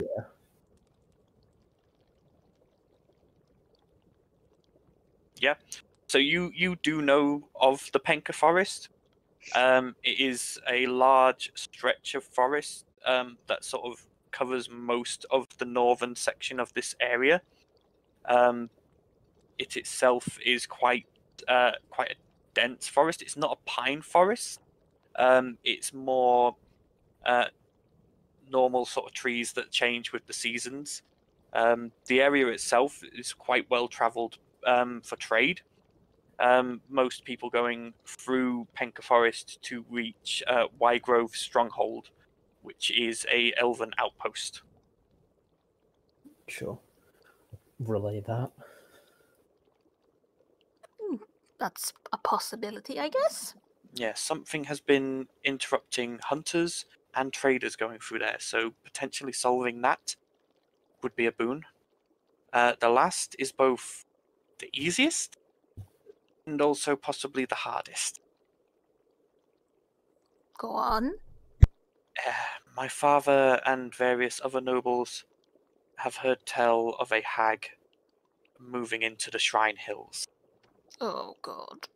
They want to make a contact with said hag and any adventurer who brought back good tidings and possibly the beginnings of rapport with said creature would probably be looked on favourably. Do I know anything about hags? You can roll me a check to see if you do a history check. Okay, hang on. 17. Okay, 17. You know hags are fey creatures. They are always women. There are various different types of hag, but all hags have one common theme. They thrive on misery and suffering, and the way they create that is through deals. Whereas a wizard or a sorcerer is powerful magically in their ability to cast spells and have instant effects, hags are much more, their powers lie in the fey way of making deals. but always these deals are skewed quite commonly in the hag's favor.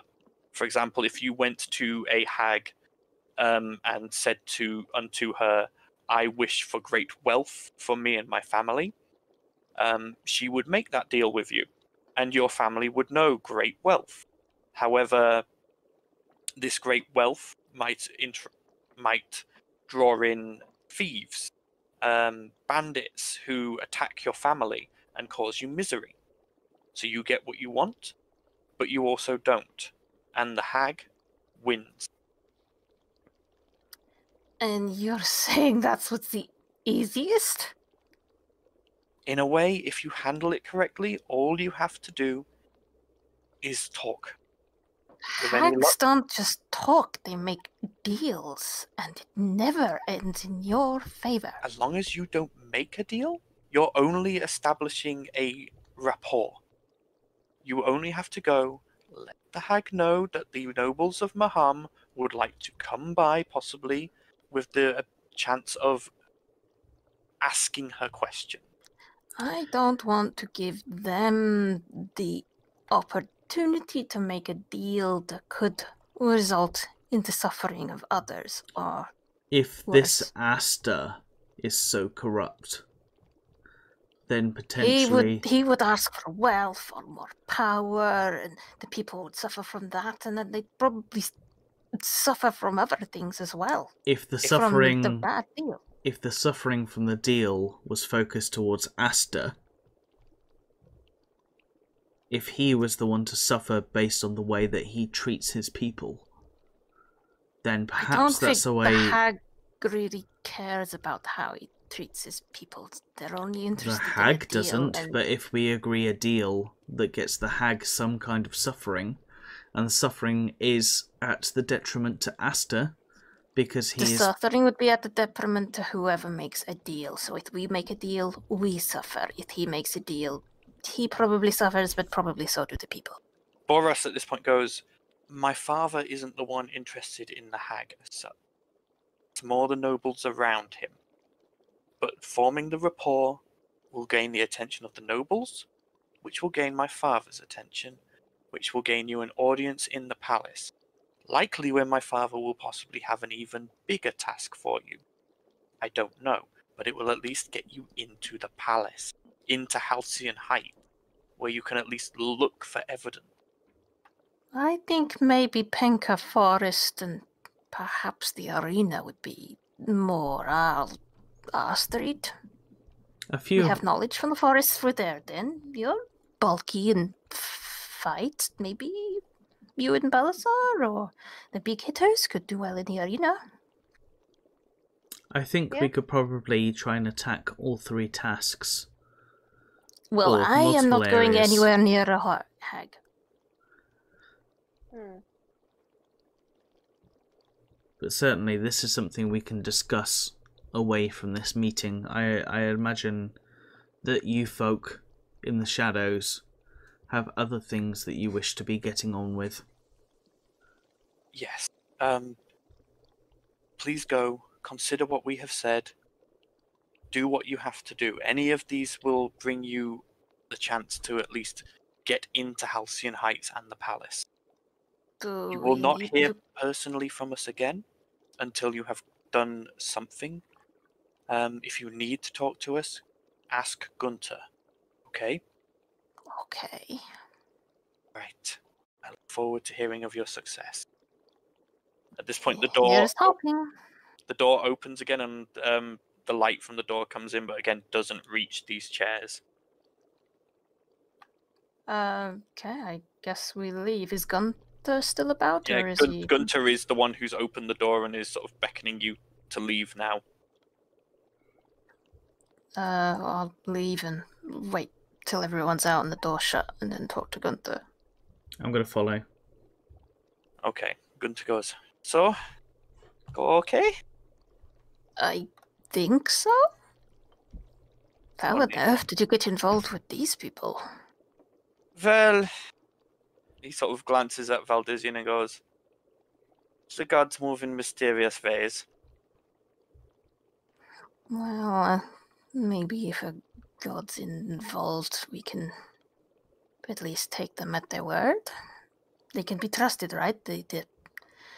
All of the men in there dude. have proven themselves to truly want the best for the people. Boras himself, I know he revealed himself to you, I can say his name safely, has taken over most of his father's duties, especially in Eraphis' courthouse. Asta is supposed to oversee many of the high capital judgments, murder, rape, all that sort of thing is supposed to be the purview of the emperor. Unfortunately, he started sending obviously corrupt nobles who would use that to their advantage. Boras has taken it upon himself to do this job and has been fair and just and kind, commonly ruling against the nobles. It has not earned him a lot of favor amongst them. So there's no worry of there being some alternative motive that he just wants to take his father's place for bad? No. He truly wants to help people. I have actually seen him in Grimhaven handing out food. The other men in there have also made general, at least, attempts to help those in Grimhaven. One of them gave the money to help build the armhouse and helped Father Nicholas set it up. Again, those men are not well liked amongst the other nobles. Try of all the secrecy. If they are known, they will be assassinated by the faceless like that. Well, if you trust them, then I will trust them as well. I've just had bad experiences with nobles and kings. And I can understand that. But Boras is a good man. Good. We'll think about what they've said and decide what our next move is then. Alright. Your rooms for the moment, don't worry about paying for them. I've set them down as being free. Just go, relax. Let me know what you plan and if I can help.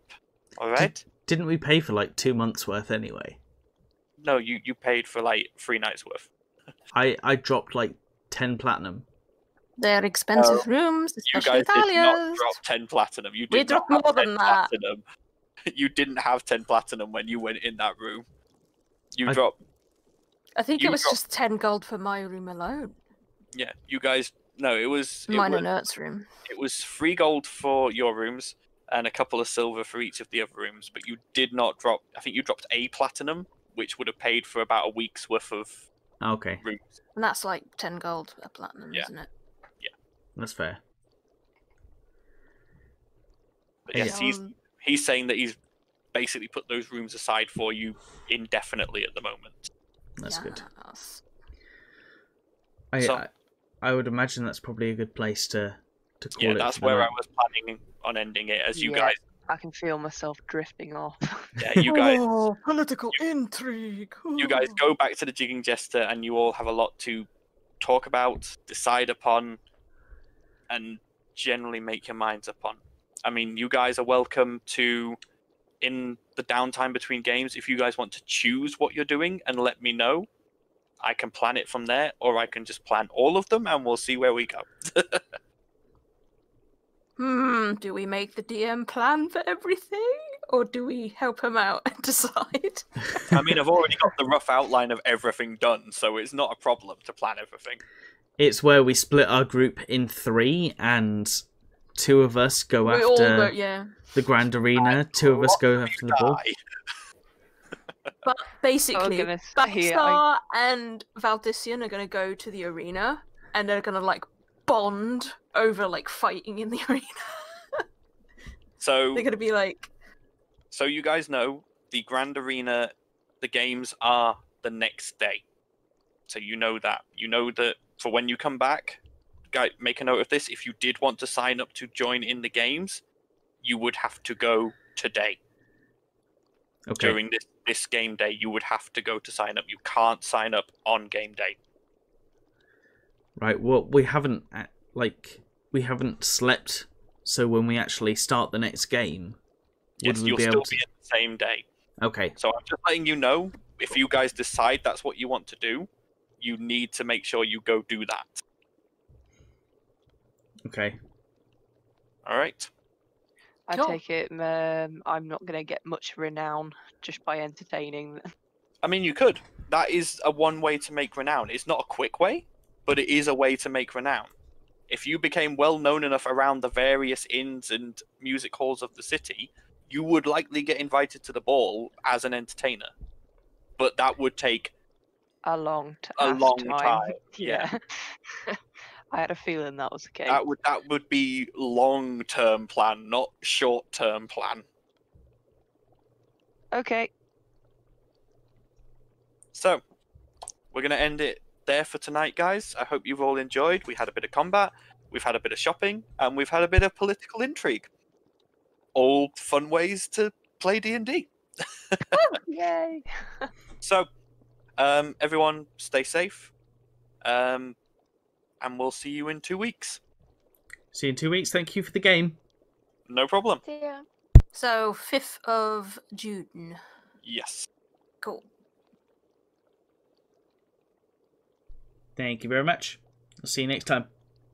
Okay. Bye. Bye.